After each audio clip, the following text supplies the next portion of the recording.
This guy's straight up a genius with magic. That people across continents whisper about him, and the insane spells he throws around. The Empire wants what's in his head so badly that they've marked him as their top target. They even send 3 elite assassin mages, just to drag him in. After days of chasing him across the land, they finally corner him and think they've got him locked. The second they launch their first attack, the entire plan instantly falls apart. They step in acting like they're the predators and he's just some scared rabbit. Instead, his magic goes crazy strong, and the way he answers back leaves them frozen in disbelief. One of the assassins panics and throws out a stun beam, putting everything he's got into it. But our guy calmly bounces it away with a glowing shield like it's nothing, barely even breaking focus. Then he casually detonates that clown spell, blasting the white-haired mage straight into the chamber wall. In his head, he decides people like that overconfident fraud don't even deserve to leave a shadow behind. Another mage drops down from above, cloaked in fire, trying to catch him slipping. From a distance, it honestly looks like the attack slams right into him and blows up the area. But when the smoke clears, his mana shield is sitting there so solid the raging flames don't even touch him. Verdun just thinks the whole attempt is pathetic and snaps his hand forward,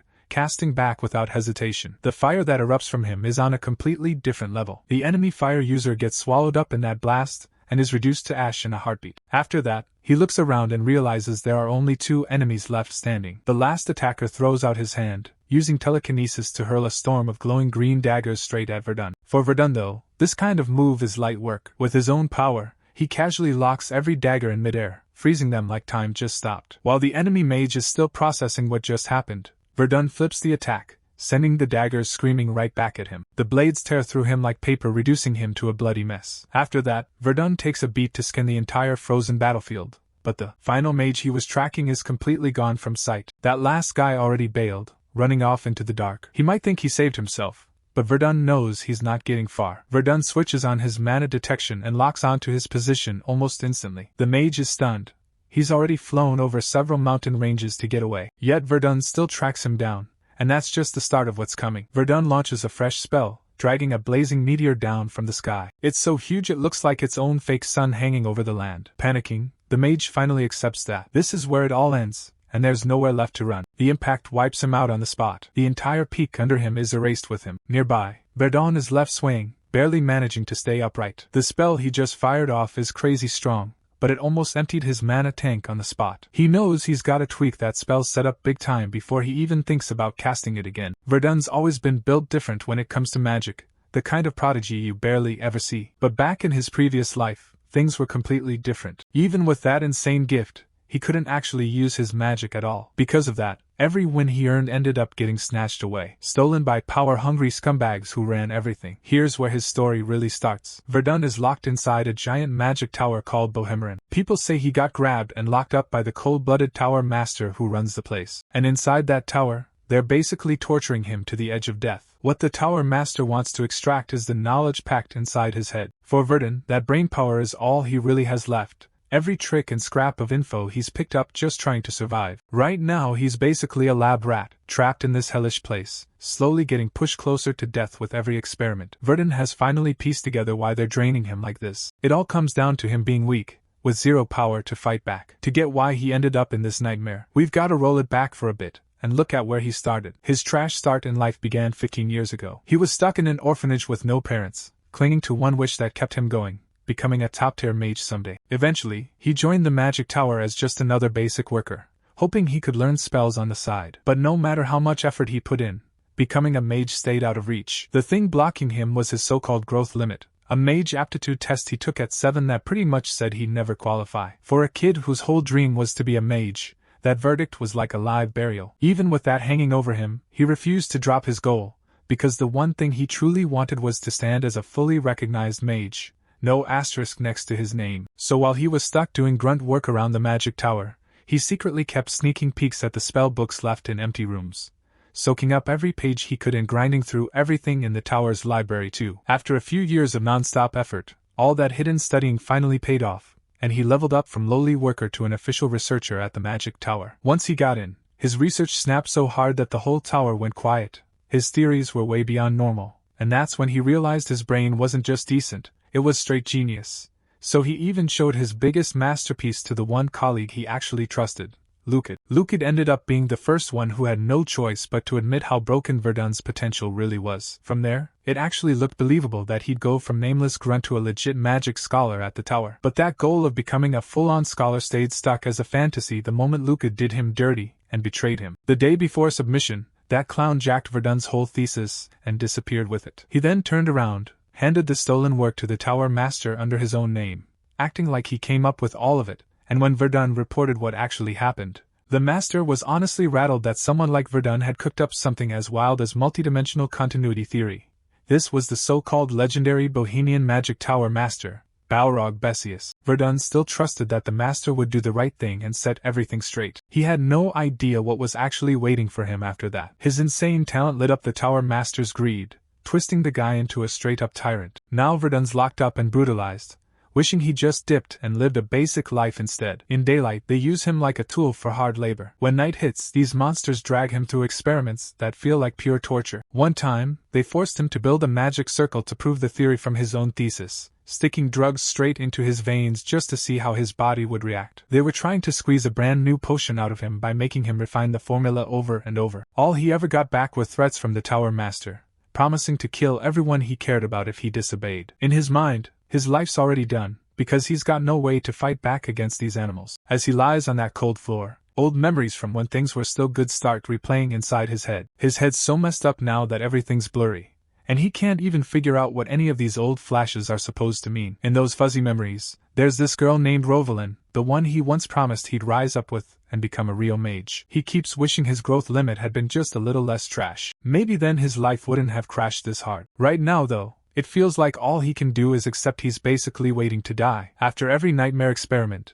this strange, unsettling voice echoes inside his head. It sounds cold and tiny, like a swarm of ants trying to crawl into his ears. That voice somehow tracks that Verdun hasn't fully let go of living yet. Or at least, that's what he's quietly telling himself deep down. In his mind, those ants stack up into one dark hill, whispering that if he wants revenge and even a slim chance to survive, he has to grit his teeth and tank every bit of pain to the very end. Only after that whole process will he basically respawn as a new version of himself, someone no one can stomp on ever again. From there, he's planning to grab insane power and blow past every limit stamped on him since he was a kid. Just seeing this thing in front of him makes Verdun realize his story isn't finished yet, and there's still a shot to turn it all around. He decides to take all that hate cooking inside his chest and forge it into one clean, deadly comeback. With that locked in, he starts grinding right away. He sets his mind on flipping destiny off by finishing a body rebuild method the world's literally never seen. By the time tomorrow hits, he's dead set on smashing his limits to pieces. His long-dreamed defy the heavens theory, the one that lets him rebuild his own body, finally comes together. Now the only thing left is to actually run it for real. He's going to test it no matter what, even if this mana-dry body falls apart in the process. Because if it works, he's walking out of here a free man by tomorrow. The brutal night crawls by, and at last the morning he's been waiting for shows up, the day he starts to plan. Every morning plays out the same as always. The same trash guards roll in and dump some low-tier job on him in the alchemy lab, like sweeping up and wiping floors. They bark at him to wash off the dried blood, bandage his wounds, and show up not looking like a corpse, all while trash-talking him non-stop. He doesn't fight it, he just eats the insults, and does exactly what they tell him. A little later, he's in the alchemy room like usual, wiping down glassware and straightening the workstations. His hands are moving on autopilot as he quietly goes about scrubbing the mess. That's when his childhood friend Ravelin steps into the lab. He looks at her, confused for a second, wondering what brought her here, and she reminds him she's about to leave. That jogs his memory that she's heading out of the country to keep studying magic in the big city of Verdun. Only the absolute standouts from the tower ever get that kind of shot,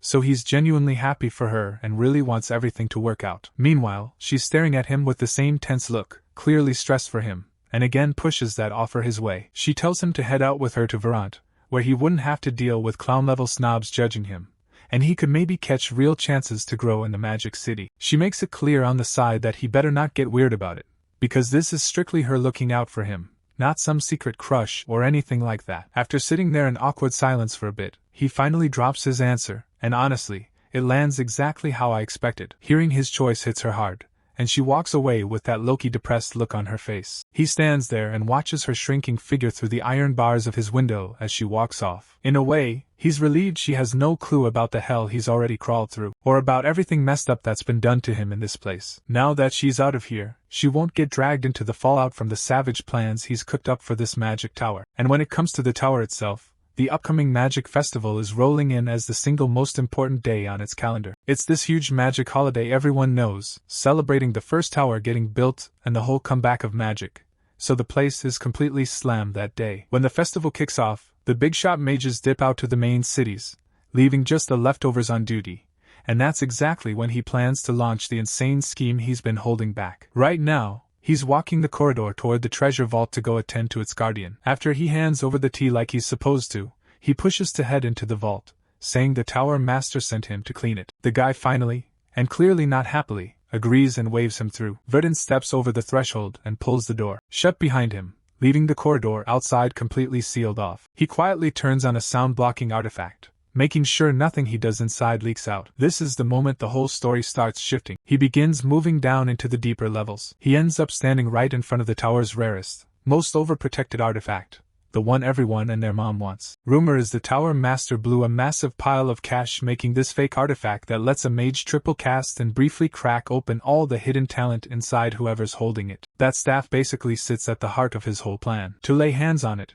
he first has to shut down the magic barrier around it, a tier 7 spell the tower master personally cooked up. Verdun's been locked in for 7 straight years, trying to figure out how to break this exact spell. Now he finally has a real shot at wrecking the artifact the tower master babies more than anything else in the tower. Meanwhile, somewhere deeper in the tower's halls, 2 clowns are chugging drinks and whining that everyone else is vibing at the festival, while they're stuck babysitting the tower's power source, even though they know it's on them for pulling the shortest lots. They keep spiraling over how cursed their assignment turned out. That's when our boy casually pulls up on these hammered guards, only to get yelled at to go grab more alcohol. As he turns away, one guard jokes that once he's tower master, he'll finally stop drinking this bargain bin junk, while the other says claiming the master's throne isn't as cheap and easy as he's talking. But that first clown isn't going to be around for that glow-up, because now Verdun's the one holding the bust calendar henna staff. In the next heartbeat, he drags it across the guy's neck and opens his throat. When Greenhead whips around toward where that lethal hit came from, he stares straight at Verdun, completely thrown off. In his mind, Verdun's just some weak nobody stepping way out of line, so he decides he's going to put him in his place. He blasts at him with a rank 3 spell, Tidal Wave. Verdun fires back, raising the stolen staff and launching his own move, the Earth spell. Sunsum Circuit Judgment in Pit Thribor Negro Detiltrinus Otan G. Weiler Plocus Sticos Drilled WL Sharprajantoma SP Net Constructor Harpoeta 6.mk Lexie Glax Ost Job Hold Lambda Alpha Ver Untertensione Fars LYMR and DJI FIFA Deut Pabielo M. De Jack Stidental Init Jung Nel Jum Guswap Very Sets Tenereas Sis W. Tigrobbed Linia Walters Ezerstone Picmas Odd Dial Journey Uestras Jevo Fur GUID Cast Primary Extratest Recug Street is ad Occam Tor Cancelled Fin ly. Villain established SIRF obviously judgment Enderas Stuskas Nige Tegro Pharmacy Resolution Te. Nimputesters all. More than enough Jews to completely overpower this guy and drop him right there without giving him a chance to move. He just can't understand how someone like Verdun, stuck at scuffed rank 1, is even pulling off any magic at all. Verdun answers by going full ruthless, stepping up to the bastard like some grim reaper, and ending him for every scar and mess they dumped on his life. With both of them dead, he calmly grabs their hands and uses their fingerprints to unlock the glowing, pulsing heart device. That core is basically the main battery that keeps the whole magic tower running. It took him 7 long years of grinding and misery to finally get here. Now, tapping into the insane mana overflowing from that core, he gets ready to fire up his spell called Defying Heavens. In his head, he's already cool with whatever happens, even if it all goes wrong. Even if everything looks doomed, to him that just isn't a good enough reason to sit back and do nothing. After he etches a glowing magic circle around himself and the tower's core, that's when he finally kicks off the Defying Heavens spell, the move that's gonna let him rebuild his entire body. Everything starts kicking into gear. Raw magic starts blasting out from that heart like a busted dam. The power coming off the core is so wild you can literally see it from way out in the distance. Whatever he's pulling off down there is on some legendary scale, no debate. Even the tower master, halfway to the city for the holiday, spots that insane surge of energy from far away. He knows the only thing that can spike power like that is the core itself, which means some intruder broke into his tower and is straight up draining it. In a few short minutes, the whole tower looks like it just collapses into dust. Under all that broken stone, Boars are all that's left, scattered in the wreckage. He steps out of the fading blast zone, still standing. In his grip, the staff he used just crumbles away, turning into dust. He looks around at the area, completely erased, and realizes he pulled off exactly what he came here to do. As he's taking it in, something moving way up in the sky catches his eye. It's the Tower Master slamming into view above him. The guy is rocketing forward on glowing magic circles, chasing down whoever just deleted his entire magic tower from existence. From up there, his eyes lock onto the lone figure walking through the wrecked remains. Without even hesitating, the Tower Master hurls one of his big damage attack spells straight at the target. But by the time it lands, Verdun is already gone, blinking out of there with a teleport spell, and ditching the pissed-off guard behind him, clenching his jaw, trying not to snap. His anger spikes so hard that dark mana buzzes off him,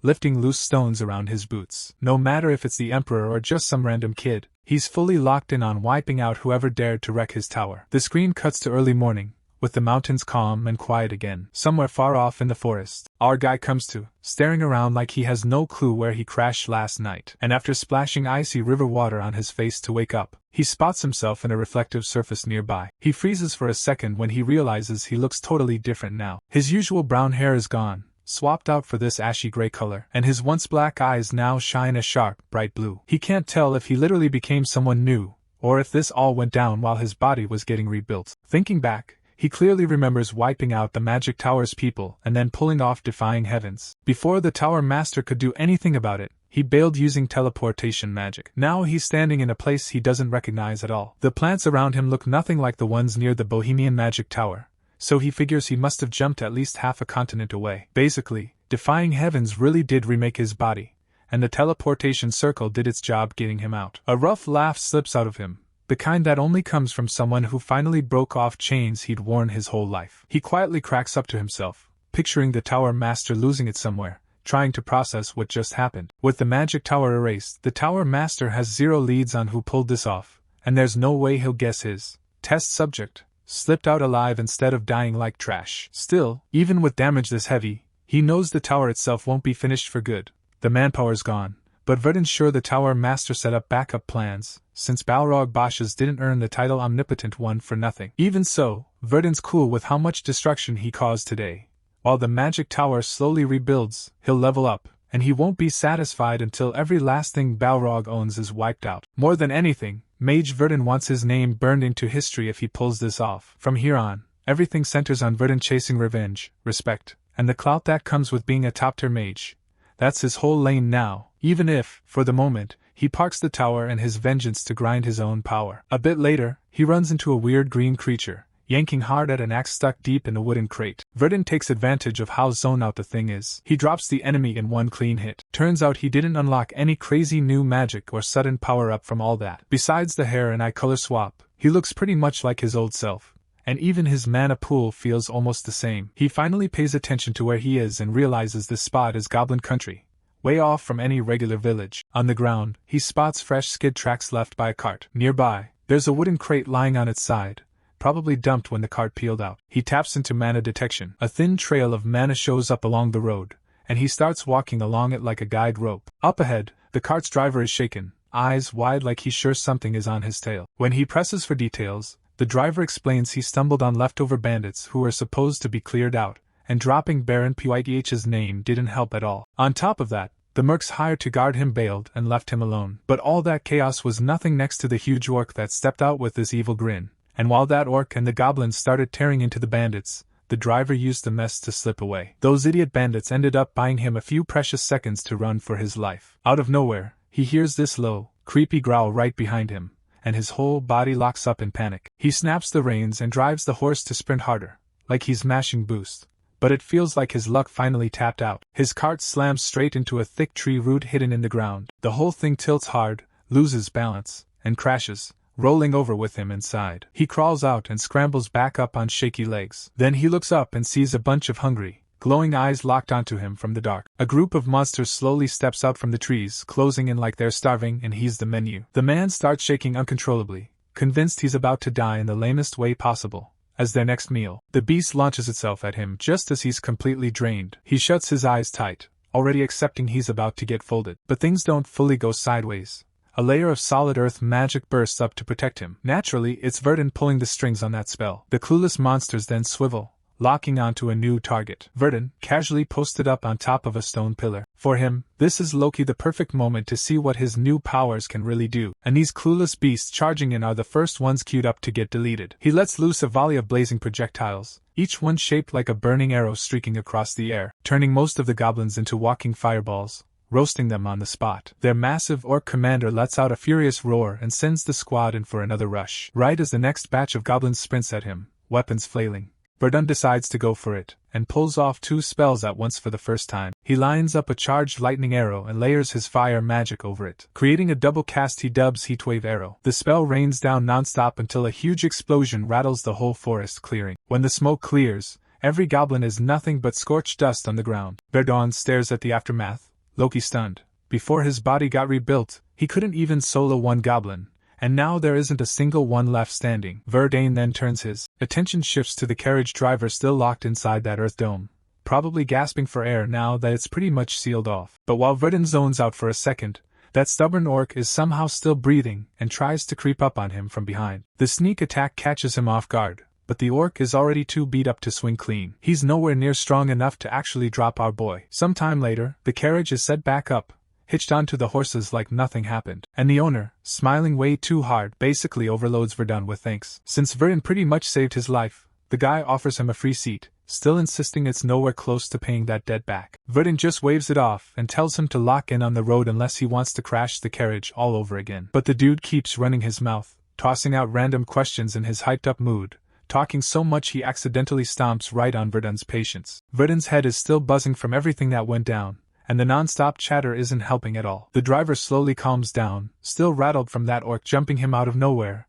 and almost ending his run. After replying to one of the driver's questions, Verdun flips it and asks if bandits usually show up around here, since he knows most of them steer clear of spots crawling with monsters. The cart owner admits this was literally the first time he's ever run into real monsters. He says this whole forest is supposed to be under the care of some big shot named Baron Pyth, and ever since he was a kid, he's had solid connections with the Baron, who promised him the thieves here were already handled. That's why he felt safe taking his normal route without wasting money on pricey mercenaries. Verdun pieces a few things together. He first wondered if his teleport went scuffed, but hearing this as Baron Pyth's land confirms he landed in the right zone. Even though he wiped every hint that could trail back to him, the Bohemian Magic Tower might still guess he's the one who nuked the place, and could be tracking him right now. So even with his new face and hair, he knows he has to keep his real identity buried while he grinds up his power. With that locked in, he gives the driver a fresh alias, calling himself Asher, saving the name Verdun for the day he stands alone against the Magic Tower Master. The story then jumps over to Baron Pyth's estate, sitting deep inside his own territory. Baron Pyth and his servants stare at the arriving carriage, clearly thrown off by the state it's in and why it's suddenly back. The Baron finally understands why Conrad, the coachman, showed up looking half dead. Still trying to stay upbeat like always, Conrad explains he ended up like this after running for his life from orcs. No smooth words or excuses from Baron Pyth can really make up for what Conrad went through. It wasn't just bandits, he also had orcs thrown into the mix. Conrad still tells his lord not to blame himself for any of it. The Baron's focus slides over to the mage who basically saved Conrad's life, and once he gets a proper look at him, Baron Pyth immediately has Asher invited inside to return the favor with real hospitality. Some time passes. Asher sits there in fresh clothes, quietly appreciating the new outfit, the warm meal, and the fact that Baron Pyth gave him a roof to sleep under for the night. The Lord honestly looks pleased just watching Asher eat, doing his best to treat him with the highest level of respect he can manage. Then the Baron suddenly remembers he never even said who he is, so he properly introduces himself as Baron Pyth, the one in charge of this territory. The table is covered edge to edge with food, stacked with all kinds of well-prepared dishes. On top of the welcome, the Baron goes the extra mile and lays out a fat reward of 5 million elk so Asher doesn't walk away underpaid. After that, the Baron brings up something unusual. Even though it feels like weird timing, he's clearly eager to hire Asher for a job and offers good money for it, and since Asher needs cash to chase his own plans, he doesn't see any reason to turn it down. On top of that, he figures it's a solid way to get some real combat reps with his magic, so he casually asks what kind of work the Baron actually has in mind. The Baron tells him that a few days back, people were found in the southern woods, just hanging there by their necks. When they checked it out on their own, they figured out every corpse came from a farming village nearby that's now completely wrecked. At first they were sure it was some bandit attack, but after combing the whole area, there wasn't a single footprint or clue left behind, almost like any trace got wiped away by magic. Asher listens and starts thinking there might be a mage rolling with those so-called bandits, even if he's not fully sure yet, and then he asks when they're planning to head out. The Baron answers that the hunt is set to kick off in 4 days. Those 4 days slide by fast, and when they're up, a squad assembles, geared and ready to move out with Asher for the mission. A high-ranking knight steps up, names himself Enoch, and says he'll be running point on this operation. Lined up behind him are his guys, including a black-haired knight named Harris and a younger one called Peric. During all this, Asher feels totally played, realizing that slick-tongued Baron basically baited him into this bandit hunt. He points at the guys waiting farther back, wondering if they're actually rolling with them on this job. Turns out they're freelance adventurers who pulled up after hearing rumors about some weird orc roaming around. The bounty on that orc is stacked so high that even gold-rank adventurers showed up hoping to cash out. They say gold-rank adventurers are about as strong as regular knights, veteran fighters who've trained to pour energy into their bodies and blades. Stories online even hype them up as dudes who can slice through mountains. Still, what really stands out is this: if guys at that level and the Baron's own knights all still want Asher involved, then something definitely isn't adding up. While they push deeper into the thick forest, Enoch keeps stressing that Asher needs to speak up right away if he catches any sign of a mage with the bandits. On paper, Tier 2 mages trade evenly with knights in raw strength, but because they beam people from long range, getting close to them is a total headache. Honestly, the cleanest outcome is one where no mage shows his face at all. But that hope flames out fast when Enoch spots a magic circle laid out in front of them. Asher quietly casts a spell, stripping away the fake cover laid over the area. Underneath it,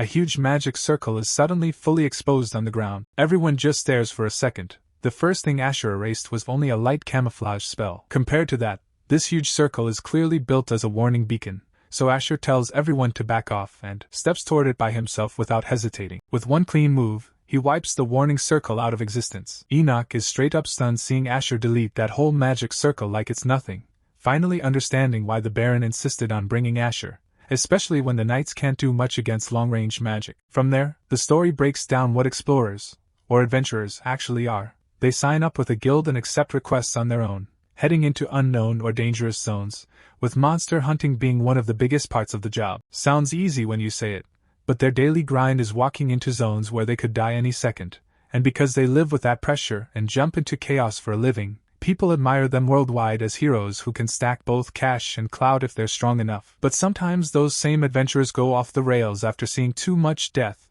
breaking inside until they can't control their emotions anymore, chasing blood for its own sake and turning their blades on normal people. And once they reach that point, everyone just calls them bandits. Out in the forest, 2 bandits sit there salty about how badly things went with Baron Pyth's raid team, and how much loot they basically lost for nothing. On top of that, they're now stuck dealing with monsters like orcs and goblins, and their food stash is almost gone, turning every day into this annoying grind just to stay fed. Their leader snaps, yelling at the guys for just lounging around instead of doing something, and forces them to head out and track down wild game for meat. Not too far away, the squad quietly watches the bandits from cover, and the knights all stay locked in on Commander Enoch, waiting for his signal since he's the veteran here. Enoch draws his sword, thinking this window is perfect to rush them now that the leader sent people away to hunt, but our boy steps in and tells him they should really rethink what they're trying to do. Even though he's mostly there as backup in case the enemy mage shows up, Verdun feels it's dumb to dive in when they still don't know what the other side can do, especially if that mage has a magic circle that outranks his and wipes all their efforts. Enoch gets why Verdun's stressed about it, but he can't shake the worry that the bandits are going to regroup and move out soon, so he thinks waiting longer isn't an option. Hearing that, Verdun lets him know there might actually be one way around this whole mess. Back at the bandit camp, their leader is stewing over how their big exploration ended as a total waste, plus he lost one rookie on top of it, while his mage buddy rolls his eyes at how hard Varia is complaining and pushes him to focus on fixing the problem instead. None of them had any reason to think some oversized orc would appear out of nowhere and butcher their men, and even the bandit with explorer experience is thrown off because stuff like that almost never happens.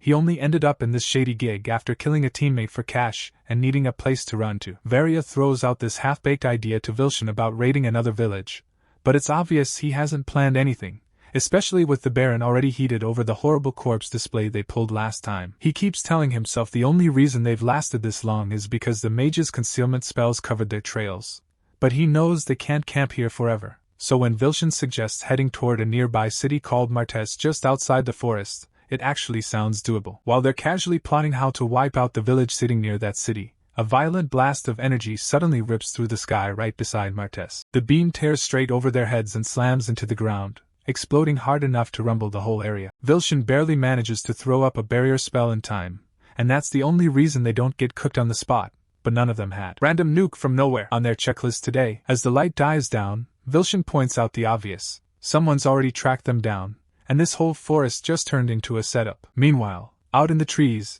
Enoch's 2 knights have already broken from cover and started their coordinated charge. They crash into Vilshin's shield together, and the impact cracks and smashes through the barrier like glass, launching the bandits out of their safe zone. The mage takes a brutal hit right after, and Varia instantly locks in on him, worried he might actually be too hurt to fight back. Mana barriers sound busted because they're quick and easy to pop up, but the downside is just as real. Hit them hard enough, and they crumble just as fast. He explains that blowing up a magic shield drains a caster hard, and that hot take coming from their own mage hits different, because his presence alone has everyone rethinking the matchup. With Verdun's idea laid out, they realize taking down the enemy mage with the rest of the crew might actually be free, and Commander Enoch is itching to see their guy go all out. Varia starts slipping, clocking that the Baron is so fired up he's way past the point of sparing anyone, and the fact that he went and hired a serious mage on top of his knights makes it pretty clear how mad he really is. Even so, the bandit boss stays hard-headed, refuses to back down, and charges straight into swing first. Enoch meets him head-on,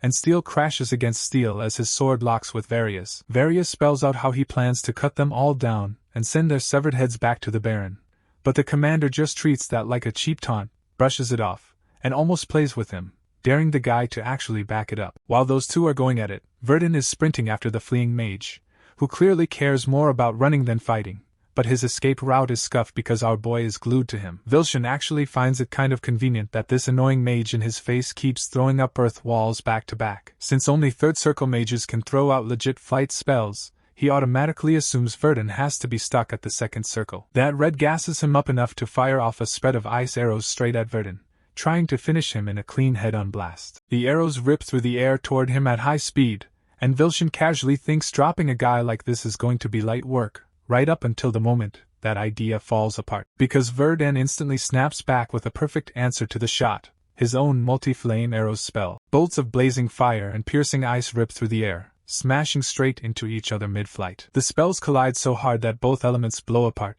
canceling out in an insane explosion. When the light and smoke fade, the ground's torn up, with a massive crater dug into the earth like a meteor just landed. Vilshin watches all this, low-key impressed that a second circle mage can keep up with him, but he also looks down on Verdun, seeing him as clueless for challenging the wrong guy. If Verdun had jumped Vilshin with a knight backing him up, things would have played out way cleaner, but even busted up and bleeding, Vilshin still looks sure he can solo our boy. Verdun steps out of the fading dust cloud, calm and locked in, clearly not planning on letting this guy run anywhere. The enemy mage quietly rates him, impressed that someone this young can handle tricky attribute magic, seeing Verdun as rare talent and far from some average spellcaster. Even so, Vilshin isn't trying to drag this out.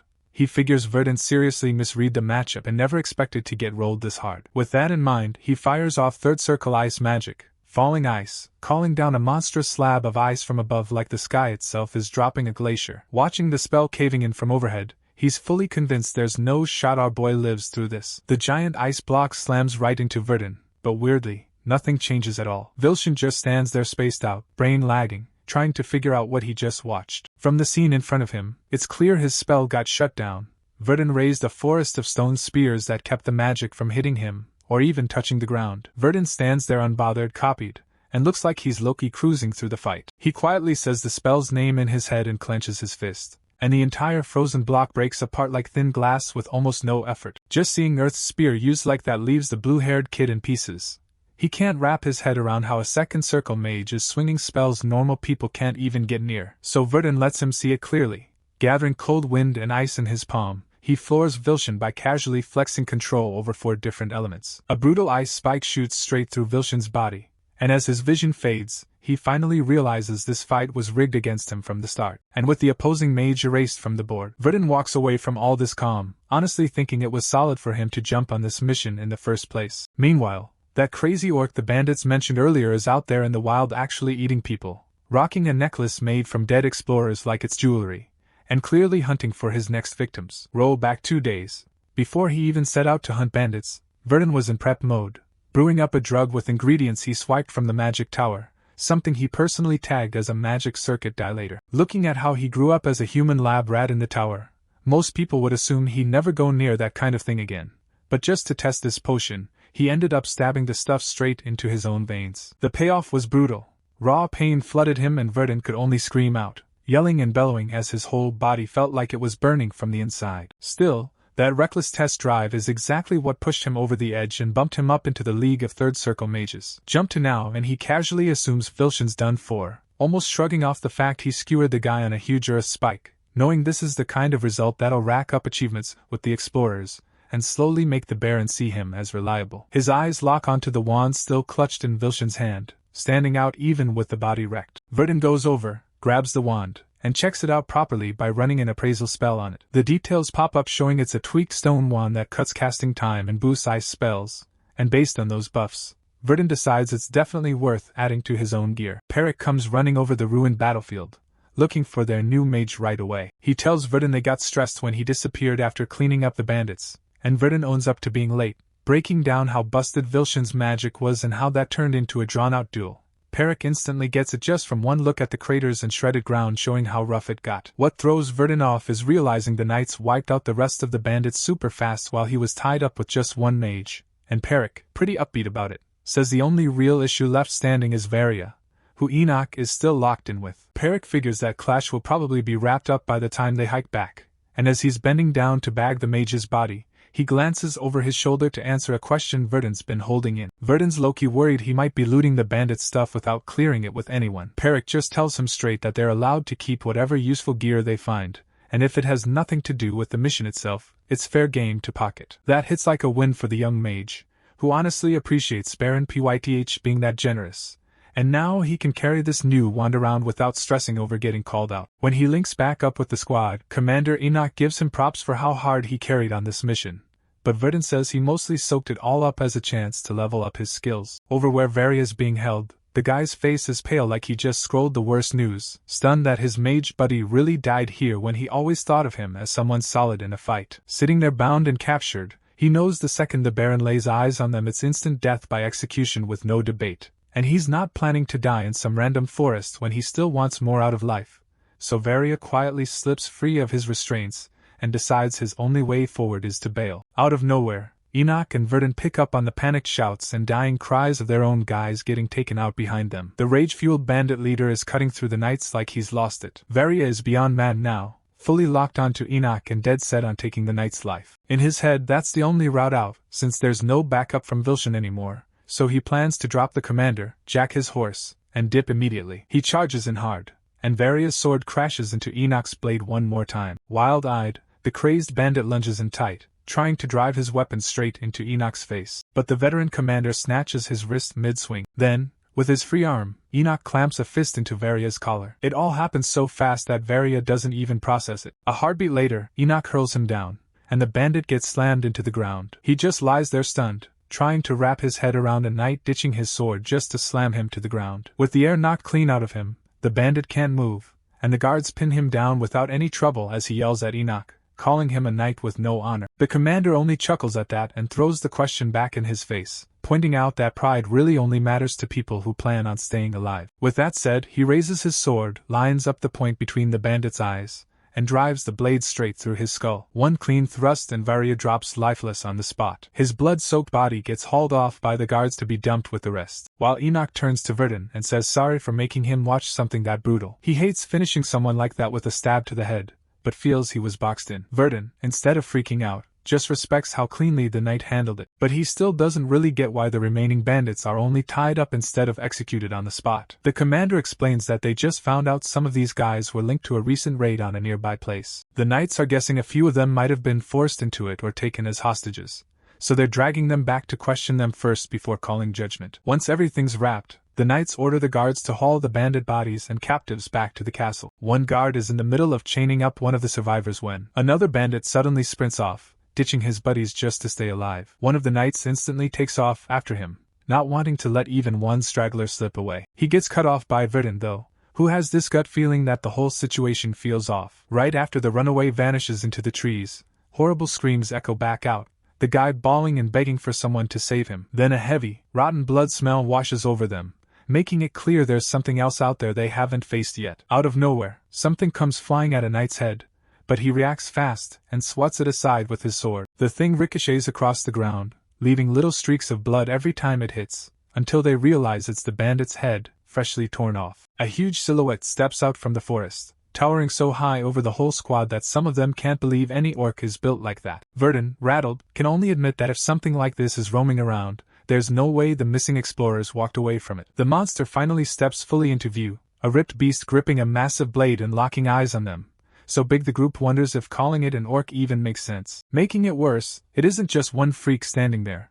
Verdun can clearly see dozens of these things gathered up like some twisted raid party. Even so, one thing's dead obvious to him. That hulking nightmare out front has to be the one running the whole pack. Its face reminds him of the orc he spotted before, with that dirty, crooked grin and long teeth stabbing out from the sides of its mouth just like the others. On top of that, this red one's way larger than the regular orcs, and the only thing that makes sense to Verdun is that it's some upgraded version of the species. Their real fight for survival kicks off the second the red orc throws its arm forward, sending its underlings charging straight at the humans. In response, the Knight Commander barks orders and gets everyone into a tight defensive setup, planning to shred the smaller orcs first before they even think about dropping the main beast. But before Enoch can fully square up, the massive orc steps in and whips its oversized blade down with savage force, launching the knight through the air from the raw impact alone. Crashed onto the ground and completely exposed, the knight ends up staring down death as the red orc stomps toward him, ready to crush him flat. Right then, the other two knights jump in hard, carving into the monster's foot with their blades to cut off its advance, to the point it's forced to stumble backward, barely holding itself up. While it's still wobbling and drained, Sir Enoch charges straight in and drives his blade into the creature's chest, planting his feet like he's not moving an inch, shoving the steel through its hide and ripping the cut downward, carving a long, brutal line that has to hurt like crazy. The beast crashes to the dirt, and it totally looks like GG, fight's done, until it suddenly starts chuckling through bloody breaths, half dead and still messed up. Then, out of nowhere, it snatches up one of its own goblins, and just bites the thing clean in half, leaving the knights frozen, realizing what kind of nightmare they're really dealing with. Once the goblin is completely swallowed and that energy sunk into it, the little monster is gone for good. The red orc shifts its stance, body twitchy and locked in, gearing up to wipe them out like a full-on psycho. Enoch's squad is thrown off that this thing can literally heal itself, and they know the boss fight just unlocked hard mode. Its deranged screams echo around them as Commander Enoch gets his whole team ready to push back. The monster kicks off round 2 by the massive orc just straight up hurls its huge blade like a cannon shot. That thing flies through the air so fast it actually closes the gap on one of the knights. He only barely snatches it at the last possible moment, and it really makes you wonder how an orc even learned to throw with this kind of precision. Making it worse, the blade hits so hard it outright explodes the knight's sword into broken chunks. Those sharp fragments slice across his face, and it might seem like that should be the worst of it, but it's really just the warm-up. The oversized blade literally carves a chunk out of Harris's body. The sudden gore throws Perek off so badly he can't even lock in on his own opponent anymore. That's why the rookie knight doesn't notice the orc blitzing forward on him at insane speed. Even so, Perek digs deep, putting everything into a desperate swing, trying to chop down on the monster's arm. At least, that's what he believes for a moment, because, unreal as it sounds, the slash didn't even properly slice through the orc's skin. Perek's lying there in danger while the monster casually brings its other hand down, fully ready to flatten this tiny human like he's nothing. But luckily Verdun steps in again, dropping another earth spell that crashes into the orc and keeps it locked down for a bit. After that, he yells for Perek to fall back and get clear, which is honestly the smartest call right now. The knight doesn't waste a second and sprints backward, barely escaping. He's breathing, yeah, but now a new problem pops up in his head. How are they supposed to drop this thing? Perek's stuck with nothing to swing, no sword, no real way to fight. Looking at what just went down, Verdun figures the red orc got some kind of crazy regen boost the moment it munched that goblin. That buff is so insane that even Perek going all in to take its arm off did absolutely nothing. None of them have ever seen an orc like this, and it makes them quietly wonder if this monster is closer to some legend tier monster they were never meant to fight. Still, the mage pushes back on that idea and insists it's not some fantasy god beast, just something unbelievably powerful. Thinking back on how it healed after eating its own, Verdun measures out how busted this creature really is, realizing it also straight up commands the smaller ones swarming around it. And on top of all that, it's strong enough to square up with trained knights head on. By every angle he looks at it, this thing is nowhere near standard. It's basically the final boss of their entire orc problem. Even staring at this thing from where he is, Verdun still feels calling it some kind of legend or chosen monster would be way too much. He starts running through how normal magic actually works, knowing that no matter how much mana you shove into a regular spell, it hard stops at a certain point before it just breaks apart, all thanks to Magic's built-in safety rules. But there's one spell in that whole system that straight up ignores those limits. Geographic manipulation kicks in on the spot. Verdun adjusts the magic circle in his hands, tightening his focus. The ground begins tearing itself open, an earthquake booming out as the battlefield literally reshapes under their feet. The guards are freaking out, thinking the gods just dropped another nightmare on them. They were already fighting a monster out of their league, and now the whole earth is going wild. Enoch pulls them back from full panic, shouting that this chaos is actually their mage dropping a safeguard to keep them alive. Even as his voice rolls across the battlefield, the Knight Commander himself knows staying fully composed here is almost not humanly possible. After all, their own mage just raised up the ground beneath their boots like it was clay. The whole arena collapses apart, sending every last one of the orc troops crashing down into the ruins below. The red orc lets out a low, pissed-off rumble, trying to figure out what just hit him, then finally clocks the mage floating high above the battlefield, who is sitting there with a crazy strong fireball already fully charged and spinning in his hands. Tapping into third-tier magic again, Verdun lets the burning sphere drop, sending it screaming down toward the orc mob. The blast slams into the horde and cooks the creatures right where they stand. For a second, it actually feels like the humans might clutch this fight. Parrot goes off, buzzing as he watches the monsters getting absolutely stomped, and the whole moment hits real satisfying after everything they've been through. As the flames roar, the mage is locked in his own head, realizing this terrain-twisting spell he uses honestly has no cap, but also remembering why mages barely ever rely on it in real fights. It chews through mana so hard that it turns into a wasted swap compared to cleaner, cheaper spells. The drain is just as brutal for him. Even he hates that his mana pool's too trash to fuel anything above his current third-tier output, and the version he's casting now already feels short of what he really wants it to be. Then out of nowhere, a deep, bone-chilling snarl rolls across the field and snaps everyone's focus toward the smoke. The squad can't believe what they're seeing. That massive beast is still standing, and it's straight up eating its own goblins alive to patch itself up and power up mid-fight. Eric panics and ducks behind the mage for cover, while Verdun locks in and decides it's time to switch tactics and drop the fire approach altogether. Tapping into his water magic, he throws out a spell called Wave. The massive surge slams into the giant and makes it real, struggling to stay balanced. With the beast off guard, Verdun spots his window and goes for a follow-up hit, even though he's now fighting on the ground without that safe height advantage. He lines up his shot, stacking his multi-ice arrow spell together with a wind gust cast. The airflow supercharges his attack, and this time Verdun's going all in to lock the thing down in ice. The blended spell he pulls off with those two casts is known as Bitter Cold Arrows. It rains sharpened ice shards all over the field, locking the red orc's smaller lackeys in place like they've been flash frozen. The nightmare up front, though, still isn't done. Even after tanking that freeze, the red orc pushes through and swings its massive hand down to squash the mage. Verdun dives out of the way of the crushing blow, thinking how even with its scary Regan, there's only so much this thing can pull off when its body's iced over. He repositions and comes up from the beast's blind spot. Verdun shifts gears and sends out one more spell, this time launching an ice move known as Frozen Orb. This shot finally settles it, freezing the red orc solid and turning it into a massive ice statue on the spot. That seals the win for the crafty mage. But it still feels wild that they couldn't actually finish the creature off. This thing is straight up unnatural and honestly one of the standout monsters in recent arcs. With that wrapped up, the story heads back over to the magic city of Verdun. There, people all over the streets are buzzing about one thing. Word just dropped that the magic tower is temporarily shut down. Some talk says the main power source inside the tower blew up, but plenty of folks doubt it. What bugs everyone is how a bunch of its mages disappeared and the whole tower basically went offline. On top of that, the blast and destruction were so extreme that it's hard to buy the idea that just the power source alone caused all of it. A chunk of the crowd starts saying maybe it was some punishment from above, while others whisper about a traitor on the inside pulling the strings. When an old guy Olin speaks up and wonders if the Bohemian magic tower was actually tampered with or sealed from the outside, that line instantly hooks a mage listening nearby. The old man keeps ranting that there's no way the tower would randomly seal itself, then drops his take about hidden experiments happening in secret inside it, and that the whole place got wiped out because of that. The stash guy gets his coffee knocked all over him when the mage suddenly snatches him up by the collar. He gets told to say it all again, standing there lost, trying to process what just happened. That's when the mage he kinda remembers pulls back her hood. It's Ravelin underneath,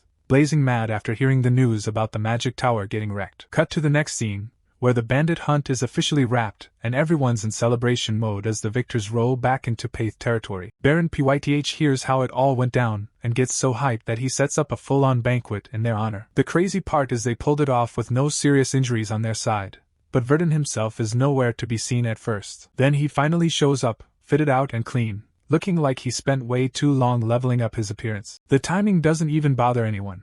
The Baron's drunk and buzzing so hard off the wind that he just welcomes him in. Verdun's genuinely grateful, saying he didn't think someone at his rank would ever get invited.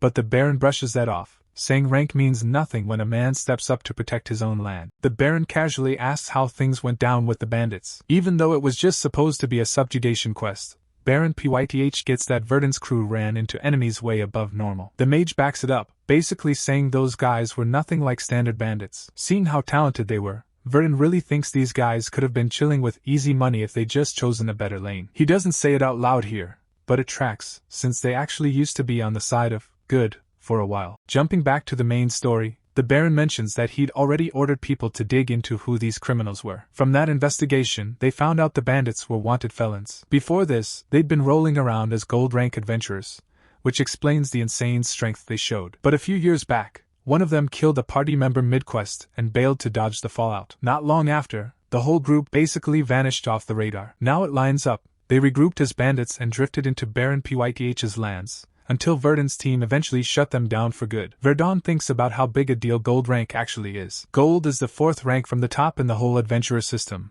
only given after you grind through a crazy number of jobs. Knowing that, it's no surprise at all they were carrying a 10 million elk bounty on their heads. On top of that, he finally gets why the Baron looks so pleased. Thanks to Verdun jumping in hard on that quest, they wiped out every bandit and wrapped the mission clean, with no real serious losses. If he hadn't been there, the whole thing would have turned into a disaster. What makes it kind of funny is the way the Baron's staring at Verdun, almost like some guy crushing over an idol. His mood is insanely good. He points out that the Mage didn't just clobber the high-level bandits, he also handled the demi-humans on top of that. Because of Verdun's grind, even the Adventurers Guild took notice and sent over their thanks. Just like that, he's turned into a mini-celebrity, even though he literally just did his job. So yeah, the Baron might honestly be way too drunk to think straight right now. The Baron actually straight up owns that fact, and then shifts his tone, speaking to Verdun with real seriousness. First, he thanks the Mage for stepping up and keeping the defenseless villagers safe, which gave everyone enough peace to properly lay the bandits' victims to rest. The knights and their lord are hyped and respectful, lifting their cups high for Asura,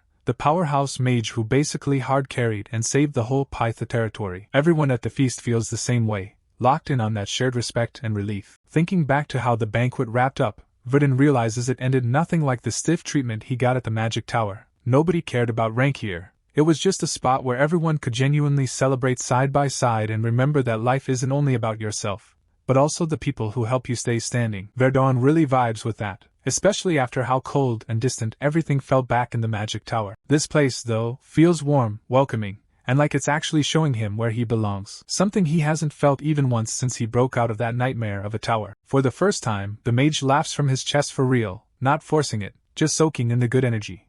Though deep down, he knows the story's not rolling into a happy ending just yet, because while everybody is enjoying themselves, none of them have any clue that the Bohemian Magic Tower is hovering on the edge of collapse. So we cut away and check in on that mess for a bit. Ravelin has already made it back to the tower, stunned that the whole structure's still standing in one piece.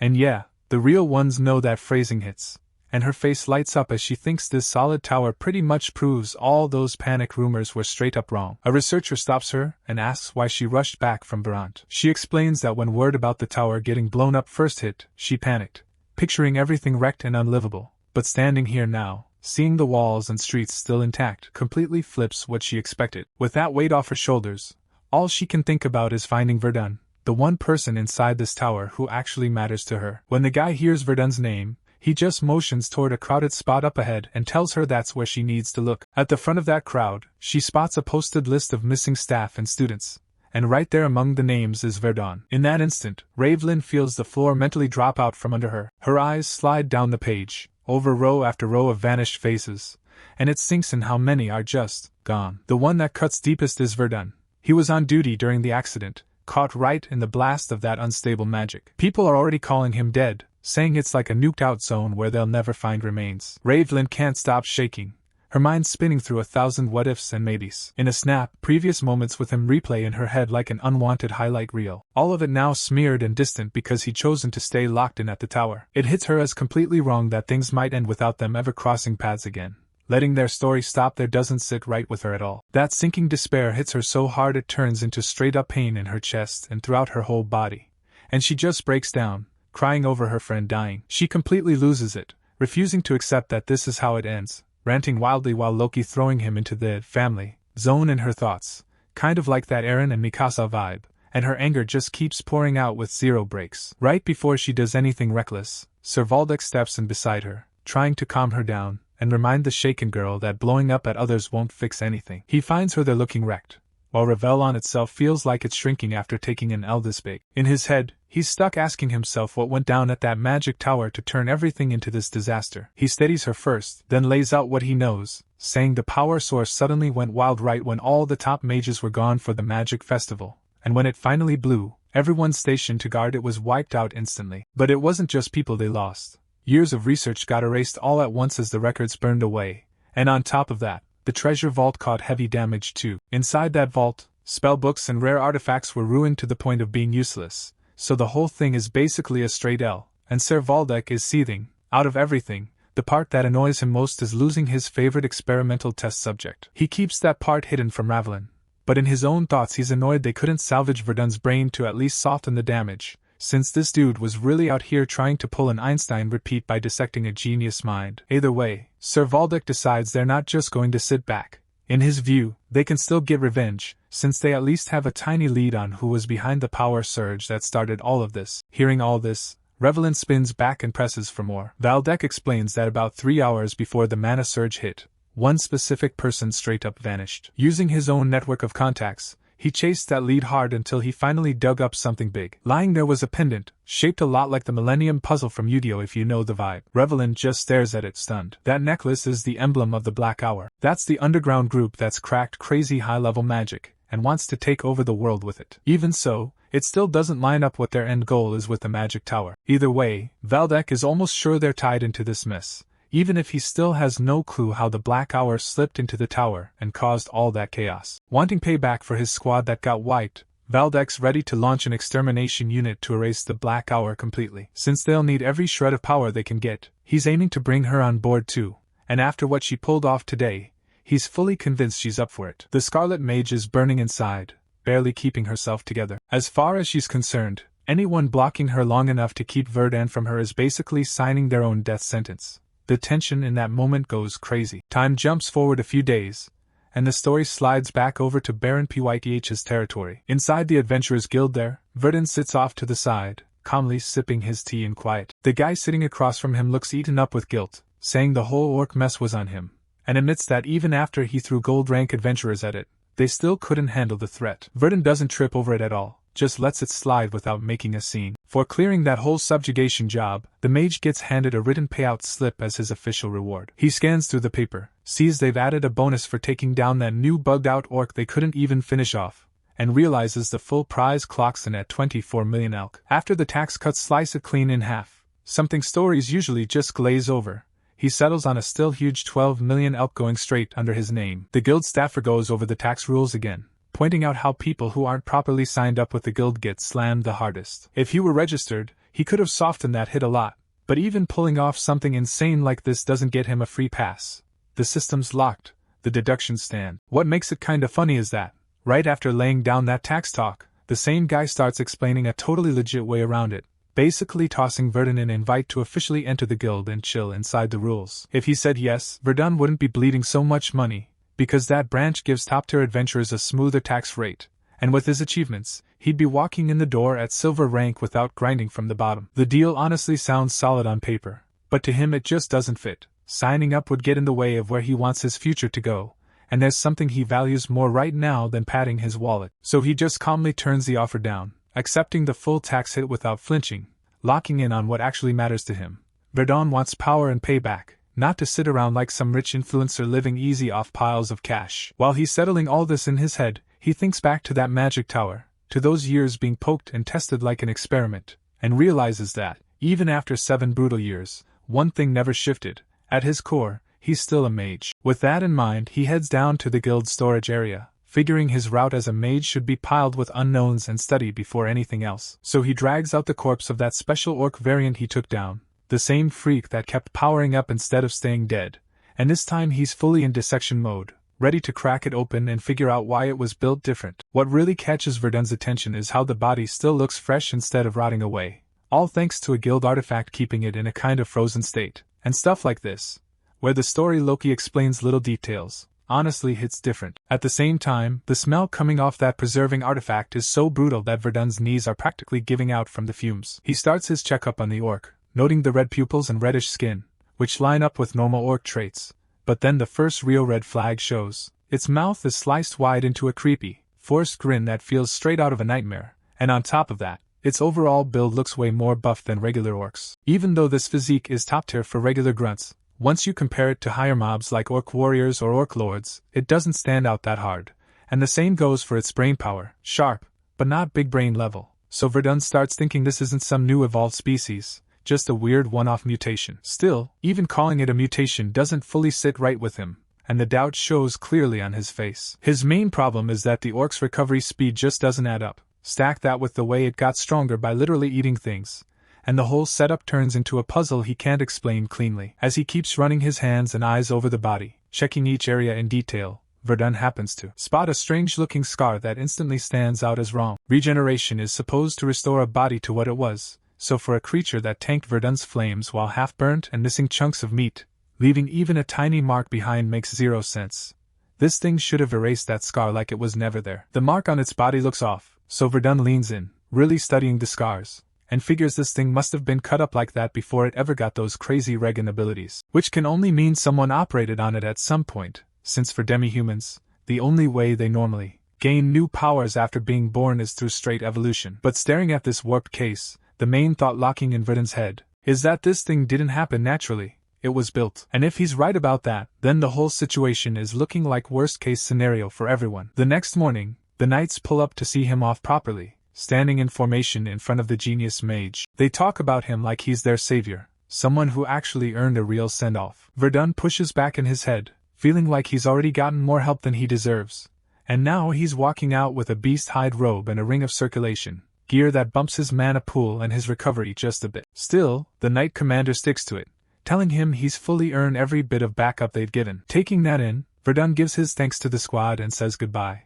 hoping their paths line up again somewhere down the road. As he turns to leave, they drop one last assist, telling him to hit up any branch of the Conrad Merchant Guild, since that connection with the Knights means the guild will be clutch support for him from now on. Verdun takes off on his own, leaving the guild behind as he heads toward his next destination. Before long, he shows up at a small border village that sits right between the Pyth lands and Martes territory, kind of stuck in the middle of both. Hovering above the outskirts, he uses Flight Dispel to drop down, lands light on his feet, and walks straight into the village streets. Out here, this spot is his only real safe zone, the one place he can crash, heal up, and reset before whatever the road throws at him next. He grabs a cheap apple from a street stall, takes a bite, and keeps strolling through the narrow dirt road without slowing down. While he's passing by some houses, he overhears a guy nearby letting out his anger and disappointment like he's completely done with everything. Seeing a perfect chance to snag some intel for free, Verdun quietly taps into his Whisper of the Wind spell and listens in from a distance. Through that spell, he picks up two men talking about their new headache, goblins tearing into their farm, wrecking things, and stealing their animals, leaving their whole area hurting. They complain about having to cough up a big payout for adventurers to clean up the mess, and one of them keeps mumbling that if they just fought the goblins themselves, they wouldn't be this broke. But none of that really mattered, since the village chief locked the decision in from the start, insisting adventurers take the job while the rest of them sit tight and wait for these high-priced heroes to show up. Hearing their anger and all this goblin drama, Verdun starts wondering why those goblins bothered hitting this village in the first place. In this world, goblins are actually kind of wild. They start off doing small stuff like petty stealing, but over time they straight up roll in huge waves, wipe out whole villages, and literally treat the villagers like an all-you-can-eat meal. To people here, goblins are pretty much treated like a spreading infection, so the moment they pop up, adventurers get dispatched automatically. Verdun sees it as the usual quest routine, so at first he doesn't sweat it at all. But just as he's wrapping things up and about to head out, the two guys nearby suddenly shift the convo and start talking rumors about some strange monster spotted lurking in the forest. The funny thing is, the village chief had asked them to keep that kind of talk quiet, but this one dude just can't keep his mouth shut and runs through the whole story anyway, assuming no one can hear him, completely forgetting Verdun's right there listening in. From what he says, this guy named James was out doing his normal hunting setup, getting everything ready like it was just another day. Then out of nowhere, he started heading toward these animal cries in the distance. A boar squealing like it knew something bad was coming. When he got close, he spotted it, a massive goblin straight out of Nightmare Fuel, ripping into the boar, its jaws all shredded looking, its body huge, taller and bulkier than any orc he'd ever seen. Naturally, the whole thing sounds too insane to admit to outsiders, so the villagers want it buried, worried the adventurers will jack up their price if they hear it.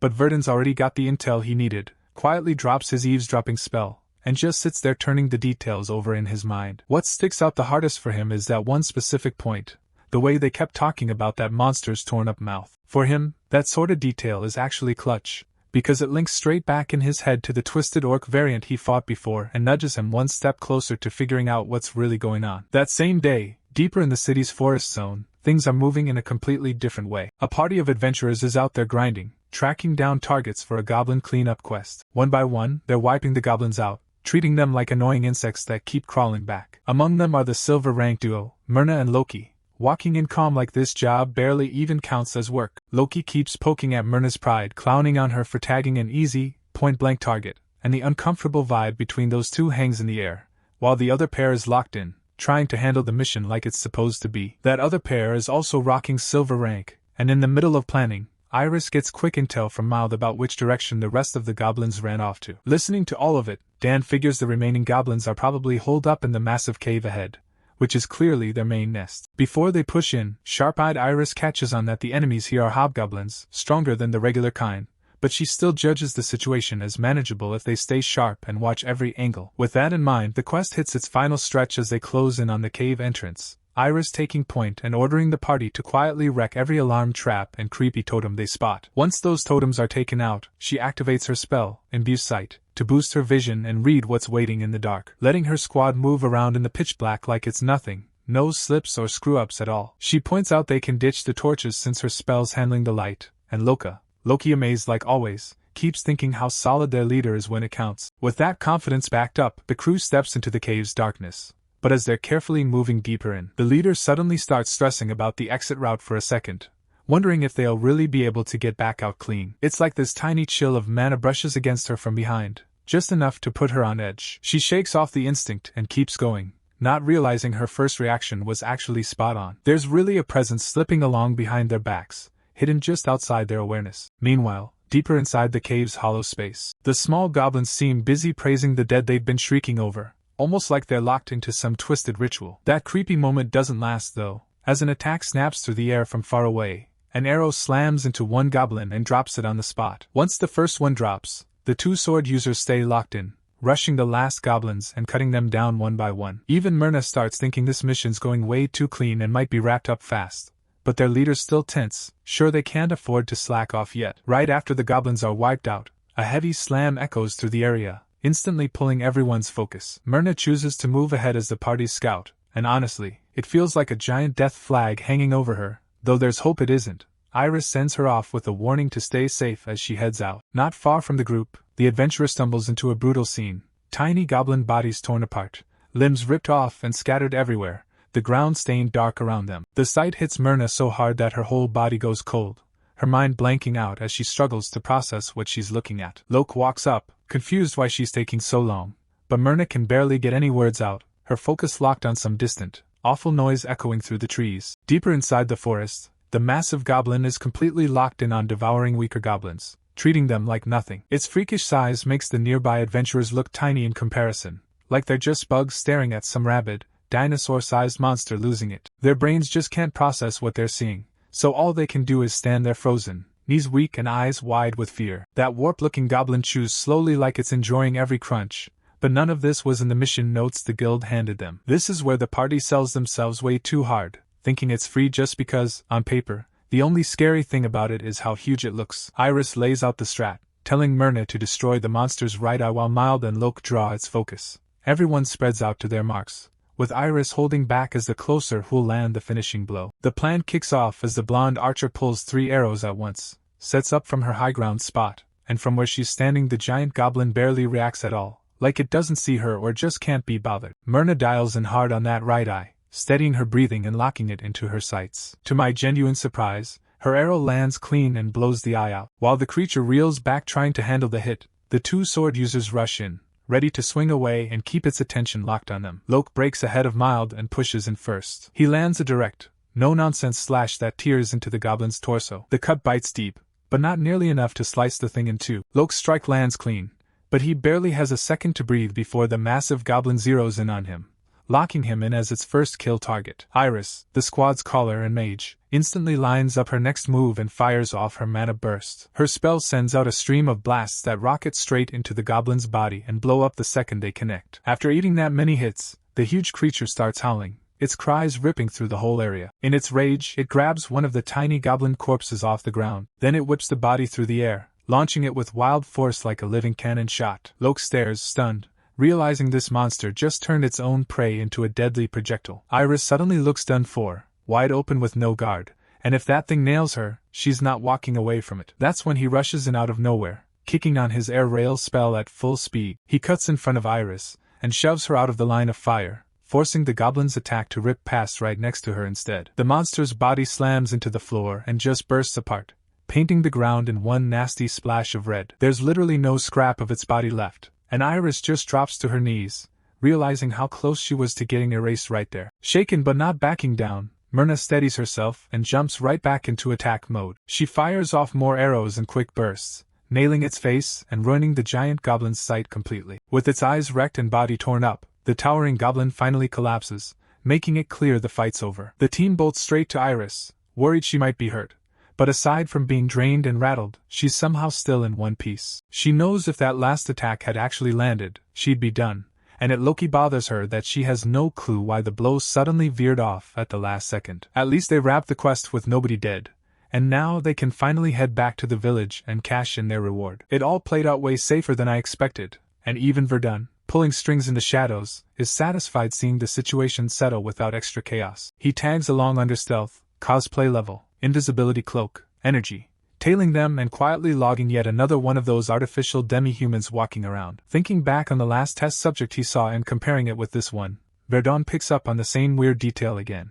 Both have their mouths torn open into a creepy, forced grin, so twisted it looks straight up demonic, which is exactly why he started calling these things jesters. But this oversized goblin doesn't line up with how the usual jesters work, since it doesn't have boosted muscle strength, can heal itself, and doesn't even power up by eating its own kind, making Verdun wonder if this one is basically a busted prototype in the jester lineup. While all of that is in the back of his mind, our boy still comes away with a solid impression of Iris, seeing how she keeps control as the leader and carefully goes through one last sweep over the goblin's situation. He can tell she's got sharp instincts and an eye for danger, and the way she picked up on his mana outside the cave shows just how dialed in her senses really are. Even after secretly backing them up from the shadows, our boy ends up feeling like nothing big or game-changing came out of it. Just as he's about to drop his focus, something in the cave pulls his attention hard toward a single man standing there, clearly thrown off to suddenly have guests, wearing gear that instantly stands out from the standard adventure outfits everyone else has on. That alone is enough for Iris to stay ready, keeping her distance while cutting him off and pressing him to state who he is. The man reacts with almost playful politeness,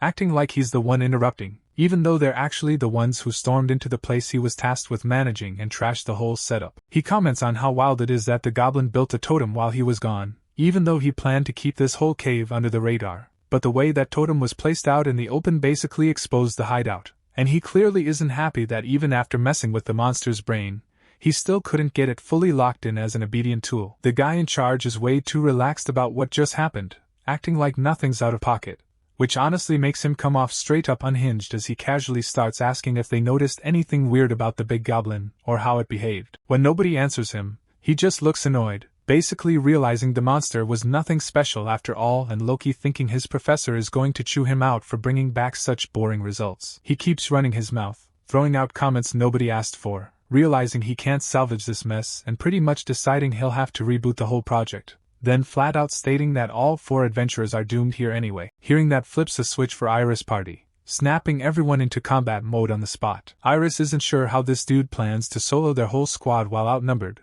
but then it's clear he's got some old-school Hyenera anti-movement spell online, something Sukuna honestly could have used in his last fight, and to him they're all already dead, since wrecking his experiment just locked in the death sentence they basically signed the moment they walked into the cave. Iris pushes back hard against fighting him at all, saying they'll stay quiet and act like none of this ever happened if he just lets them go. He clearly doesn't buy that for a second, doesn't trust any promise, and calmly draws his sword like the decision's already made. At that point it's obvious the experiment was never what he cared about. What hypes him up is the idea of butchering them without a hint of remorse. He closes the distance step by step, eyes scanning the group as he decides who he wants to drop first. That's when Verdun finally speaks up, telling him he's the only one dying here, and the researcher tries to brush it off by throwing another weak jab at Iris like she's still the easiest target, until it suddenly clicks for him that the voice came from behind, not in front. He doesn't even get a chance to turn around before a fat spell slams into him. The impact blasts him off his feet and smashes him straight into the cave wall. The hidden mage finally steps out of stealth,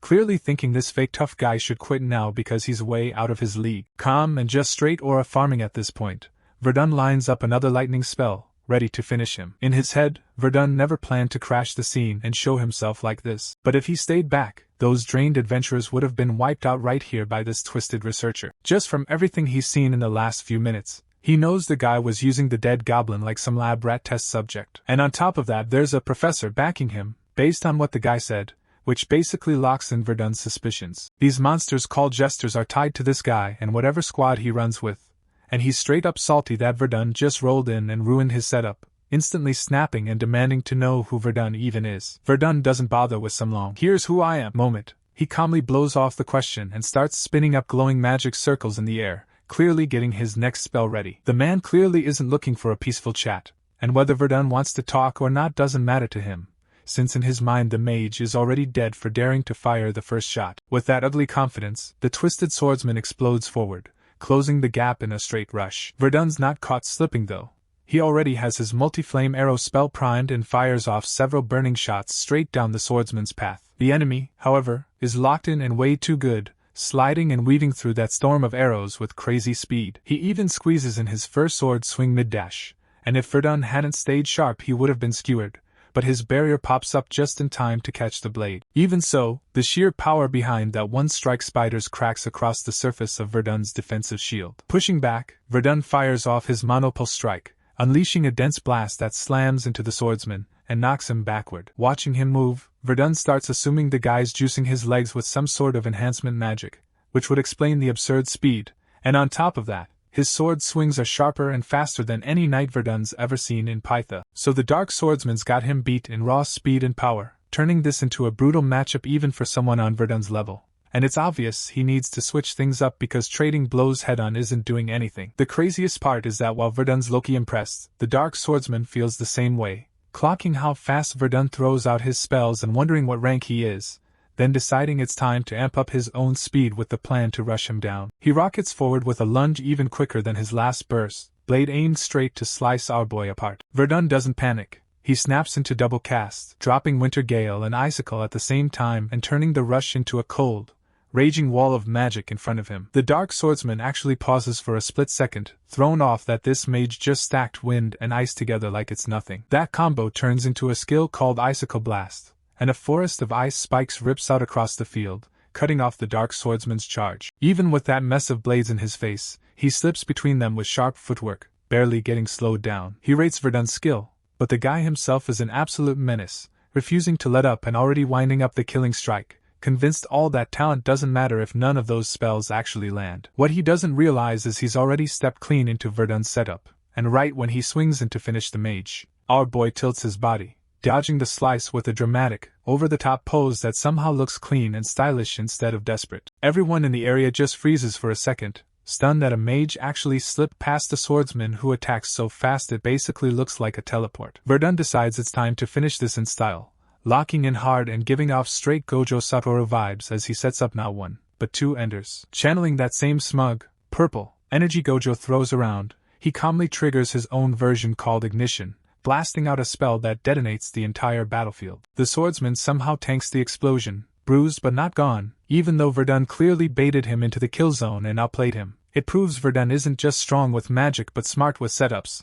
though the guy with the sword still believes it's pointless since there's no way he's falling for the same trick twice. Seeing those setups aren't going to keep landing, Verdun commits to going full caster mode, first dropping a spell on the adventurers behind him that forces the ground to surge upward, shaping a tower of stone under their feet. Iris stumbles as the whole floor jerks and launches her skyward, heart kicking up at how fast the terrain suddenly shifted. Her whole squad feels it too, staring down in nervous silence as the platform keeps climbing until it straight up turns into a cliff hanging over the battlefield. Watching from above, Iris connects the dots that Verdun is out here reshaping the field with serious earth manipulation, burning a ridiculous amount of mana in a fight where every bit of power should matter. Thanks to what she's already seen from his double casting, she's pretty much convinced this guy is sitting on an absurd internal mana pool, throwing out stuff that no standard mage could pull off. And in her mind his style is straight up off meta and completely his own. That really is the vibe. No joke. Verdun is moving with the same calm disrespect as Gojo, casually glaring down at his opponent from above like he's already decided how this ends. The swordsman keeps telling himself a flying mage is playing lame, convinced Verdun bailed instead of throwing hands, right up until something finally clicks in his head. Yeah, Verdun did use a flight spell to get everyone in the air, but then it hits. Why would he burn that much mana just to park those adventurers safely up there? When he catches a glimpse of himself in the water at his feet, he finally notices how the old ignition blast completely melted all those icicle spikes into this open pool. This is where the real play shows up.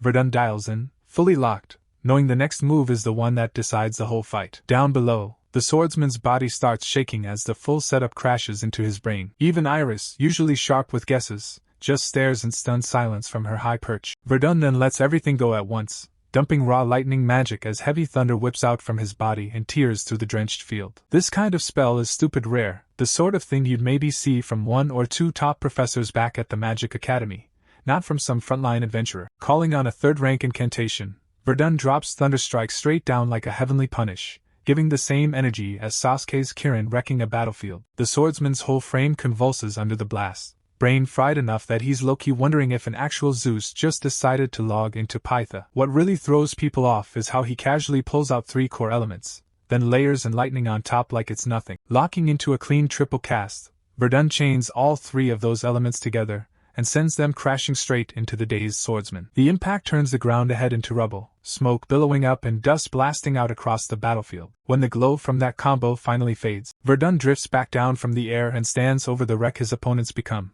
pressing him about that strange orc variant he ran into out in Pyth territory. In the back of his mind, he's starting to wonder if all of this chaos somehow ties back to that professor everyone keeps hinting at. The swordsman's body is twisted and bleeding, shaking like it could shut down any second, but he still forces out words, stunned as it clicks that Verdun is the one who wiped out that orc variant. Even twisted up like that, a nasty grin pushes through as he throws out a question, asking if Verdun came from something called the Ark. That hits Verdun sideways. Even he pauses, clearly not recognizing the name at all. The swordsman decides it doesn't matter if Verdun's clueless about the Ark, he just wants it over, especially with his body bent in ways it shouldn't bend, while Verdun holds back the final blow and keeps pressing, demanding answers about the professor and those messed up experiments that suddenly have his full attention. The swordsman knows spilling anything about the professor would screw over his squad, so he locks that info down hard. Instead, he tries one last cheap play on Verdun, tossing out a final attack hoping they'll both get taken out together. The shot rips through the air fast,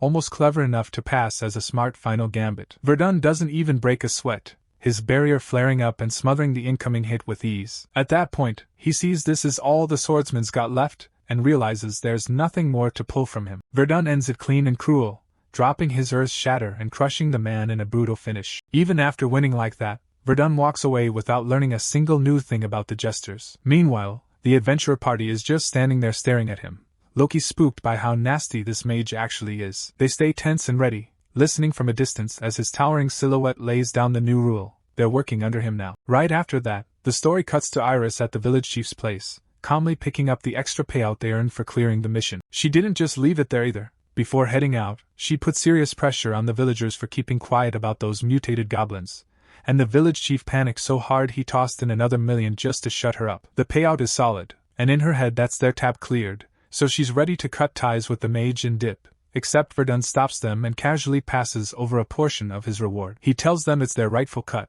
paying them up front as commission for the next job on deck. Since they're all heading from this village straight to Marnie's city, he's already decided he'll need her in his corner once they get there. Not long after everything goes down, they roll out toward Marte's city, And during the trip Iris, now officially party leader and a full-on mage nerd, zones in on Verdun, constantly picking his brain about elemental theory and how his spells work. She isn't overbearing or clingy about it, so he actually responds and throws her some real convo. And before they even notice they're walking under the city's walls, taking in how massive the place is, Verdun figures a city this big has to be running a legit banking setup. On top of that, he's sitting on multiple reports that need to be dropped at the Adventurers Guild sooner rather than later. When Iris asks what his first move is in the city, he lays out his plan to open a bank account and cash in the bounty, and she instantly points him toward the city hall for both. Since she knows this place inside and out, Iris immediately starts leading the way through the streets without even needing to think about directions. Meanwhile, her squad in the back is losing it, quietly freaking out that she's this relaxed walking beside the same guy who cut down that swordsman like it was nothing. First thing on the list is the bounty cash,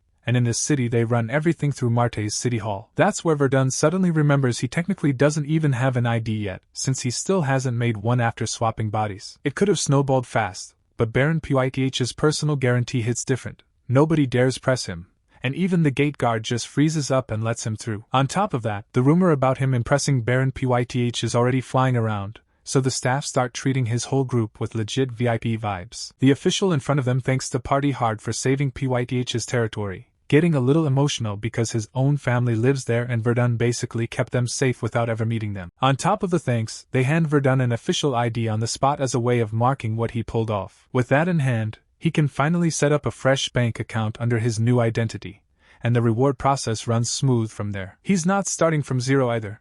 He's already sitting on a second account back in Verdun. Problem is, the second he starts moving money from that one, the Tower Master's going to sniff it out and piece together who he really is.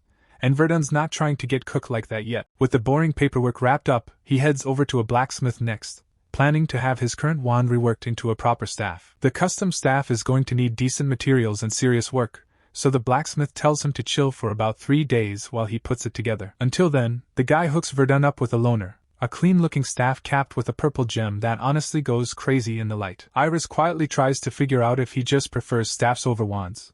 What she doesn't know is that the mages at the tower treated him like trash and kept sticking a broom in his hands, so swinging a long handle just became normal for him. He keeps that backstory to himself, says nothing, and just heads out with her toward their next stop, the Marta's public library. The place is known for having at least decent enchantment books on hand, and while Iris agrees they've got stock, she's already thinking whatever they have is going to be way below the level he's playing at. Instead, Verdun points straight at the beginner section and says he wants the entry-level stuff, which has Iris blinking hard as she realizes he seriously wants every basic book they've got. A few minutes later, Iris is stuck hugging this stupidly tall stack of starter spell books, and even the receptionist just stares, like he's mentally typing. What is this dude even doing in his head? Verdun calmly tells the guy to slap all the rental fees onto his bank account, and have every single book sent up to the top floor of his hotel. And when the receptionist double-checks how many he actually plans to have delivered, Verdun flat-out answers that he's taking the whole set, leaving both the receptionist and Iris low-key speechless with how casual he is about it. Covering the bill isn't a problem for him now that the bounty money already hit his account.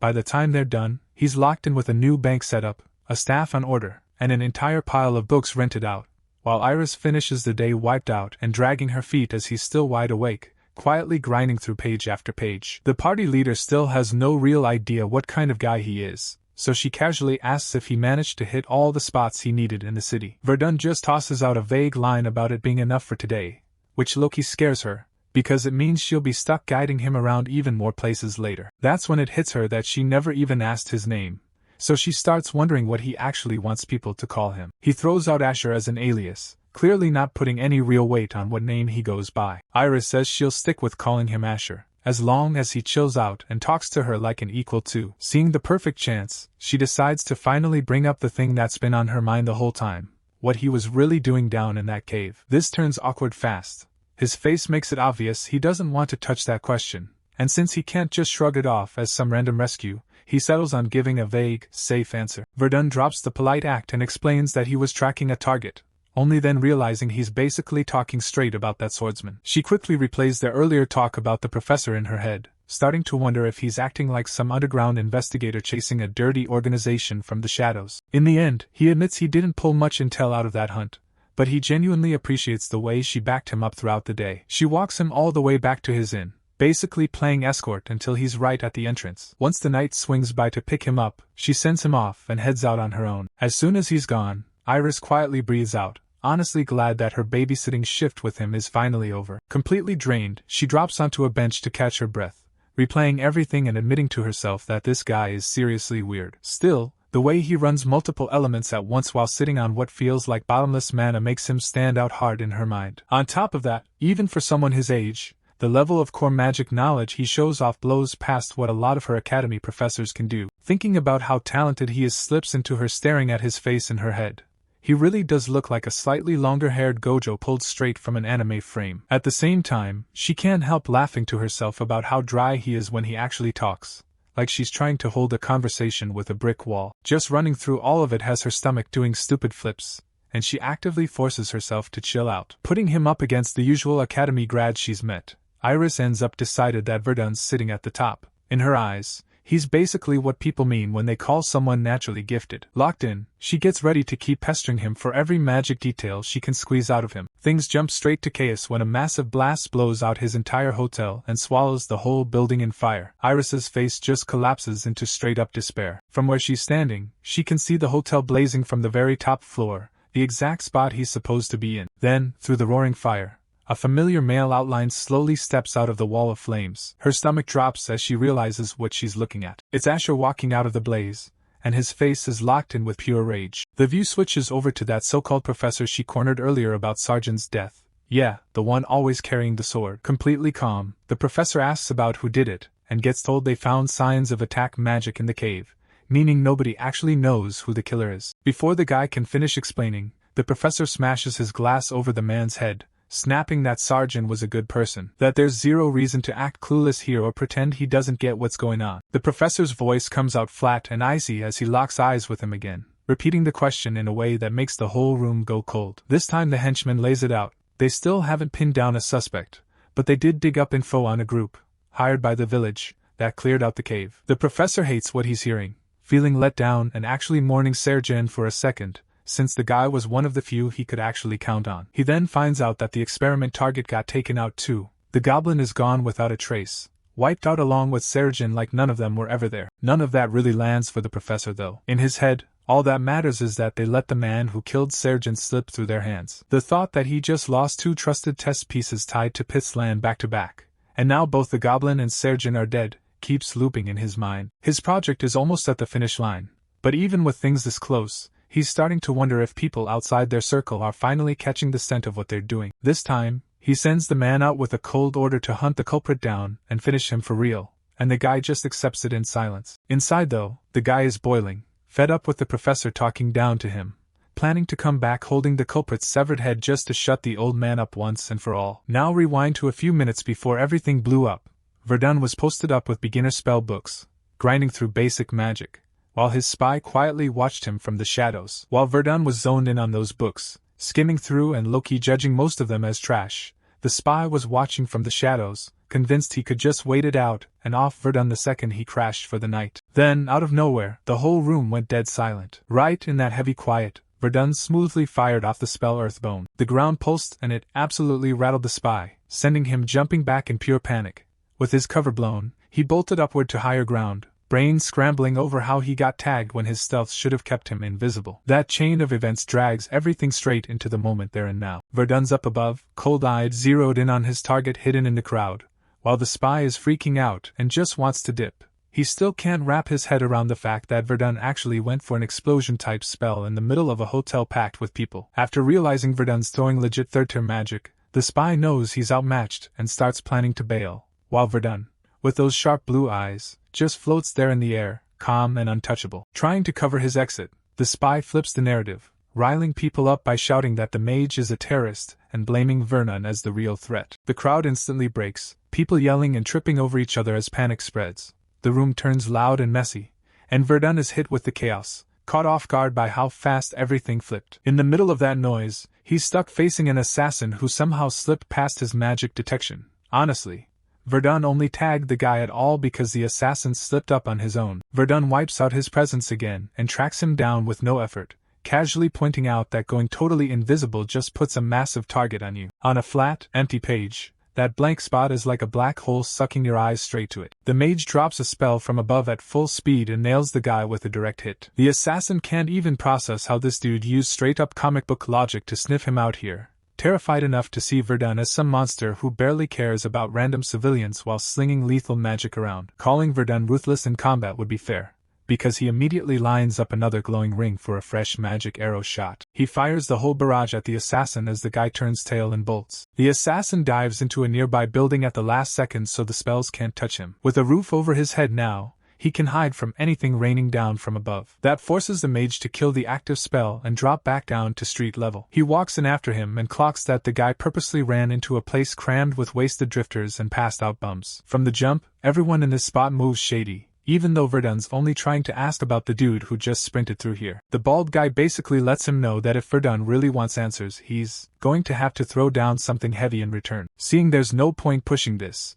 Verdun scans the room again and clocks that there's basically no clean way out, which is exactly when he realizes the assassin's already in the building. Out of nowhere, the blade rips straight through the bald guy's chest. The assassin was clearly banking on catching Verdun off guard by using some random drifter as his attack route. It's a savage play, but to Verdun, it just feels cheap and cowardly. Verdun snaps back and drops a shockwave spell, blasting the assassin backward and carving out some space between them. Even with that hit, it's still not close to enough to finish this man off. He knocks most of the attack aside with his sword and quickly clocks what kind of situation he's in. Banking on the idea that regular mages can't throw hands and throw spells at the same time, the assassin plans to bait Verdun into popping a magic shield, then use that exact second to drop a smoke bomb and vanish. On paper, it sounds smart for sure, but is Verdun actually about to let that play out? Committed to the setup, the assassin closes the gap and straight up charges in to cut Verdun down. In his head, he's just counting the seconds, waiting for that one instant when Verdun will finally throw up a barrier. Instead, Verdun does something that breaks his expectations completely.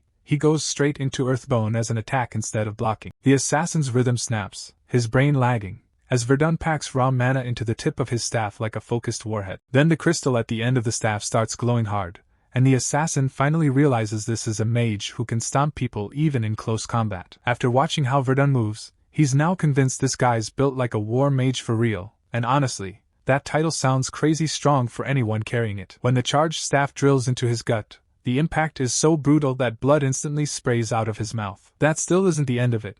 Verdun drops dessert on top of the main course by casting another Earthbone right after. The assassin is sure he's done for and really thinks this is where he dies. Cornered and out of options, he pops a smoke bomb and forces an opening to sprint out. Verdun reacts instantly, shredding the smoke apart with a tight little whirlwind spell. But by the time the haze clears, the assassin has already vanished. That single heartbeat was all he needed to pull some low-budget Batman vanish. After that, everything just goes completely downhill. And it only keeps sliding, because the city guards swarm the scene, looking to grab the arsonist who blew up the hotel. At this point, Verdun's starting to look like one of those rookie superheroes who goes crazy with power and forgets basic crowd control. Word of all this chaos hits the city mayor, who has no idea how the proud hero of Pyth's territory suddenly turned into the supposed terrorist trashing Marty's streets. Henry then gets updated that the mage, Asher, claims he was ambushed by an assassin at his inn and that thing spiraled out of control from there. On top of that, they've lined this mess up with another case where an adventurer from their own guild got murdered,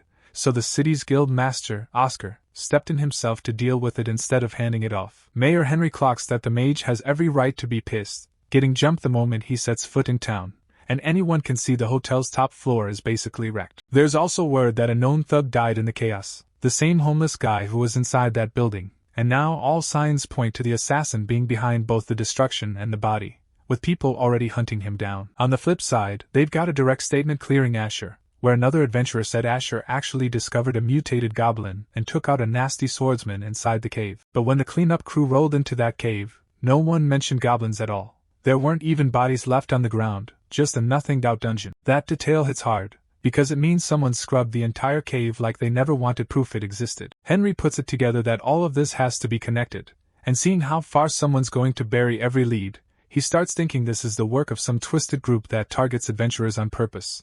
So he asks if anything like this has popped up in other reports. Oscar answers that they already tried assigning Asher a guard to watch his back. But after what went down recently, some snakes started pushing the story that Asher's the brain behind the whole terrorist stunt, so now no one's willing to back him up and everyone just treats him like he's the bad guy. Even the mayor finds that hard to handle, and the only move he's got left is to reach out to his own personal knights and see if they'll take the job. The next day at Marte's city hall, Verdun stood there turning his new staff over in his hands, Loki impressed. The thing honestly looked clean, like a real upgrade. Once his gear was sorted, Verdun was basically locked in and ready to move out. But right then a knight showed up and walked straight up to him. That knight, Jason, was actually the vice captain of the city guard and had been personally tasked with protecting the mage. Even so, just looking at Verdun, he couldn't shake the thought that this had to be that insane mage everyone kept talking about. Verdun, on the other hand, quickly figured the mayor probably didn't see him as a suspect anymore if they were slapping a guard on him. And what stood out about Jason was his baby face paired with legit third-tier sword skill. Verdun was about to dip from the front desk at the city hall when Jason stopped him, insisting he first accept the condition of letting him stick close as escort. Treating it like a hassle he couldn't dodge, Verdun casually agreed to bring the knight along, but that laid-back tone hit Jason's pride hard, making him feel like the mage was openly looking down on him. After they'd been on the road for about half a day, Jason's patience was wearing thin, and he finally blurted out how he genuinely had no clue where they were even heading. Verdun simply pointed out that he could go wherever he wanted and his guard just had to keep up, which only ticked the young vice captain off more, since they'd been walking forever with what felt like zero clear goal. Eventually, Jason caught a break when Verdun stopped at last.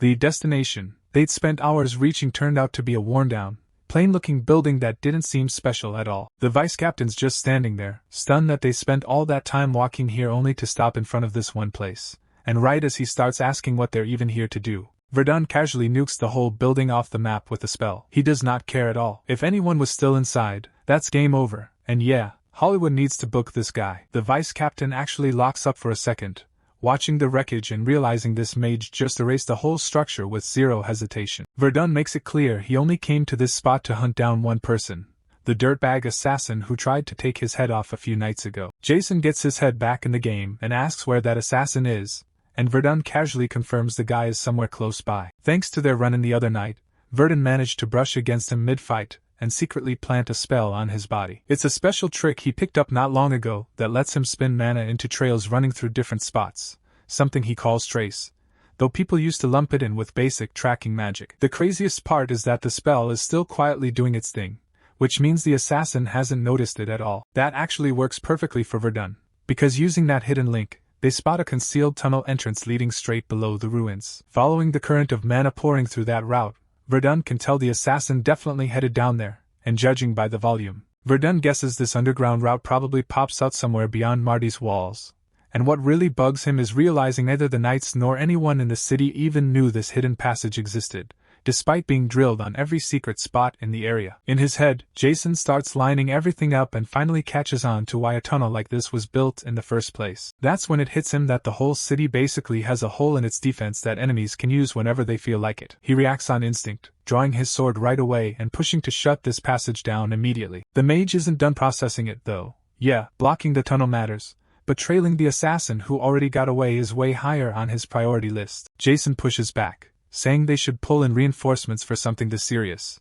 But Verdun believes that giving the assassin any extra time just guarantees they'll lose him. So he says they need to move now, drops into the tunnel without waiting, and leaves the knight just standing there stunned. Jason can't shake how casually Verdun is treating a vice captain of the city guard, like his rank means nothing, and it feels yet again like this mage is low-key sleeping on what he can do. Irritated, he jumps in after him, convinced at this point that every mage walks around with the same smug attitude. Meanwhile, that escaped assassin is creeping down the passage ahead of them, strolling around slow with his arm hanging in that broken Vegeta pose. He's sitting there pissed at himself, realizing he wasted a stupid amount of time just sitting on his ass doing nothing. After he bailed from the fight, he had to lay low for a while, patch himself up, and scrub every hint of his trail so nobody could trace him. That's why he holed up here so long, but the way he's fumbling this, he's sure his nightmare of a boss is going to execute him.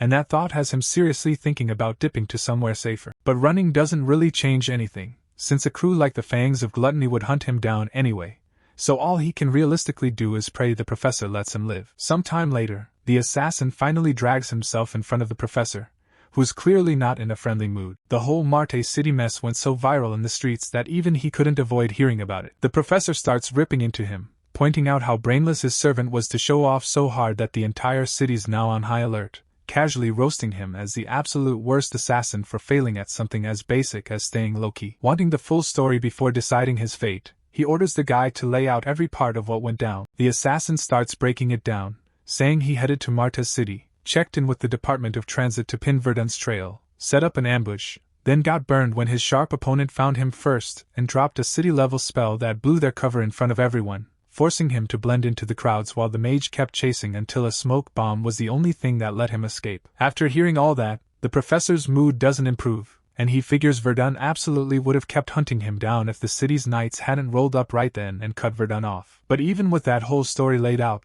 the professor isn't buying it, and starts thinking there has to be some bigger reason that Mage cut the hunt short. Then it finally clicks for him.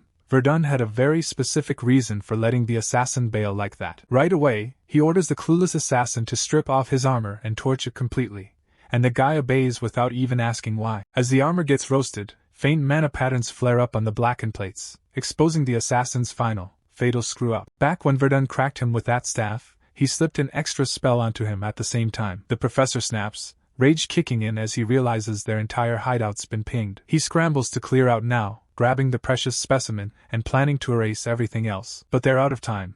Verdun blows his way in on cue, now understanding why his tracking spells suddenly went dark. He's actually satisfied seeing they managed to piece together what he'd set up from the start. It doesn't matter anymore though. They're exposed, the game's over, and there's nowhere left for them to run. The running and hiding finally comes to an end right here. Looking over what's in front of him, and how bad this could get, Verdun clocks right away that the guy standing ahead is the same assassin who went after him before, and the older man behind him fits perfectly with all the hints Verdun has picked up so far, basically screaming that this has to be the professor tied to those experiments. Cornered with nowhere left to dip, the professor ends up face to face with the unhinged mage, stunned that the Ark actually sent someone this wild into the field. What really grinds Verdun is how the Ark keeps getting dragged into every meeting with these clowns, just like back in the cave. He wants answers, but first he's got to drop both of them, so he whips out Earth's spear to catch them slipping. The assassin instantly throws himself in front and takes the spell for his boss. Behind him, the professor is still fuming that this fool managed to botch things so hard that their enemies literally barged into their hideout. With everything falling apart, the professor orders him to just buy some time while he pushes the rest of his plan forward. Verdun's not letting this man sprint off scot-free, so he fires off another swarm of magic arrows to drag him back down fast. But every path forward is cut off by the assassin holding the line. He's just stalling, giving his boss a clean window to escape, because the last thing he can afford right now is another screw-up on his record. Verdun knows the hit he blocked was nerfed, but he also knows if he cranks things up, he could easily kill this dude, and that would delete his best shot at getting intel. He's stuck in this rough spot where he has to catch him alive. The assassin then swings on the vice captain, blades flashing, but Jason keeps up and keeps blocking, holding his ground without folding. Jason signals to Verdun that he'll lock this guy down, giving the mage the opening he needs to slide past and bolt after the professor. Verdun doesn't even pause. He jets forward, almost gliding like some DBZ character mid-flight, and Jason's low-key annoyed because the guy just dipped without a single word of thanks. Even with that crazy speed, Verdun can't spot the professor anywhere. Not much time's gone by, so there's no real reason the guy should have gotten that far away. Then out of nowhere, something nasty in the air makes him flinch. It hits him. It's the rank smell of decaying bodies. Verdun finally shows up in front of the professor, who's standing there way too calm and wicked, like he'd been waiting for this moment. He'd kind of expected his assassin to fail against that wild mage, but honestly he doesn't care. Verdun being here just means he finally gets to showcase the masterpiece he's been itching to flex on the world. Behind him, stuffed inside a massive iron cage, sits a whole swarm of warped jesters, creepy things with jaws split wide like someone ripped their mouths open. Verdun sizes everything up and starts to get it. This lunatic science nerd cranked out a whole army of these freaks in one go. Calling them jesters just sounds like he's clowning on the whole idea of humanity, bragging that they're his own twist on evolution, even though he quietly admits they're still duds, half-baked versions that don't live up to the perfect monster he wants. Even so, in his head, this unfinished squad is way more than enough to delete a single mage, so he loses it and cracks the locks, letting the horde pour out of the cage. A wave of towering orcs and nasty goblins rushes straight at Verdun like a stampede in a hallway. As they charge him, Verdun quickly figures out that if he picks them off one at a time, he'll be out here grinding trash mobs until sunrise. Instead, he decides to play it smart, lining up both water magic and lightning magic at the same time. He drops into dual casting again and fires off Thunder Wave as a full blast spell, sending a massive surge of water crashing forward packed with streaks of thunderbolts ripping through it, wiping out enemies across the whole area. The edge of the spell even rips into the professor, catching him in the overflow and slamming him to the floor. He hits the ground irritated, clearly pissed that Verdun's spell actually tagged him. After seeing Verdun go wild with his own eyes, the professor's mind just crashes, he realizes he's completely screwed, because this dude is obviously not some normal third-tier mage. The way Verdun chains his spells and locks everything in could only mean one thing. This is a peak fourth-tier mage, casually erasing every mutation like he's doing a warm-up. The professor can't stand it. He's burned years of his life building these psycho experiments, and now it's all about to get wiped out in just a few minutes. Panicking hard and running out of options, he reaches for a hidden mechanism and pops open a secret door, then slips into the protected chamber where he's been hiding his final, ultimate test subject. This creature is his prized build, the one he sunk everything into. The more Verdun looks at it, the more it creeps him out, with this ridiculous, tightened-up figure that wouldn't look out of place on some filtered IG post. Verdun closes the distance fast, cornering the desperate professor who is still stuck processing how his army of test projects got wiped in just moments. Verdun coolly lays it out, saying he burned every last one of them, making it clear the professor has nowhere left to run. To the professor, the whole thing feels unreal. Even if he labeled them as failures, that stack squad should have overwhelmed any one mage, and definitely not fallen this fast. Just from that move alone, he's locked in on one thing: Verdun's capping out at solid 4th-tier mage level for sure. Meanwhile, Verdun's attention is hooked on the weird living thing soaking in that chamber, Loki studying every creepy little detail. The professor's earlier panic fades, and all that's left on his face is straight-up smug pride. Out of everything he's made, this one has him the most hyped. He calls this thing Gluttony, the mascot of their whole squad and what they stand for. A so-called ultimate creature that eats anything around it just to level up and get stronger. Verdun's skin crawls as he listens, actually freaking out at the idea that this monster is what they want humanity to turn into one day. He decides he's not letting that happen, steps in before it pops off, and cleanly hacks off the professor's arm. Finally, a main character who tries to delete the problem before it wakes up. Even so, it backfires on him, because over the sound of the guy screaming, he realizes the professor already slammed the activation switch before his arm even hit the floor. And then it's there, the beast they call Gluttony, twisted and wrong. If this nightmare is what future humanity looks like, he's absolutely not signing up for that. That's when Verdun fully pieces it together and understands exactly what the professor was setting into motion. The professor just laughs, riding that fake victory high, bragging that the mage's insane mana pool is actually what's going to kill him. To Gluttony, Verdun basically looks like a full-course meal overflowing with mana, and it can't take its eyes off him. What makes this thing stand out is how it actually starts talking, practically announcing how hungry it is. Verdun doesn't expect any of that, and for a second, it genuinely throws him off. Right after, Gluttony starts jerking around, its body bursting with wild, unstable energy. Drool dripping, the monster has already hard-locked on Verdun, dead set on devouring that gourmet mana meal. When Gluttony lets out an energy blast, its whole body powers up crazy fast.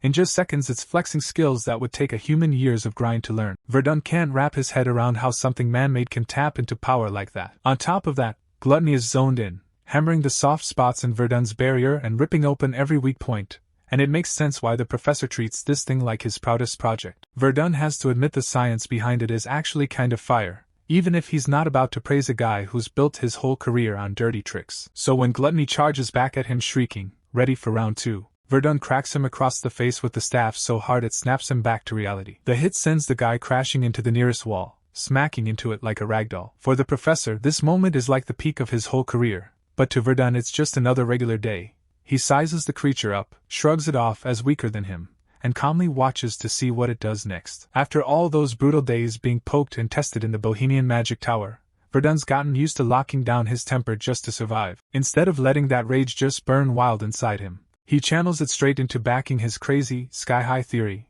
and now that the monster's been tossed aside, all that boiling emotion cools down and tightens into a cold, sharp calm. For now, Verdun decides to give this thing a simple nickname. He calls it Mortal, since its body is literally a copy-paste of the professor's custom orc. That includes the insane regent speed that makes trying to finish it off way more annoying than it should be. This thing's body snaps and bends in ways that shouldn't even be possible.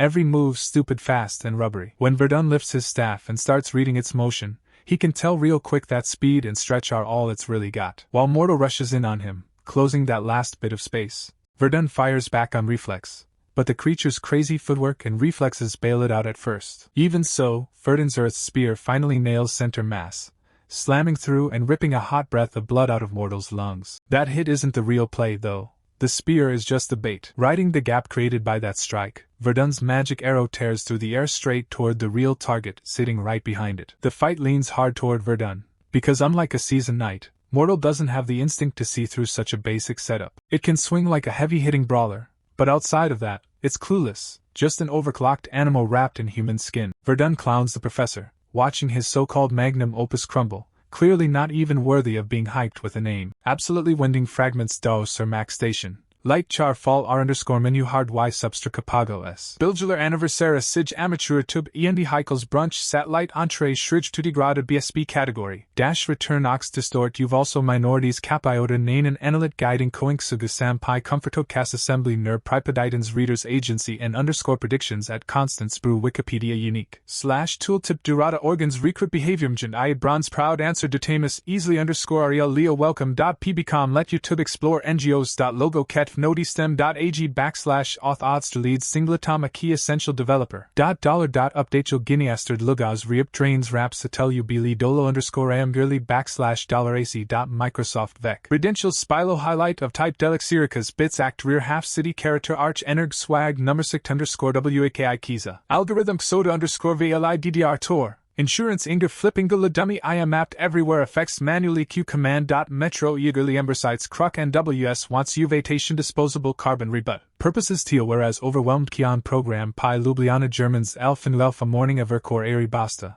Up movement veg bashash sung viso perceived beck. Observatory Grams Mauritius serves sharpen patry Amy _ He tries to cope by telling himself the thing's still basically a premature newborn, starving and nowhere near full strength. In this totally messed up move, he even decides to toss his own severed arm in as food, hoping the meal will juice the beast up long enough for him to get away. Verdun isn't buying it and immediately flips into strict investigator mode, demanding to see every research record tied to this nightmare. He backs that demand up by laying out a brutal warning, making it crystal clear that both the monster and the professor are on the chopping block. Cornered, the professor finally surrenders the experiment files, secretly gambling that, as a mage, Verdun will recognize the value baked into this data. He basically stakes his life on the idea that the notes are way too important to ever burn, showing he clearly has no clue who he's dealing with. Instead of respect, Verdun's face just twists with total disgust as he barely glances at the pages and dumps them aside like they're worthless junk. Verdun can tell the research might be useful for biology or whatever, but the way this dude tosses ethics in the trash is right up there with the Bohemian Tower level grim. When pushed to explain himself, Verdun just shrugs it off and says the whole project isn't his style. Right after that, the professor freaks out, realizing Verdun's planning to erase both him and his favorite monster for good. For a second, Verdun thinks about digging deeper into the arc and gluttony, but he cuts the idea off before it fully forms. With Jason already on his way here, Verdun knows he has to seal any chance of information leaking, fast. Without wasting time, he calls up his ignite spell, and roasts both the professor and his warped creation until there's nothing left but ash. A heartbeat later, Jason shows up putting on this concerned face.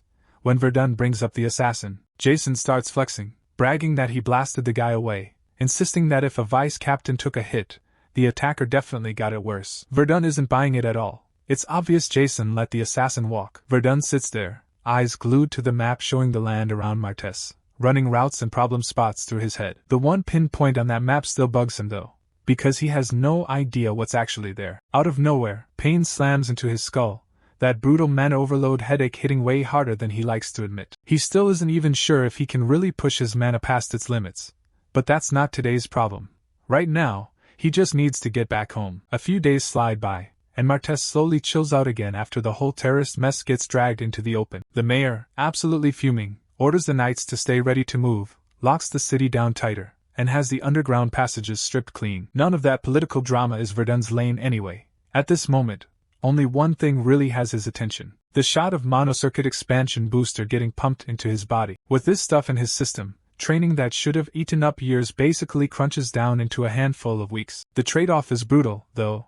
Verdun's drenched in sweat, every muscle screaming as he hangs on through the whole process. Sitting right at mid-rank 3 with his elemental powers, Verdun knows it's basically grind time if he wants to break into the next tier. Somewhere far from Martes, a shadowy higher up, the one really running things, catches word that the professor's been wiped out. He doesn't feel bad at all. The professor was already on his personal hit list, but Verdun's clean, efficient way of closing the whole mess actually grabs his interest. From that moment, it's only a matter of time before Verdun ends up standing face to face with this guy. When the sun comes up, Verdun's already at the Martes Knights training field. He locks in on his routine, sharpening his mana control and spell work until everything feels tight and natural. His earlier scouting using that strange map had already led him to what looked like an abandoned research lab. It sat buried in thick forest along the border, with the main entrance tucked under a giant tree and blocked by some overcomplicated mechanical lock like it was out of a secret lair budget pack. Even after a deep sweep, he hadn't found anything living there besides normal bugs and random forest critters. All he really walked away with was a note about a fong-shaped crest in the professor's journal and a chunk of mabat hide,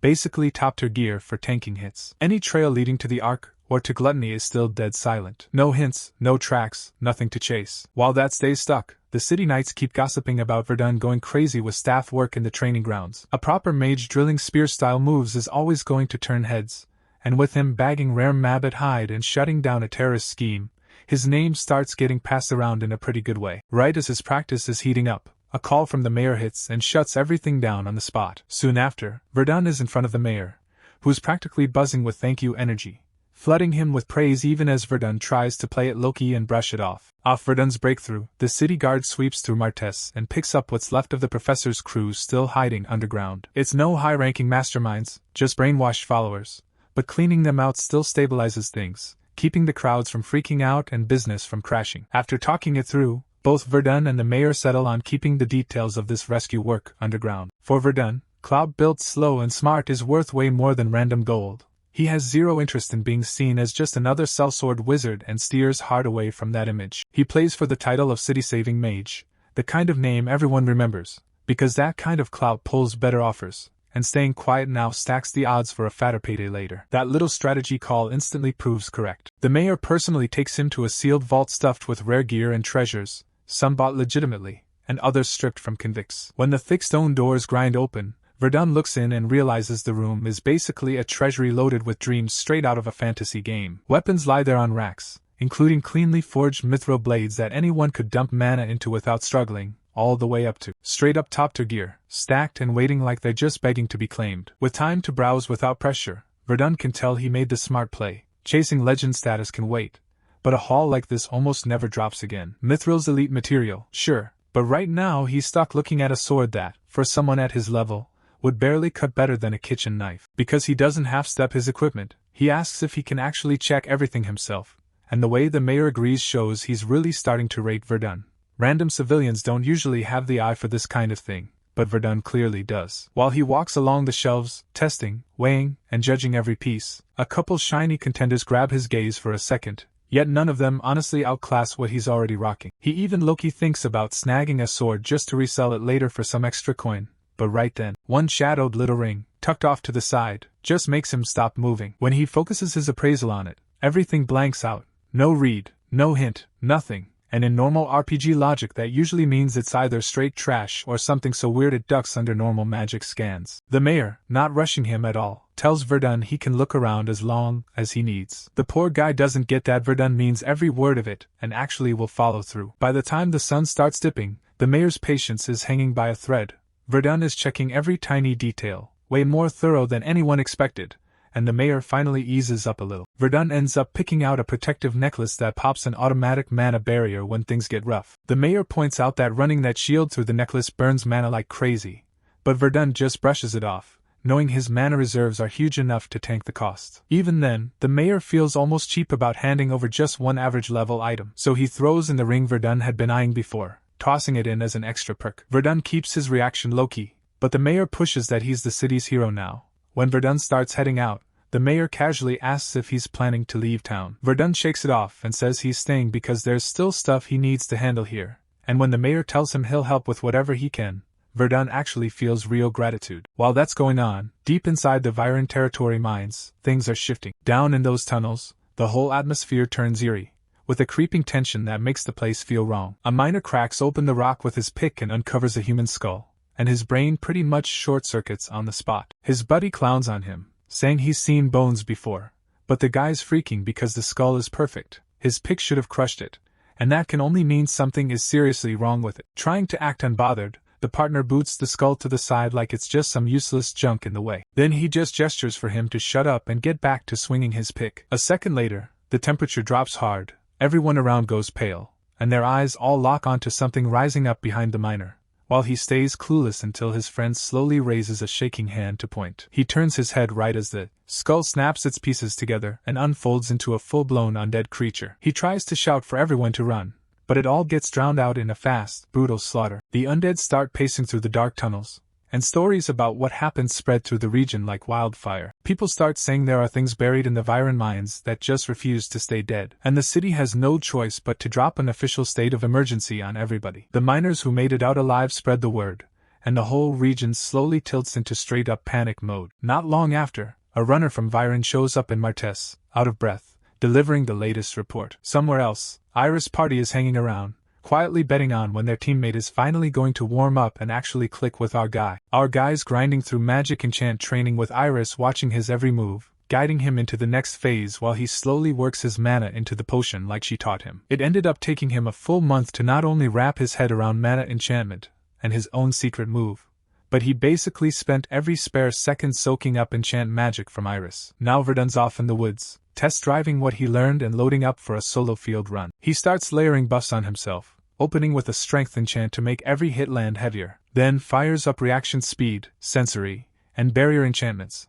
With all those skills buzzing around him at once, he blasts into an orc and drops it with one clean mana strike, finally proving that a month straight of non-stop training actually pays off in a real fight. Watching a supposed squishy mage drop an orc with his bare hands in just 13 seconds absolutely stuns Iris. On the walk back, she can't help wondering if there's anything this guy can't pull off. He genuinely tries to thank Iris for all the magic help, but she's already so locked in on how gifted he is that she low-key acts like it was all him. In her head, he's such a natural he might as well have learned every spell solo, but Verdun shuts that down fast with a harsh reality check. Nobody goes self-taught when every magic book's been torched, and since she's the one who pulled him through every wall he hit, she's the real teacher here, which fully rescues her confidence, while his grounded, humble vibe just pulls her in more, to the point he almost feels unreal. With them alone together like this, her brain naturally flips to his love life, because on paper he looks like the exact type way too many girls would insta-crush on. Out of nowhere, her thoughts spiral into wondering if Verdun secretly has some kind of issue, and when he calmly answers that he doesn't, it finally hits her that she's been saying everything in her head out loud. He hits her with a deadpan warning to keep those wild theories inside next time, and burning with embarrassment, she fumbles around trying to fix the mood but totally whiffs it. The cringe just keeps walking alongside them all the way up to the city gate. Luckily, the vibe gets broken the moment they hit the entrance. Standing there waiting is Oscar, and from the way he's planted himself, it's obvious he's got something he wants from Verdun. Oscar, the guild master of the Martis Adventurers Guild and a legit big name in town, tracks Verdun down personally because he actually needs him for a serious job. Deep in the mines out by Viren territory on the Martes border, a full-on swarm of undead has shown up, so dense it already feels like a dungeon outbreak, and the creatures themselves are nasty enough that the guild stops pretending this is just a normal request. Anyone who gets too close to these things risks catching some curse or sickness from them, so most local adventurers look at the notice, shake their heads, and walk away. After hearing how Verdun shredded that recent terrorist plot and basically saved the city's face,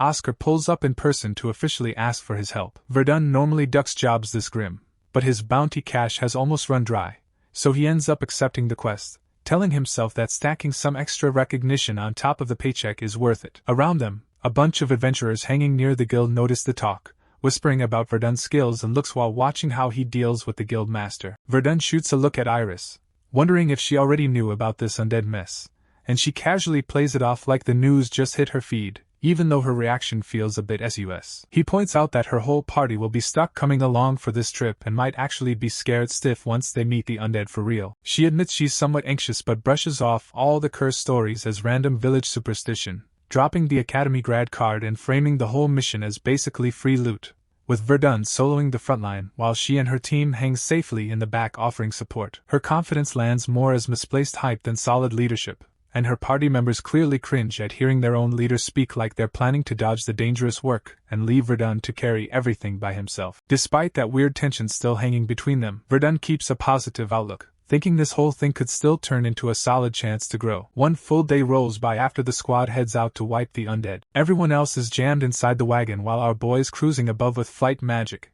and the fact that he chooses the sky has the whole crew wondering if he's low-key avoiding them, plus how he even has the juice to keep a spell like that running non-stop. With nothing better to do, the squad's curiosity naturally shifts to whatever is going on between him and Iris. She downplays it, framing them as just a senior and junior rolling together. It's basically her quiet way of acknowledging that he once stepped in and saved them. When one girl guesses they probably came out of the same academy, Iris sets it straight, saying Verdun's actually more like her instructor even though they're almost the same age. The chat cuts off the moment Verdun's voice drops from above, as he spots a swarm of undead and some Viron townsfolk sprinting for their lives. Not hesitating at all, he angles down and rockets straight toward the chaos to step in. Even from way back, the crowd of undead packing the field is insane, but for him it's the perfect stage to see if all that grinding actually did anything. He's walking in confident because of a hidden skill tied to a slick treasure he snagged from the magic tower, a rare elemental grimoire. Stuff like this is usually only handled by third-tier mages and up,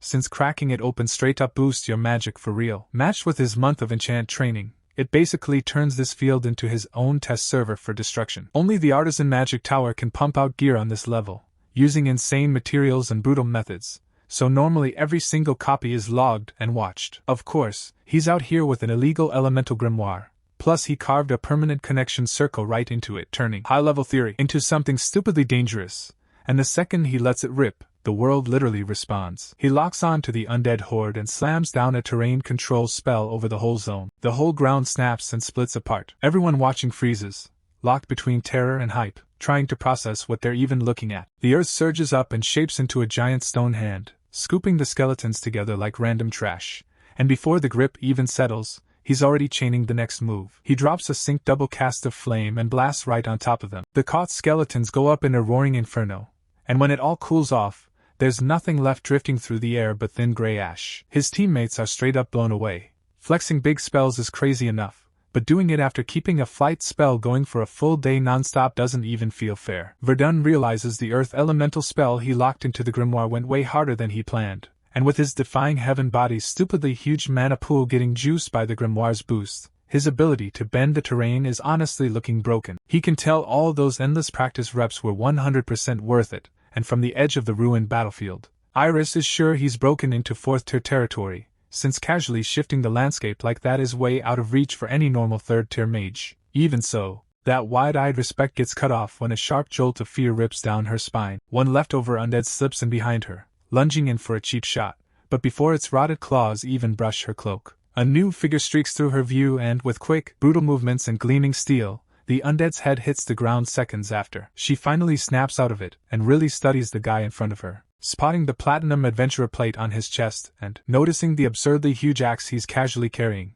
which makes it way too easy for the party to realize they're looking at Galliarch the Butcher. He wastes zero time and barks out where the undead nest is, ready to charge in and farm whatever's left. Instead, Iris has to admit on the spot that the whole swarm's already been erased from the map. Galliarch just squints at her, not convinced at all, knowing from his reports a mob that huge doesn't just dip out like it never existed. His attention shifts over to Verdun, eyes narrowing as he sizes up the newcomer who clearly screams, "Problem solver!" He fixes that stare on Verdun, and straight up asks if he's the one who erased the horde. Verdun doesn't even pretend to be modest and coolly tosses back a challenge, basically saying what if he is the one who soloed it. The attitude, on top of losing the whole hunt, pisses the butcher off immediately. Galliarch didn't hike out here just to get shown a graveyard, and with Verdun stealing both his payday and his bragging rights, Galliarch reaches the only answer that makes sense to him.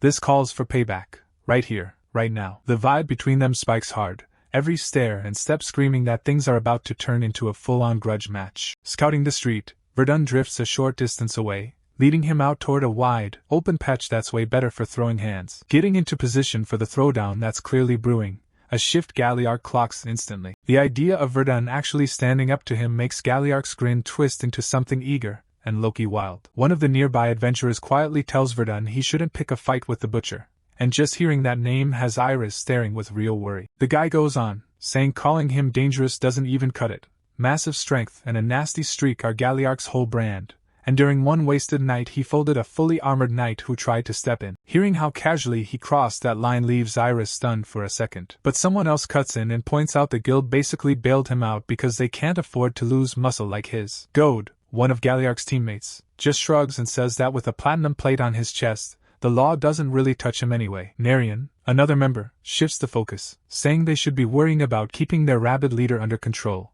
especially now that they're walking on Viron territory where any slip-up can blow up into a political mess. Goad points out that if Verdun's squad is actually running an official job for Viron, starting beef here is the fastest way to get the whole guild caught in the fallout. So he decides to personally go smooth things over, while Galliarch glares, clearly annoyed, since in his head wiping the whole group and pinning it on some randoms wouldn't be hard at all. Galliarch, though, is locked in and dead set on putting Verdun back in his place and cranks up his magic pressure skill. Verdun doesn't flinch at all, casually pegging Galliark as third tier at best from what he's putting out. People all around them can barely stay standing under the heavy weight rolling off Galliark's spell, but Verdun's just standing there, clearly not impressed. The big name move is really just a clumsy mana dump, and all that sloppy control pops out at him instantly. In the next second, Verdun unleashes his own magic. His aura doesn't just crush Galliark's pressure, it straight up floors him. That kind of raw flex instantly locks in Galliark's attention. When Verdun drops the fake name he's been using, Galliark's grin only gets wider.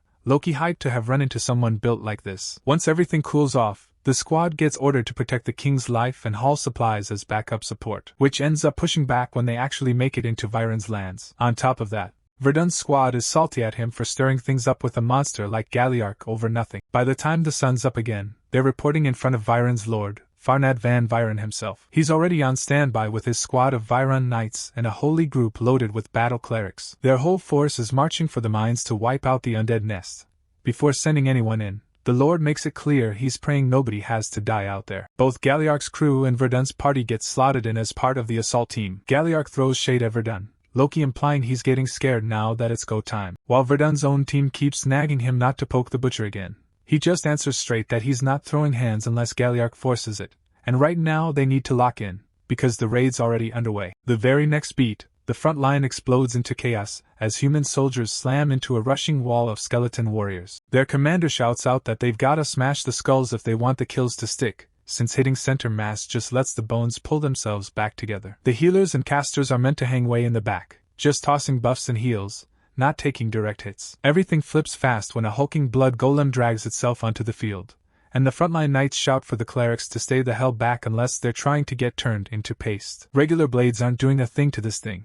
An average sword might as well be a toothpick against it. Galliark, though, doesn't flinch even a little and launches himself straight up into the air toward it. In his mind, this hulking monster is just a warm-up set before the real workout starts, so first, he drives his fist straight into the beast with savage, crunching power, and then, without even a pause, he rips the golem's entire head off like it's nothing. Lord Viron watches the whole play go down, Loki impressed by how clean and brutal Galliark's technique looks. But whatever sanity points Galliark had left start looking questionable with what he does next, as he casually flexes his strength in front of everyone. He casually hurls the severed head across the battlefield, sending it spinning through the air, sending it smashing into the dirt right at Verdun's feet. Everyone watching can tell it's insanely disrespectful. Without saying a word, Galliark is basically staking his claim, tossing out a clear challenge to see if Verdun's big plays yesterday were skill or just a one-time flex. It hits a nerve, and right away Verdun snaps into action and unleashes his terrain control. The earth underneath Galliark suddenly warps and tilts, throwing his footing off. Almost instantly after that,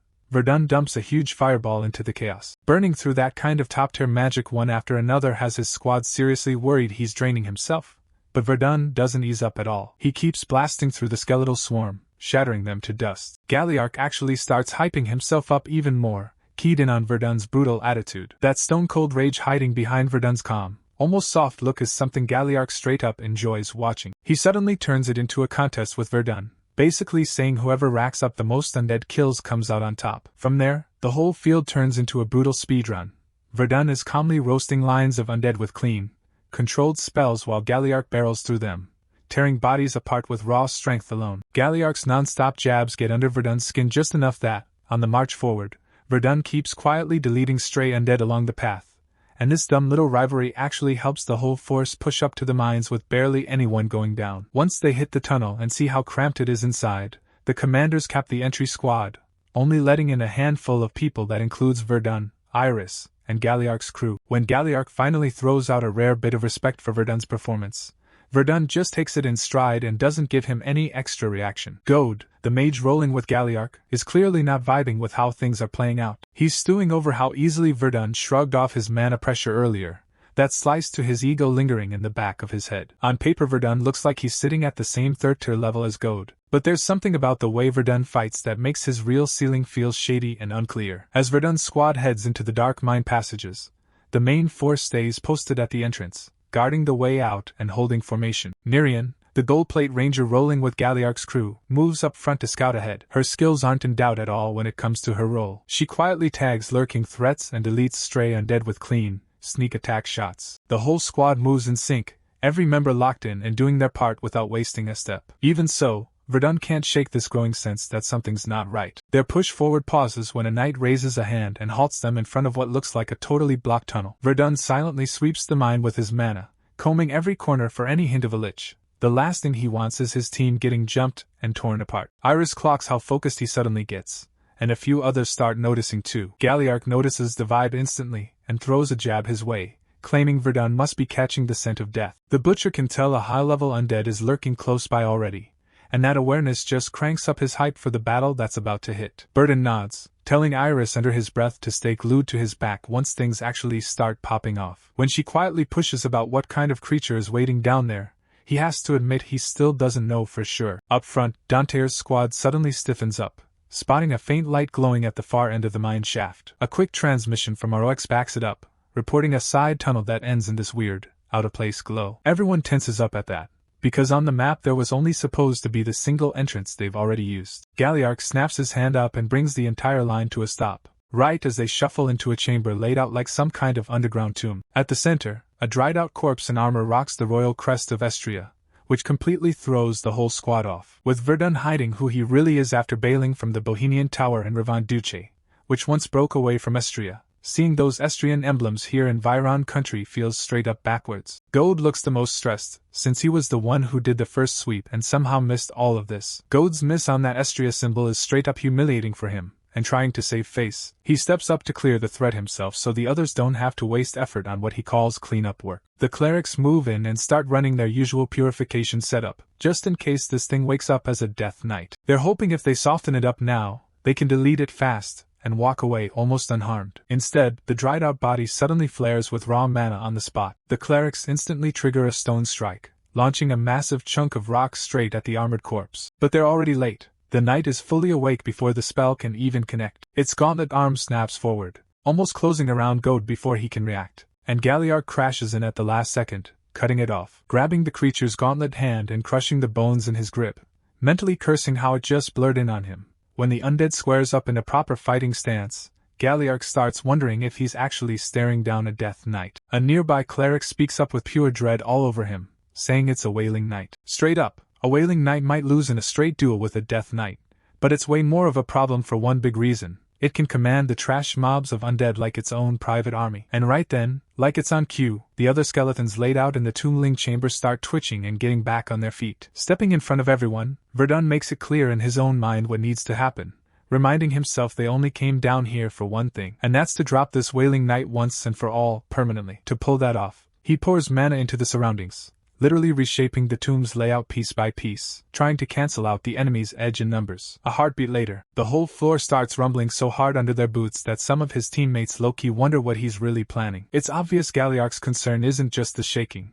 He's worried Verdun's trying to snag the boss credit for himself. Verdun, unbothered, lets him know there'll be more than enough enemies down there for everyone to get their share. Right on schedule, a wave of undead surges to life, ghostly skeleton sorcerers floating above while armored corpses flood the floor, all ready to rush the raid team. Verdun barely even looks at the rest. His eyes are locked on one target, the Wailing Knight, and he's dead set on dropping that thing himself. He locks in and moves instantly, not burning a single extra second. Verdun whips up a spread of flaming arrows and sends them screaming straight at the Wailing Knight. Basically, attacks loaded with fire or holy power are like cheat codes against undead enemies. So he cranks it up, layering on a second spell and stacking it with Heat Wave Arrow. The spells smack into the knight and detonate, blowing up in a huge blast right where it stands. As the blast dies down, he watches the fading smoke and catches a split-second gap in its guard. He lines it up and launches a blazing spear that drives straight through the knight's chest. But the boss just eats it. Other than a clean, burning hole in its armor, the undead knight stays planted,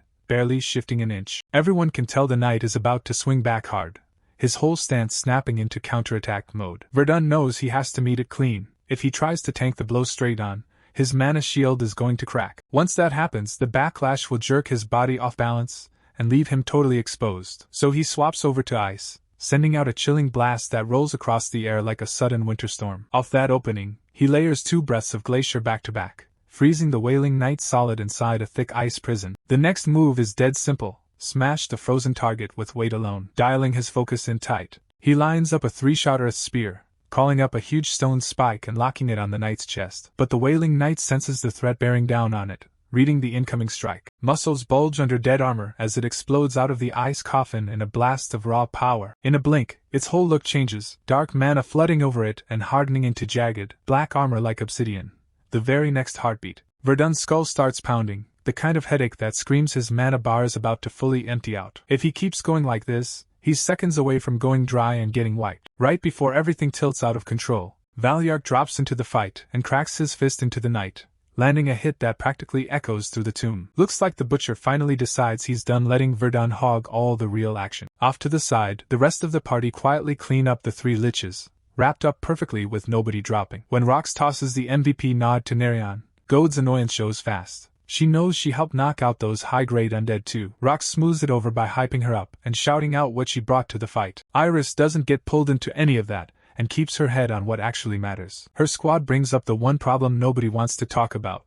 There's still no obvious way out of this place. A massive hole gapes in the ceiling, way too high to reach, and even if they all dump their skills into the stone, the tomb wall stays solid. If that rooftop comes crashing down, every single one of them is getting buried on the spot. Almost like the dungeon heard their worries, the stone around them starts to rumble. The shaking rolls through the chamber, riding out from where Galliark is throwing hands with the powered-up Wailing Knight. He's swinging hard enough to break bones, but the hits just bounce off that slick new armor without leaving so much as a mark. Instead, the knight counters with a brutal hit that sends Galliark stumbling back across the floor. Before he can fully reset his stance, the Dark Knight chains straight into a follow-up sword slash, making Galliark drop low at the last second, the blade cutting through the air where his head just was. The undead boss hops back to get its distance again, while Galliark tightens his grip and brings his axe up, ready to swing for real. When he suddenly senses someone behind him, Galliark turns, and the look on his face says it all. He honestly thought Verdun would be down for the count by now. Galliark tosses out the idea of taking a breather,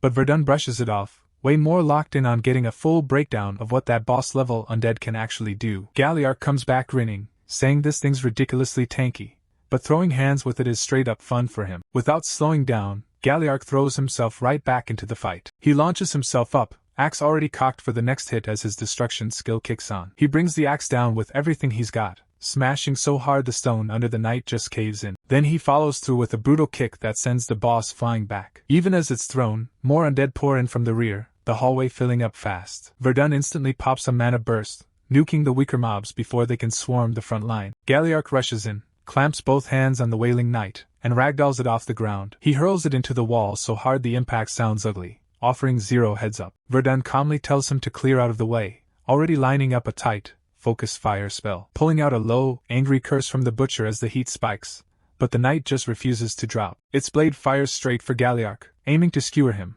but he clamps it between his elbow and knee, locking the steel a breath away from his chest. A heartbeat later, the Wailing Knight tunes everything else out and zones in only on Verdun. It drives forward through the burning aftermath, marching straight through the flames like they're barely even there. Watching the fire do absolutely nothing to the thing makes Verdun's expression tighten up hard. The only reason he doesn't get crushed on the spot is the protection coming off the enchanted necklace. That earlier warning from the mayor about how brutally the charm eats through mana, the one he shrugged off before, is now clearly the main reason his power's running on fumes. On top of that, a nasty, sickening throb from his dislocated shoulder makes every move feel dragged and heavy. Even with all that wrecking his body, the real issue standing in front of him is still the knight itself. Its power has ramped up insanely since that black armor snapped into place. Spotting a gap in the chaos, the clerics sprint in and stack up next to the frontline bruisers. Their blessed chains snap out and clamp around the knight from 3 angles.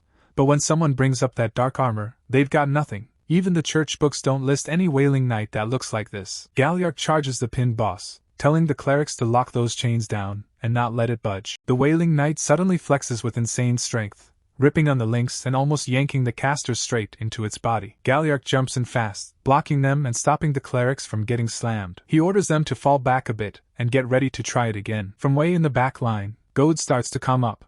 With the boss locked onto Galliark, the whole scene looks like his chance to actually show he matters. He lines up an earth spear, focusing everything on turning this shot into a finisher. The knight swats the incoming spell away with barely any effort, like it's just some stray bug in the air. The deflected spear rips back along its path and rockets straight at Goad. Seeing his squad messed up like that hits Galliark hard and flips a switch in him. He blasts the boss back and snaps at the clerics to rush the mage and patch him up. The Wailing Knight lunges right back at him without pause, but Galliark steps in and grabs its charge head-on with his bare hands. He powers through and smashes the knight straight into the ground. He shoots a quick look over toward Verdun, trying to figure out how long Verdun needs before his mana's back. Verdun lets him know a couple seconds is all he needs to reset, and backs it up with a quick signal for Galliark to be ready. Locking back in, Galliark grinds the knight into the floor and holds it there, lining it up perfectly with the weak spot he'd already beaten into earlier. His elbow slams into the knight's midsection, yanking a rough curse out of the butcher. But he doesn't let go, riding the grapple down and spiking the knight into the floor again as he finally spots a sharp crack crawl across the blackened plate. Galliark and Verdun don't relax for a second. Both of them track that damaged patch of armor like it's the only thing on screen. That shot at finishing things clean falls apart when the knight snaps back with a savage counter. The return blow sends Galliark skidding hard over the stone slabs. Verdun moves up without hesitating, planting himself squarely between the enraged butcher and the undead boss. In that moment, he makes it clear, even without words, that he's the Wailing Knight's real matchup. That busted gap in the knight's chestplate is still the only real win condition he's got. One solid, locked-in burst straight at that spot is risky, but it's the last play on the board. He throws the spell out, but the Wailing Knight's reaction speed is still wild. Before the flames can actually connect, a clean line of white-blue frost slices across the space between them. He twists toward where it came from and spots Iris standing there. It clicks that her eye skills just got added into the fight. In that instant, he remembers hyping her up earlier, telling her how crazy her eyes talent was even if she didn't have much time with elemental stuff yet. Pushing off those words, she told herself she'd give everything she had. Right now, he's quietly giving her props for bailing him out at the perfect second. With the knight dragged down by that sudden layer of frost, the weak spot is wide open, and Verdun gathers what's left of his mana into one tight flame shot, ready to finally put this thing down. While he's knocked out cold, he's still holding on tight to every clear detail of the Wailing Knight in his head. He keeps telling himself that no matter how many runs he has to grind through, he's going back to his homeland. That promise loops in his fading thoughts, keeping him pushing on, and he actually believes it with everything he's got. Yet in the end, how things play out isn't totally up to him. Then he stumbles onto something he was never supposed to find out, and that one truth flips every plan he had on its head. That's how his son ends up watching his own father get buried alive right in front of him. Even after that, the drive to make it back home never drops. When he comes to on the ground, the first thing that hits is straight confusion. Iris and the priest both calm down a bit, finally seeing that he's awake and actually responding. He forces himself up and tunes back into the fight, needing to know if the raid finished the job. The priest tells him they win thanks to RG stepping up, and Iris says they do bring the knight down, but RG suddenly caves in right after. The priest points to the way RG collapsed and looks at the necklace in his grip, feeling some kind of will inside it that's way too close to the Wailing Knight's presence. Verdun's holding it so hard no one can pry it out of his hand. With the vibe it's giving off, the priest's sure it should be turned in and sealed away. Verdun shuts that down and keeps it, taking it on as his own problem. He keeps saying it'll be fine and nothing bad will happen, even while the priest reminds him that literally anything could still go down. Galliark kinda kills the vibe by pointing out how tiny the necklace reward is, and the priest just nods along like he's thinking the same thing. Still, everyone knows gold matters way more than some loot. He's only alive because they moved fast, and you can feel the whole squad finally unclench once it's obvious he's going to make it. Once Verdun gets back on his feet, they all start getting ready to head out, since the last of the mess is already handled. The shambling undead grunts, their commander, even the busted Wailing Knight that barged into the mine, all end up on the ground, wiped out. When the local lord hears what really went down, straight up fear kicks in and he orders the whole place scrubbed clean on the spot. By some miracle, everyone who went into the mines comes back out.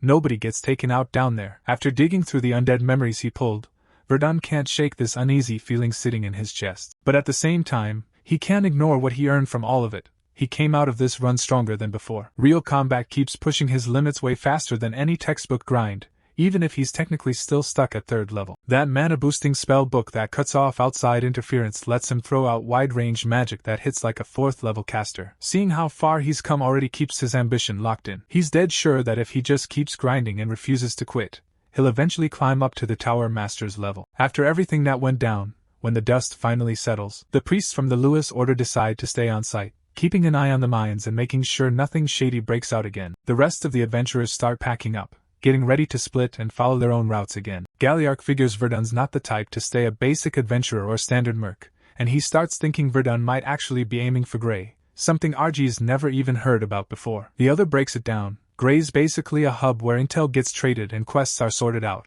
and only people who've already proved they're legit get to work there. Tons of hungry fighters flock to that place, all chasing clout and money without being stuck under tight rules. Since they've been through real fights together, Galliarch doesn't hold back and just shares all this info straight with him. Verdun spent most of his life locked up in the magic tower, so street-level stuff like this is outside his radar. But he gets that the high-risk jobs in Grey come with tougher monsters, and tougher monsters are exactly what he needs to level himself up. From the carriage window, Iris leans out and reminds everyone they're heading out soon. She catches herself wondering if he's actually coming with them, even though she's already decided she'll dive deeper into elemental magic once she's back home. She sees he's hanging back from the group and realizes he's not planning to jump on with the rest of them. His injuries are still pretty raw, but his choice doesn't wobble at all. He thanks her for showing him that enhancement magic and tells her that if she keeps grinding, she'll lock in full control over her elements. Even with all that, he makes it clear he still has to go his own way. Their goodbye lands way quicker than either of them expected. Iris thinks back over everything that went down, how she made it out alive and picked up stuff she never even got close to learning at the academy. Their first meeting hit out of nowhere, and now it wraps up just as suddenly. She gets that trying to keep him here won't change anything. They lock hands in a final shake and split paths, both carrying the quiet plan to cross routes again someday. She just tells herself that when that moment finally hits, she's going to stand there with her head up as someone he has no choice but to recognize. Meanwhile, Ravelin faces the captured guy straight on, pressing him about why Black Hour is targeting the magic tower of Bohemian and trying to drag out any reasons behind it. Black Hour is made up of mages who ditched normal magic and dipped into a warped style of sorcery, and to Ravelin, whatever really went down in the attack on Bohemian's magic tower stays buried, hidden way out of reach. She walks away without learning who pulled the strings or why it all started, figuring the guys she caught are small time, and that this kind of secret sits with people sitting way higher than them. Then the scene jumps. She ends up standing in front of a man who actually praises Ravelin for dropping that huge wave of destruction with just a normal second-rank spell. This is Lukan, Valdek's third disciple, a guy who's convinced that people born talented exist on a totally different level from regular mages. Ravelin, though, is clearly not thrilled that he showed up. He's low-key stressed about her digging into deadly stuff solo and even says she might end up snagging the spot as their master's fourth student if she keeps going like this. To keep her from diving into that danger, Ravelin tells him to mind his own lane and focus on his projects. It's been 7 years since his wild multi-continuity theory went viral across the magic world, and people are still watching to see if he can pull off another banger like that. Lukan can tell Ravelin isn't fully buying the official story tied to those old rumors. The Tower Master might have stamped the thesis as his, but the way everything lines up in the timeline just doesn't sit right with her. She points out how weird it is that a guy with a brain that sharp has only climbed up to 4th rank in all those 7 years. Her cold, clean reasoning hits Lukan right where it hurts. He takes it as her trashing someone he deeply respects, and in his head, she's turned into this non-stop headache he can't get rid of. It stings even more now that she's digging into events everyone thought were safely buried in the past. Convinced Verdun died back then, Lukan's sure the secret about the stolen research went into the grave with him. That silence keeps some big names untouched in the shadows, but Ravelin doesn't slow down and just keeps pushing further anyway. Lukan realizes that snapping back would only make him look bad in front of the Tower Master, so he swallows it and keeps his temper on lockdown. Outwardly he stays polished and careful about his image, while quietly grinding and plotting his move toward the 5th rank. He's convinced that once he hits that top tier, he'll finally be strong enough to shut down Ravelin's constant meddling for good. Before he dips out of Viren, Verdun swings by the village called Grey, mainly because Galliarch puts him on to the place. From there, he eventually rolls into Koan, the hardcore industrial city at the center of Pale's territory, where giant factories run non-stop and everyone sticks to strict routines. People flood into Koan chasing a stable life, but the grind is brutal, and it splits the city clean between rich and poor, with its slums infamous for how rough they are. Verdun still believes the real truths usually hide in the corners everyone likes to ignore. He heads right into the deepest part of the slum district, taking in how insane the gap is compared to the clean neighborhoods. Even gritty Martez feels bright next to this, though at least the rank smell here doesn't bother him much. Tucked away inside all this rust and trash, he spots a low-key building that's clearly set up as a cover for passing information. When he steps in, the place is dead empty except for one guy at the counter who instantly says they're not taking customers. Verdun calmly drops a reference to the butcher. The man behind the counter asks for a name. He calls himself Asher, and once his look matches the description on file, the owner becomes all business. The man cuts straight to it, shows him a hidden door in the back, and lays down a cold warning that if Verdun starts anything in there, everyone tied to this spot is going to pay for it. Verdun heads down a set of steps into a storage-looking building that actually opens into a hidden bar underground. A guy covered in bandages waits at the doorway and guides him deeper inside. Verdun starts checking the place out the second he steps in. He clocks 2 magic users, an archer hanging back, and a pair of sword fighters posted up. Everyone posted there is clearly in it for risky jobs or info nobody talks about in public. After a moment, the bandaged guy takes him through to a more private room. In there, another man steps up and says he's Pale,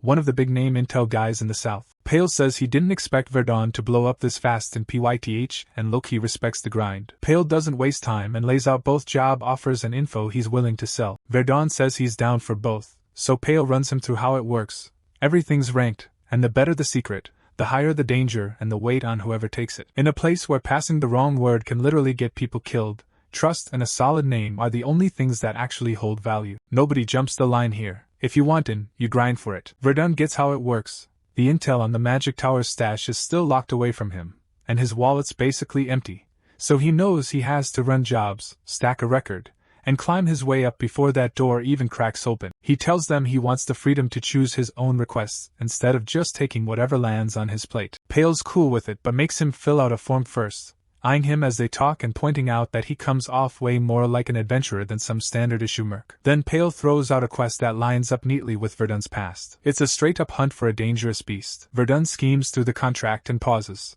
checking if they're sending him after a demi-human. Pale lets him know the target is a roar wolf instead, and explains that hunts like this usually start when a country or local lord sends an official request to the guild. The whole system shows how tightly the rulers and the guild are linked, letting the state deal with monsters without just feeding its own soldiers into the meat grinder for no reason. Sometimes a territory boss rolls out with his own soldiers to clear out monsters. When he does that, every fang, claw, and scrap taken from the battlefield is his, no questions asked. Still, the Adventurer Guild usually steps in after to sort and control where those monster parts actually end up. But when a lord trusts only his army and skips steady guild support, things go sideways fast. Without pro hunters watching the numbers, monsters start spawning out of control, and when the troops can't keep up, the land slowly turns into a full-on beast playground. That's why the guild keeps priority to move first on monster problems, unless things plunge into straight-up emergency mode. Even then, the people paying for the hunt rush in and try to snatch the most expensive bits before anyone else touches them. The throat and vocal cords pulled from a basic wolf are a textbook case. Lords chase after those pieces,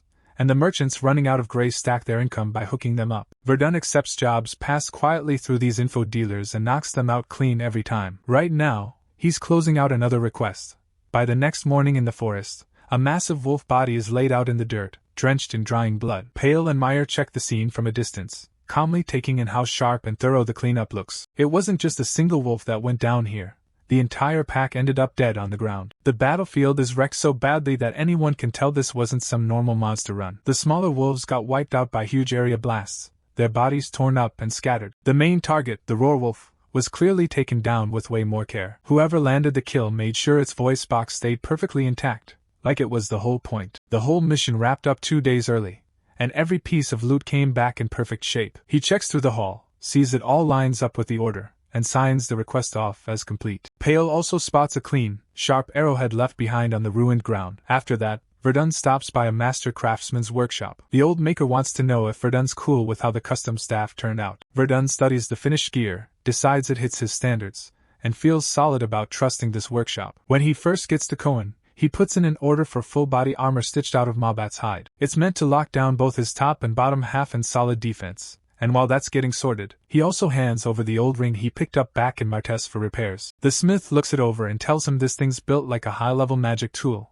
with way too many layers to fix easily. As Verdun holds it and throws appraisal on it, he notices the cracks run way deeper than they looked at first. He still can't see what the original ability was, but he knows for sure it counts as a real artifact, so he signs off on paying the full restoration price. After handling that, he crashes in Cohen for a bit. He keeps clocking in for Pale on the regular, with new missions dropping on him non-stop. He clears every single one and pockets his rewards without fail. In that stretch he's doing everything from tracking down criminals and bandit crews to ripping apart underground slave routes. And before he knows it, a month's already gone. After a while the ring comes back from the smith looking good as new on the surface, but whatever power it used to have still won't show itself. Verdun figures the guys in this workshop are up against their limit, so he decides he'll keep wearing it and try to rebuild the magic on his own. Another day, while he's strolling through the city, a tiny girl darts past him, clutching an ice cream like its treasure. She stumbles on a crack in the street and is about to slam into the ground, but he moves without thinking and grabs her before she hits. Her grandma hurries over, clearly stressed that the kid might have caused trouble or gotten in someone's way. Verdun lets her know it's all good and the girl didn't get hurt at all, and the old woman, relieved and thankful, insists on giving him something for helping out. She admits she doesn't have much cash, but says there's still something she can do for him, while the girl pipes up that her grandma's kind of known around here for fortune-telling, so Verdun, even though he's not really into that stuff, agrees to hear her out. He sits down across from her and just listens quietly, keeping his thoughts to himself. In front of him, she carefully spreads out her worn cards on the table to peek into whatever's up ahead for him. From what she sees, she tells him he doesn't need to change anything and should keep walking the same path he's on right now. He nods a quick thanks and walks off, only stopping when he's far enough that he can hear them talking behind him. As soon as he's gone, the granddaughter looks at the table, curious, and asks what the cards actually meant. The old woman slowly lays her hand over the spread and starts breaking down the heavy result she just pulled. She points out that the man card is tied to life, the reaper to death, and the god to birth, and all three had been flipped upside down. Laid out together, it's a layout of pure disorder, calling out someone who has drifted way off the path he was meant to walk. Verdun knows nothing about the grim picture she painted. His head is locked in on the busted ring instead. He keeps poking at it on his own, testing small tweaks even though he honestly isn't expecting any big breakthrough. In his head, a messy life just means no solid walls blocking him, so he decides to mess around with it for a few more days, and if nothing clicks, he'll hunt down a real specialist. He's chasing after someone whose talent goes off the charts but doesn't drag any kind of gloom into the world with it. Right then, a giant map projection snaps into place in front of his eyes, and he just freezes there, thrown off by what he's seeing. Somewhere far from Cohen, in a quiet little town, the night sky stretches wide overhead. An old man lifts his head and stares up, and one random star grabs his attention like it's calling him. He's spent his whole life checking constellations and star charts, but this one has never shown up before, and he honestly has no idea what it's trying to say. It's like the star is shoving the others aside, standing its ground and refusing to dim out with the rest. By all logic it should have burned out ages ago, yet it's still shining hard and won't die down. The old man can't shake the sense that some destiny that should have ended is still hanging around this world, not letting go. His body suddenly caves in with bloody coughs, and with the ring tight on his finger, he stares up and quietly wishes the sky that ignores fate won't snatch his own life away. On his hand is the exact same ring Verdun carries now. Using the hidden map baked into that ring as his guide, Verdun slips out of Cohen and heads toward the Bard Mountains. He keeps pale in the dark about the trip, mostly because he doesn't even know what the ring is trying to show him himself, and with the goal this vague, he'd rather stay low-key than draw any eyes. To keep anyone from tailing him, he moves in silence, catching the odd wagon when he can but mostly walking, and he skips using magic altogether so nothing about his presence stands out. After about 3 weeks on the road, he walks out of the forest shade and spots a tiny village tucked up along the mountainside. But the spot he's aiming for isn't the village at all. It's a stretch of trees off in the nearby woods. Figuring some local hunter who knows the terrain could boost his odds up a lot, he plans to hire one as a guide. As he moves along the path, he crosses by a group of people in hooded cloaks. In that crowd, a girl quietly locks eyes on him, decides he's exactly what she's been looking for, and keeps watching his back as he walks off. She asks the man next to her, Cardin, if she can slip away for a moment, and he's clearly annoyed because she pulls this same stunt all the time. Cardin orders Ferris to keep her mouth shut, reminding her that until their mission wraps, nobody makes personal moves. Even when she tries again, he tells her she can do whatever she wants only after the job is done. Right now, all that matters to them is tracking down one specific traitor and wiping him out fast. A guy walking by catches bits of their plan about blowing things up and calls them out, clearly heated. Since the stranger has heard too much, Cardin calmly decides he has to be taken out as well. 4 days later, deep in the Bard Mountain woods, Verdun is crouched by a small fire, worn out and staring into the flames. It really starts getting to him that he's been wandering around out here for days and has literally nothing to show for it. The hired hunter lagging behind him is nearly white, and even though Verdun keeps sweeping the whole area with his magic senses over and over, nothing pops as strange. All the dead ends finally push him to change tactics,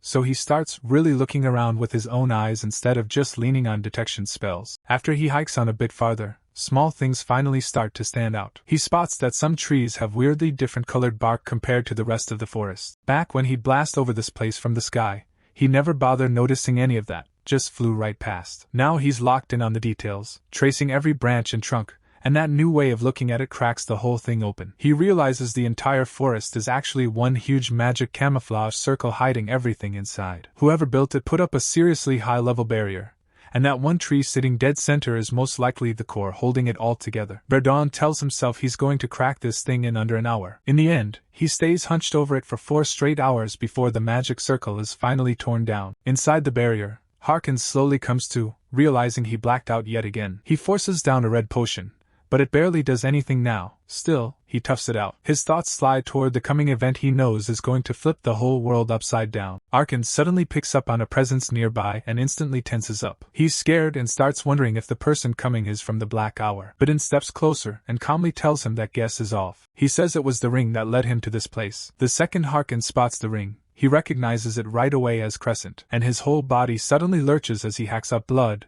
the sound echoing off the cold cave walls. When he finally catches his breath, still wheezing, he fixes his eyes on Verdun and demands to know where he got that ring. Verdun now realizes this guy isn't just some random recluse. Setting up a barrier this huge and hidden takes serious power, so the ring on his hand and this old man are clearly tied together somehow. Because of that, he keeps his guard up, wondering why Harkon is holed up in a place like this, and the old man, almost amused by how careful he is, decides he'll lay everything out. Before diving into it, Harkon admits he's stunned Verdun even got through, since most of the dozens of entrances are straight-up lethal traps, and Verdun casually shares that he tore down the entire magic circle in just 4 hours. Harkon is honestly rattled. Someone this young shouldn't be rocking that kind of theory and technique. When Verdun keeps asking about the ring, pushing for a straight answer, Harkon finally says it stands for fate itself, and that even though the two of them have never crossed paths before, fate somehow put them in the same place again. He goes on to admit he actually lost that ring 15 years ago. Then he fully introduces himself as Harkon Dezest,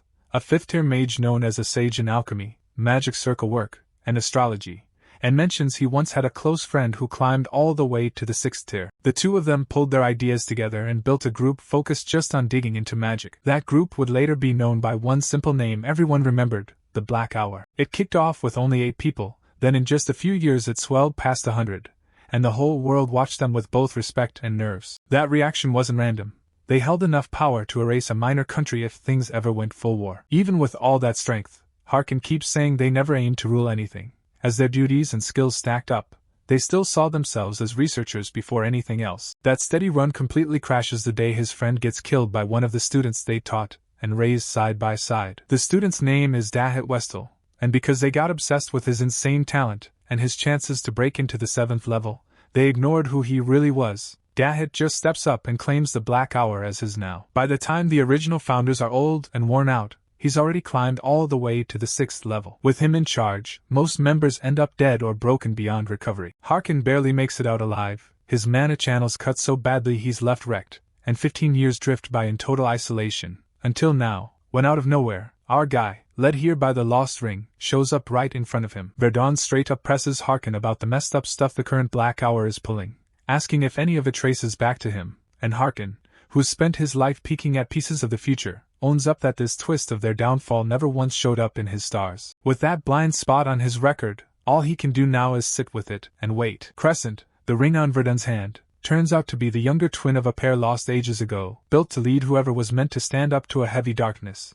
And to Harkin, just seeing it on Verdun means the ring's job is basically done. Verdun thinks simple and direct. If he's taking on something this big, he wants a payoff that actually fits, so he pushes Harkin to say what he can really put on the table. Harkin answers instantly, saying that if Verdun agrees to move in his stead, he'll hand over everything he's stacked up in his life, all his research, experience, and finely honed skill. It's not the kind of promise you accept lightheartedly. Harkin is talking about dumping decades of built-up thought and insight into his hands. At the same time, Verdun still has that deep, personal rage simmering toward Balrog bases of the Bohemian Magic Tower. He wants payback, but even with that grudge chewing at him, what's happening here feels bigger. Keeping the world steady ends up weighing more than chasing his own revenge. Right then, a weird sound rolls through from outside the cave. Verdun makes the read instantly, clocking the intrusion like a jolt hitting his senses. The same 3 from before slam the door open and flood into the cave all at once. They flex about finally tracking down Harkin, and when he snaps back, demanding who they are, their leader Caden coolly confirms the target. Harkin Dezest, officially branded a traitor to the Black Hour. The second he hears Dahit's name, Harkin's expression hardens, heat rising in his eyes. The guy in the hood calmly doubles down, acting like Dahit's name deserves serious respect. Harkin shuts that down, spitting out that he's no traitor, the messed up reality of his ex-student now sending killers after him twisting like a knife as he scans the cave and the barrier for any hint that Dahit himself might be sneaking in. The strangers then hold up a mana-tracking tool as proof of how they got through, laying out their reason for coming. They talk about the Bohemian Magic Tower, now completely wrecked, wiped out in a way nothing in magic history can match. Everyone's blaming the Black Hour for what happened, pointing fingers in every direction. Assassins from the tower are now on full send, tearing across the continent hunting surviving members, and more eyes are landing on the old sage as the one who might have started it all. Harkin lets out a cold, harsh laugh, saying if he actually had the kind of power to delete a whole magic tower, every enemy he's got would already be gone, and while he talks, Verdun quietly lines up 3 spells at once, stacking them in his mind without showing anything on his face. Streams of burning flame bolt out as slicing wind and razor, sharp ice blast off together, all crashing in from different angles. All the politics fades into background noise compared to one truth. The magic tower and the black hour are straight up enemies now, and if the tower keeps chasing black hour mages, Verdun basically gets free chaos that works for him. The attackers flinch back, thrown off. A young guy tossing out high-tier elemental chains like that was not on their scouting report, and Cardin briefly wonders if Harkin secretly trained him. I guess his partner immediately waves off. Even so, their mission is simple and doesn't change. Wipe out every single person here. Ferris stares Verdun down with an intense, almost greedy look, mentally tagging him as hers. Right then, a towering curtain of fire roars up between them. The fact he's throwing around 4th tier magic plants him firmly in the kill on sight category. Verdun traces every move they make, catching how they lean on wind for speed and telekinesis to shift their footing and angle their strikes. The leader's presence feels like a solid 3rd circle mage, but each spell he casts lands with pressure way above that rank. Barris tries to clamp down on Verdun's power, but the attempt doesn't even touch him and collapses instantly. Verdun's anti-magic hits harder than she expects, forcing her to jerk her body aside at the last second just to stay alive. He closes the distance in a heartbeat, grabs her by the neck, and yanks her in front of him, using her body to block the enemy's line of fire. Cardin staggered, realizing a 3rd tier spell just tore straight through what should have been solid 4th tier defense like it was nothing. With enemies on every side, Verdun's Schiff has to lean on pure tactics, playing the field instead of trying to overpower them head-on. A stonewall fortress spikes up out of the ground, solid earth slamming into place, and soaking the spells raining down on them. The terrain starts twisting under their feet, the magic reshaping the whole area with a power way past normal. Watching that, Ferris snaps and demands the right to take Verdun down herself. Verdun tells Harkin to pull back, knowing that keeping the old man safe is turning the fight into way more of a headache. Harkin, half impressed and half confused, admits Verdun handled that pressure well and then quietly wonders how deep his flight magic actually goes. A blast goes off nearby, rumbling the ground as a thick cloud of smoke floods the battlefield and wipes out everyone's vision. Using the haze like a giant smokescreen, Harkin and Verdun fall back together, slipping away before the enemy can lock onto them again. Led by Harkin as he guides him toward a narrow cave hidden in the rock. Inside, the air feels cooler and heavy, like the place hasn't seen people in years. Harkin hurries over to a hidden cabinet tucked into the wall, hands moving like he's done this 1,000 times. He lays it out. A real magician doesn't stay boxed in by rules. He carves his own lane past every limit. From that cabinet, he pulls out a bottle filled with a strange, glossy liquid. Verdun eyes the drink, Loki unsure what Harkin is trying to hand him. Harkin says it's his crown piece,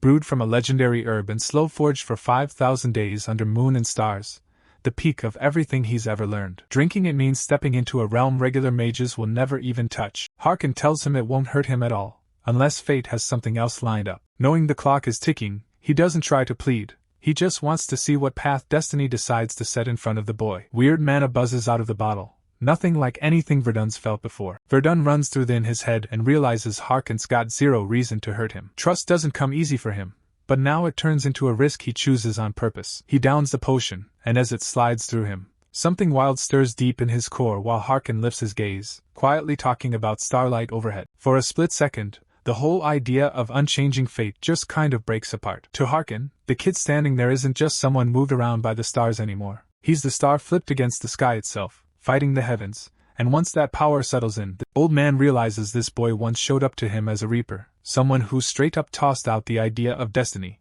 and that meeting turned the whole game around. With his name already on the line and his legacy promised away, Harkin stays fully locked in and holds nothing back from him. He sets his hand down on Verdun's shoulder, gripping tight as the transfer kicks off. In that instant, Verdun's head turns into a container, and Harkin's memories start pouring in hard, like someone overloading a phone with files all at once. When his eyes snap back open, it feels like he just dipped into darkness for a single second and came back online. But the guy sitting up now isn't the same one from before. A wild current of mana surges through his body, his thoughts feel reset, and the strength humming under his skin is impossible to ignore. Harkin, drained to the point of collapse, murmurs that everything's been passed on, only then clocking that nobody ever actually said the kid's name out loud. He guesses Asher, stumbling over it, until Verdun sets him straight. With what little composure he has left, Harkin quietly asks Verdun to burn his body when it's over. Right after, his legs give out and he goes down, leaving years of hard-earned insight locked inside Verdun instead. Using his final breath, Harkin hands him one last mission: shut down the Black Hour before the whole world tips over. Verdun takes Harkin's ring and slides it onto his own finger, sealing everything they just agreed to, taking all that weight onto his own shoulders. With Harkin's whole life's work poured into his head, fourth tier earthquake is suddenly something he can actually throw down. Out on the surface, the trio keeps sweeping the area for their target, but the old man is straight up gone. Even their mana compass blanks out on them, needle dead still, and Cardin still demands a confirmed corpse even while side eyeing the chance this is all a setup. Ferris guesses he might have been crushed by falling rock when the cave caved in, but Cardin doesn't buy that. Someone like Harkin doesn't just get erased by a few ripped up stones. Their doubt hangs there until a brutal wave of mana rips up from way below their feet. For a second, it feels exactly like the ground is rolling in a regular quake. Cardin instantly calls for everyone to fall back. This isn't nature acting up, this is fourth tier magic barking underneath them. The land blows open and Verdun rockets out of the dirt, launching straight into his attack. Cardin clocks him right away as the same mage they ran into before. Something huge unfurls inside Verdun,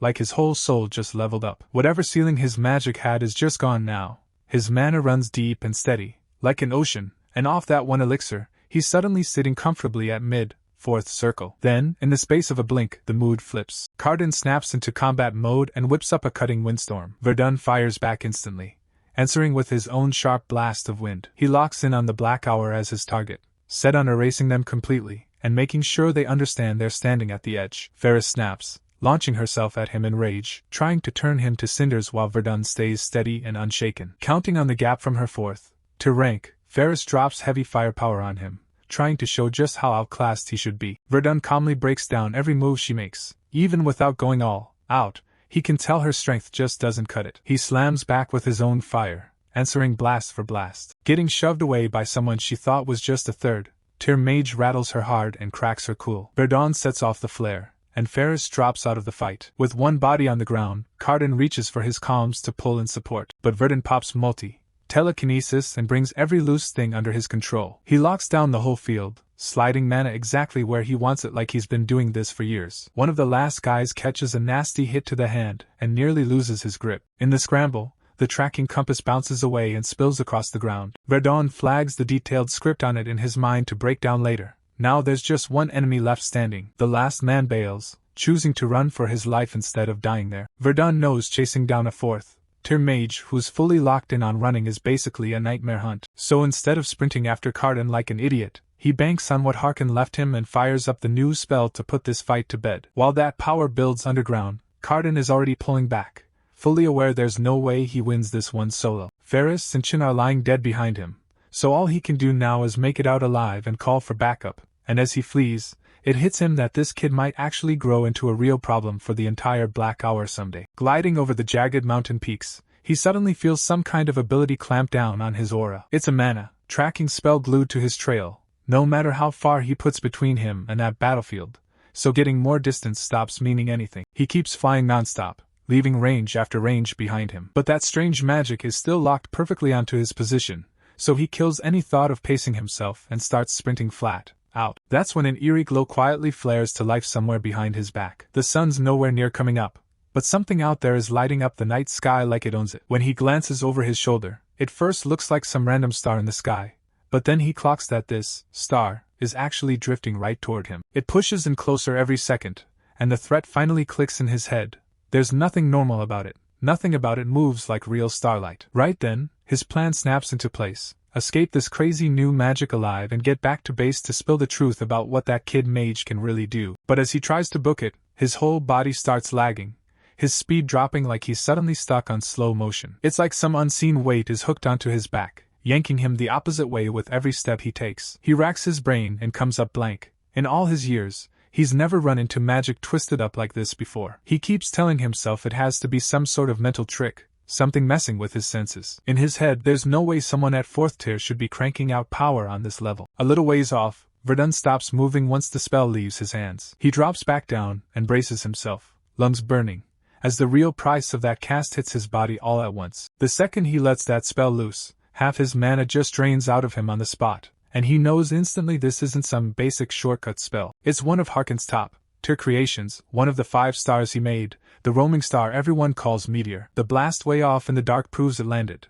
The impact is wild, the mana cost is brutal, and Verdun can tell he's still nowhere near smooth enough to handle that kind of firepower cleanly. Far away, Dahit Westroll is pacing, annoyed. Beef with the magic tower is already grinding on him, and now the 3 killers he sent after Harken have just straight up disappeared. One of his aides shows up dragging in a captured guy from near the Bard Mountains, and they dig into the man's memories on the spot. Dahit taps his own special talent, pulling the latest images and thoughts right out of the prisoner's head. Watching those jumbled flashes, he starts to piece together what actually went down. There's still a magical footprint in those mountains, and whole chunks of the terrain are caved in like something insanely heavy pressed a spell into the ground. In that spot, a savage magic flame had torn to life, hot enough to wipe an entire forest off the map. Seeing that scale of damage, it makes sense the whole team got erased no matter how deep their lineup was, and the natural person to blame is Harken, but it doesn't sit right. His mana channels were wrecked years back, and someone with that kind of damage shouldn't be throwing around power like this at all. They briefly wonder if some big shot higher up might have secretly backed him up. Dahit, though, shuts down any idea of chasing it further, fully convinced Harken's already dead,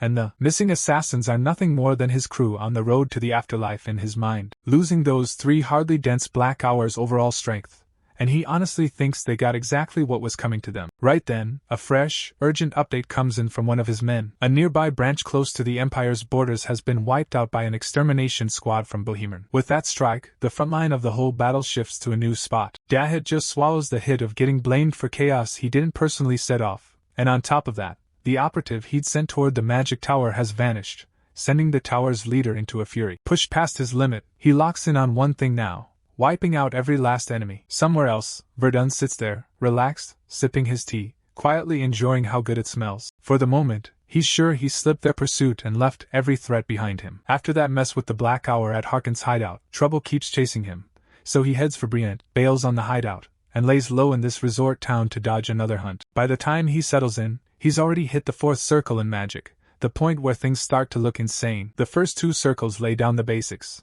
and the 3rd is mostly about handling simpler everyday spells. The 4th, though, opens up large-scale, wreck, everything, in your way magic. He rockets up to this level way quicker than anyone thought he would, mainly thanks to those potions and Harken's training. Even after all the studying he did back at the magic tower, Harken's actual strength still leaves him low-key speechless. Harken pulls off magic that has no elemental attribute at all, just straight raw power. For a mage raised on tight systems and rules, that type of spell isn't supposed to even be possible. Power like that only shows up when someone smashes through their limits, not from cramming more theory or just stockpiling mana. Instead of beating himself up, Arda just admits to himself he's still nowhere near the level of a real top-tier mage yet. That thought ends up motivating him, so he locks in on making Harken's spells stronger instead of wasting time doubting his own talent. Out of the 5 stars Harkon and Graves made, Verdun can only safely throw out the first one, and even that single shot guzzles his mana crazy fast. He knows the spell hits insanely hard, but actually using it in a real fight just doesn't add up, so he starts thinking about breaking that one giant star into a few smaller ones, and at the same time, plans to crack open the Black Hour compass and study its guts. The to-do list keeps stacking up in his head, so he chooses to kick things off with the easiest task. First up is getting his staff fixed. With that in mind, he heads into the city to track down a proper smith who can handle magic gear. On the way, he notices the Khan Merchant Guild's big building and figures they're a good place to ask for help. Once inside, the staff treats him kindly and lets him in without hassle thanks to the name he drops as a reference. Food and drinks hit the table, and before long they're already locked into talking business. He tells them he's here to pick up some magic gear. The merchant nods and says they've got staves and magic accessories ready for nobles and adventurers. In his head, the merchant figures Verdun must be some academy kid from how he talks, but his age doesn't really line up with that. Burton explains he's actually looking for something built from scratch, and the merchant admits they do have a guy for jobs like that, but the dude's a drunk, always gambling, drowning in debt with loan sharks on his neck. At the same time, that same craftsman finally gets grabbed by the lenders who've been after him. He stammers that there's no way he can pay back 8 million elk. The lender tells him to get moving and work it off, because cash isn't just going to appear out of nowhere. The air turns heavy, since the creditor came all this way just to drag that money out of him. That's when a pouch of money suddenly hits the floor between them. Verdun shows up and straight up pays off the whole 8 million. The loan shark gets pissed and starts talking down to him like some kid sticking his nose in grown-up business. He tells his goons to scoop up the cash and teach the kid a lesson on the spot. Right as they move in, the whole mood flips when their higher-up steps in and shuts everything down. The lender just locks up, stunned, once he realizes who he's actually standing in front of. The boss brings up how, back when Brienne was flooded with crime, a scrawny-looking mage showed up and collapsed anyone who messed with him.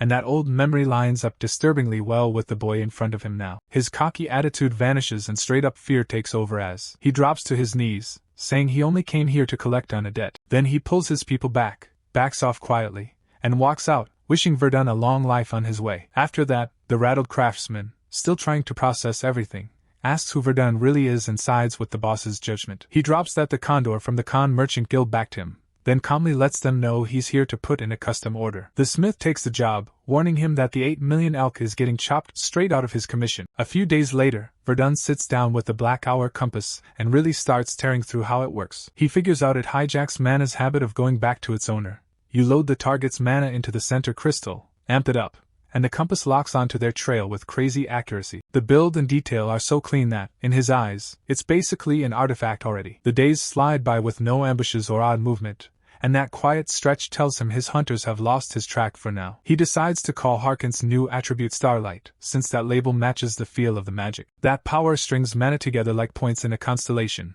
tightening and boosting the flow in a way nobody's ever seen before. Even so, it's still rough to handle. His mana flow doesn't match Harkin's, and the smallest mismatch makes the spell lash out in weird ways. So he forces himself to slow down, finishes tuning the artifact, and leaving Brienne finally starts to look like something he can actually do. As he's chilling outside, a stranger wanders up to him out of nowhere. The guy starts talking, saying he's been hunting all over just to track Verdun down. Verdun realizes he never even sensed him getting close, and that honestly throws him off. The man stays calm, tells him he's sorry for showing up like this without saying anything sooner. He gives his name as Rizener, and says straight up that he's from the Ark. The moment Verdun hears Rizener from the Ark, his gut drops and his thoughts spin all over the place. The Ark stands for everything that goes against greed and excess, so he has no clue why someone from a place like that would come looking specifically for him. Rizener cools things down, letting him know he isn't here to hurt him or pick a fight. Verdun figures there has to be some other purpose behind this visit. Rizener lays it out, saying gluttony taking an L actually plays right into the Ark's hands. Since Verdun took out the professor, the Ark profits off that too, so they quietly wipe his tracks while still shadowing his steps,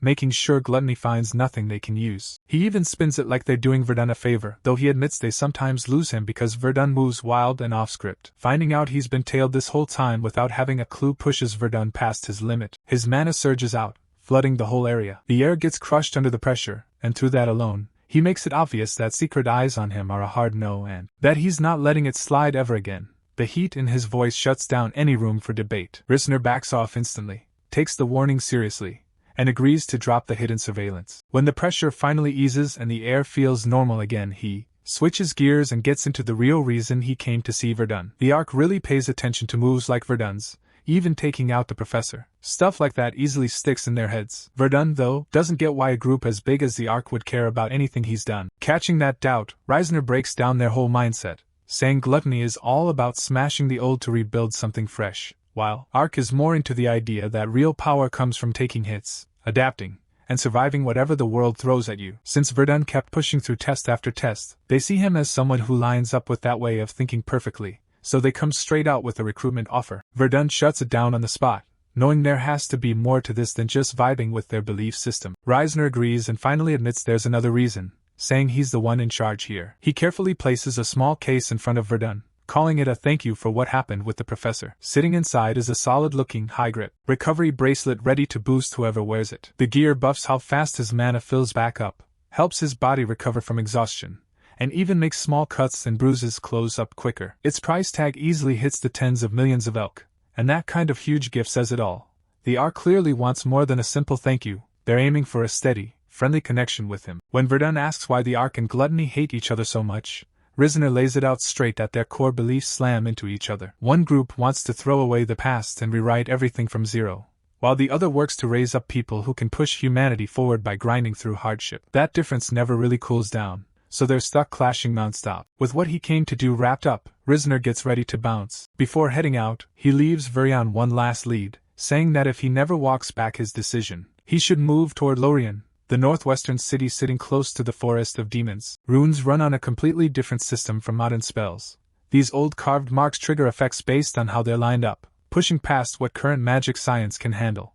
But one issue keeps locking progression. Nobody alive now can cleanly carve brand new rune patterns, so the best anyone can do is fire up ones that were etched ages ago. Verdun's gear loadout upgrades again, and now he's rocking an unsealing ring carved all over with rune markings. Hitting the 4th magic circle changes everything, and suddenly his old setup feels scuffed, so he has to start hunting for stronger equipment. His blue mithril staff already boosts his mana recovery, cast speed, charging, and spell power, while his mage's cape keeps his body at a comfy temperature and cushions him against hits, fire, and cold. But even with all that, there's still one item he can't use yet, and unlocking that rune-carved ring turns into his main goal. That's why he ends up standing in front of Pale, the glasses-wearing intel guy, since Pale not only has inside info but also knows someone linked to a rune expert. Guys like that are barely around these days. Rune engraving doesn't really pay well, so most who can do it only mess with it on the side. Right then, Pale brings up a specific commission that calls for Verdun by name. Usually Verdun would pass, but this time things line up perfectly, since the client behind the request actually knows where that rune specialist is hiding. If Verdun takes the job and actually clears it, the client promised to drop the info he needs. The quest reward is its own thing, no sneaky intel fee on top, and since this lines up perfectly with his main goal, it's a no-brainer for him. A bit later, Verdun rolls up to a noble's estate, taking in the place from the front gate. A armored knight steps in his way at the entrance, blocking him and demanding to know who he is. Verdun gives his name and states why he's here, laying it out straight. Once they confirm his purpose, the guards escort him through the gate and into the estate. Inside, the place looks pretty toned down and practical for where nobles live, nothing too flashy. The knight's gear looks built for real combat, not for show, which quietly explains what the owner actually cares about. Pale did say the client was the type who rates usefulness way above good looks or prestige. Everything around Verdun gives off that same vibe, making the first impression line up perfectly. He gets guided up to the upper floor and brought into the main office where the lord of the estate is waiting, the late-night vibe framing the mage's entrance like it's his official intro scene. The man sitting across from him asks straight up if Pale is the one who sent him over. Verdun gives a steady nod, answering without getting worked up about it. The face he's looking at belongs to Count Rodenmeyer, the same big name who's been tagged to a bunch of his earlier requests. Rodenmeyer decides to welcome Verdun by pouring him a cup of Fury Gold Buzz because this tea is insanely rare and a pain to make, so the Count only whips it out when he wants the moment to feel high-end. He casually drops that this is not something random mercs get to taste, basically hinting that Verdun probably doesn't even have the palate to get what he's drinking. Verdun lets his actions talk for him instead. Thanks to all the times he's had this brew with the Tower Master, he takes the cup like he's done it 100 times, smoothly tweaks the flavor with a bit of sugar, then drinks without fuss. That tiny move instantly flips something in the Count. Actual surprise hits his face for a second, slicing through the calm of the long night. Catching that Verdun's way sharper than he first thought, the Count takes another look at him, and the guy's calm attitude and lack of ego lock in this new view. The Count ditches the light jabs, drops the act, and gets straight to the main topic. He lays out how his right-hand man, Baron Balin, wrapped up a mission not long ago. The report said it went fine, and Balin had always been a rock-solid commander, but Balin and the knights riding with him never made it back. He's already sent a squad out to scout, but something keeps bugging him, and since his gut's never been wrong, he refuses to brush that feeling off. So, even if it sounds extra, he starts building a second search team. In a job like this, headcount and tracking skills matter most, which is why Verdun gets called in. The Count's proud he's never fumbled any work tied to Pale so far, and this request by itself sounds pretty manageable. With monodirection alone in Verdun's kit, tracking where the first squad vanished should be light work. He slates Verdun into the second wave under Knight Captain Balkan, planning to move out that same night, and when Verdun gets a moment to talk, he asks to be allowed to break off and work solo if it comes down to it. The Count signs off on that with one rule: pay only drops if he brings back concrete results. So walking in with nothing means walking out unpaid, and Verdun is fine with those terms. Right before he heads out, he finally brings up what he's really here for, that hidden rune specialist. The Count casually tells him that the person he's looking for is actually already in the room. Right off to the side stands Ronander, a guy who used to be deep into rune research back in his prime. Once the introductions are done, the Count dips out and leaves the two of them to talk. Ronander starts going in on rune theory, ready to break everything down, but Verdun cuts the lecture short by taking out the ring. And the moment Ronander sees it, his calm totally cracks. Verdun throws out a solid payment offer to get it activated, but the guy explains that turning the rune back on is easy work, so it won't cost anything extra or need special materials. He clocks it right away as the Ring of Runes, an old artifact known as Seed. The ring amps up all 5 senses at once and, once turned on, never really shuts off. With its effects constantly stacked, the strain on the user goes through the roof. It hits so hard that even a third circle mage like him could end up stuck in non-stop pain and sensory burnout. If things really go bad, the price could be a whole hand. Verdun, though, decides to push it in his own way. Instead of looking for a safer route, he steps straight past the path everyone else would have taken. Instead of just slipping the ring on, he tells Ronander he wants that rune carved straight into his mana circuit, leaving the old researcher completely stunned at how wild that request is. The danger he's asking for isn't just about maybe losing an arm or a hand. If it goes sideways, it could straight up wreck his entire mana circuit forever. Verdun doesn't flinch or look away.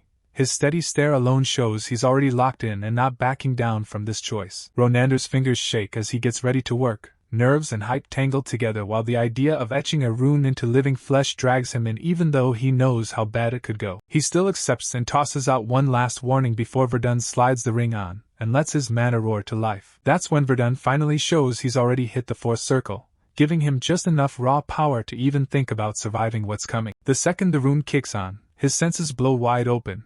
Every tiny sound, twitch of movement, and ripple of mana slams into his mind all at once. The rush nearly snaps his sanity, but he grits through it until the chaos settles, his focus locks back in, and all that insane sensory feedback turns into a sharp, controllable weapon that same day, the second search party heads out without wasting any time. Near the edge of a village, a knight spots the first squad's horses still tied up, clearly abandoned. Nobody came back to claim them, so it's obvious the missing group never even got this far on the return trip. Right then, an elderly villager steps up and tells them not to enter the woods, saying he's lived there forever and never seen the place this unstable. Regular beasts and demi-humans alike have been running from the area in pure panic, and now the whole forest gives off this creepy, draining vibe, like it's slowly eating away at anything alive. Captain Balkan doesn't freeze or second-guess it. He just gives the signal to push forward. The formation tightens as they enter, with the knights keeping shields up and bringing Verdun into the center for protection. They push in along the route that matches the last trace of the first unit. A few knights throw uneasy side glances at Verdun,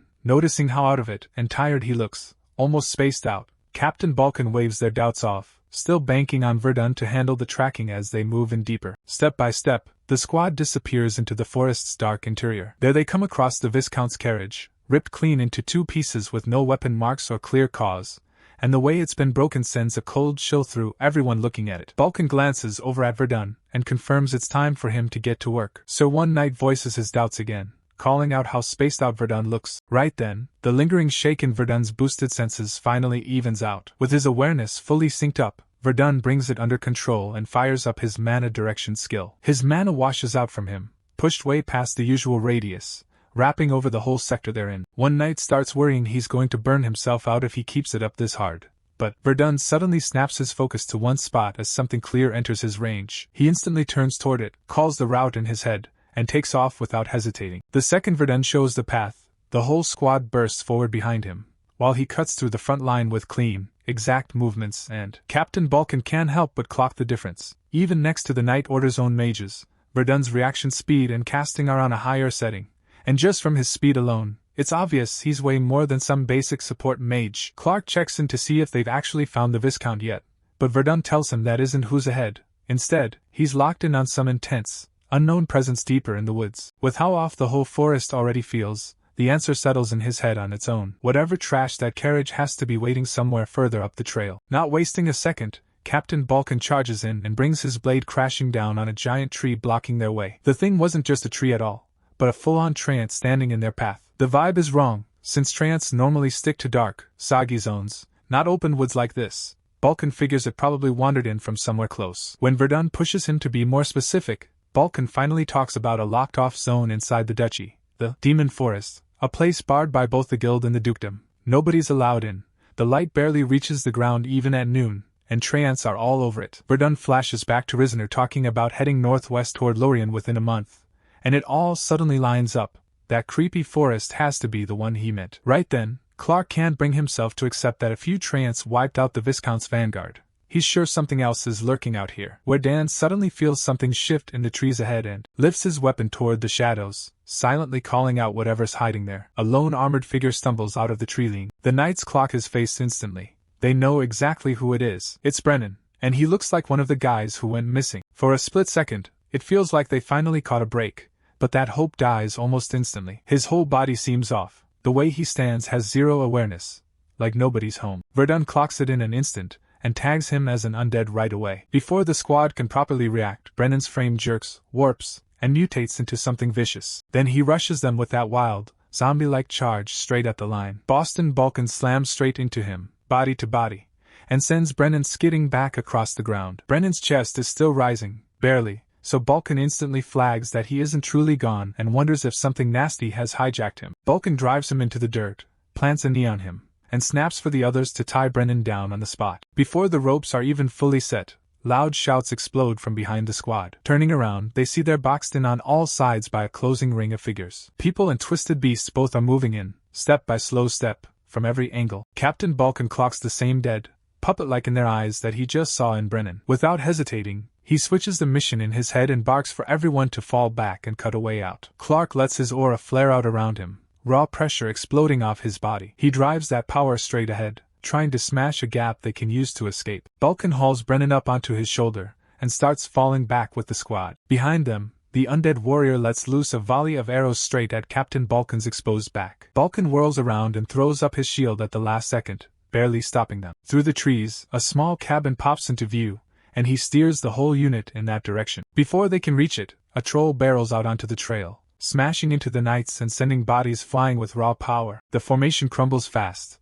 and they're bracing to lose people when, right before the troll swings again, a man's strike carves the beast in half like it's nothing, the clean hit and spellwork freezing everyone in place. At that exact moment, the undead warrior goes in for another backstab, but a second strike shuts it down, the sneak attack falling short. Verdun steps out ahead of the knights, planting himself between them and the monsters as the one clearly driving the magic. He signals for the squad to fall back along the path while he holds the line and keeps their retreat covered. As he shifts his stance, he spots a single-use mage tool lying half-buried near his feet. He crushes it to trigger a barrier loaded with hiding and defense enchantments, knowing it'll get shredded fast with this many enemies hammering it. Because of that, Verdun refuses to just trust the artifact and instead reaches further with his will, raising his hand toward the glowing sigils on the ground and actively rewriting the magic circle itself, something you flat out shouldn't be able to do while a spell is already running. In that amped up state though, every mana stream shows up crystal clear, letting him tweak the pattern, reinforce the lines, and patch its weak spots like it's second nature. One of the nearby knights just stares, completely stunned,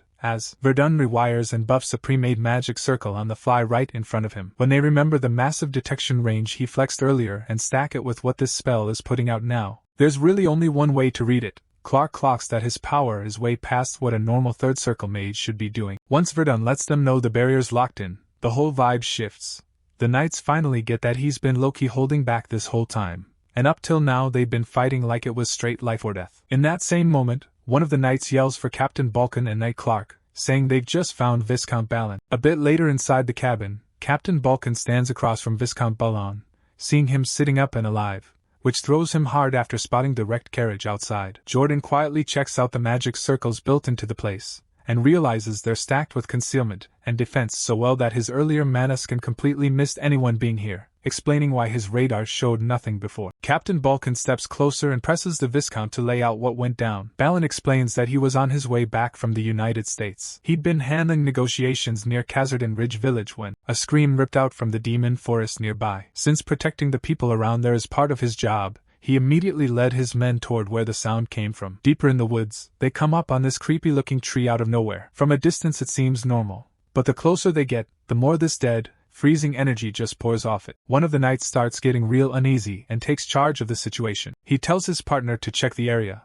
but before anyone can really react, that same partner suddenly turns into an undead. Right then, Trents crash in with humans and demi-humans already taken over, hitting the squad from every angle. Instead of finishing the knights off there, the attackers drag the survivors in front of that cursed tree. Out of nowhere, the tree whips its branches forward like spears. Those branches punch straight through bodies, dropping a bunch of knights instantly. When the tree slams into Brennan, something in him warps, and the tree itself starts to change. Brennan becomes an undead and silently pushes Balkan to bail, while roots rip up from the ground, stabbing into people and sucking the life out of them on the spot. The whole memory hits hard as Balkan says that Brennan and the others bought them that precious time, and because of that, only 2 of them walked out alive. Captain Balkan stands over Brennan's undead body lying there on the ground. The ugliness of it all finally lands.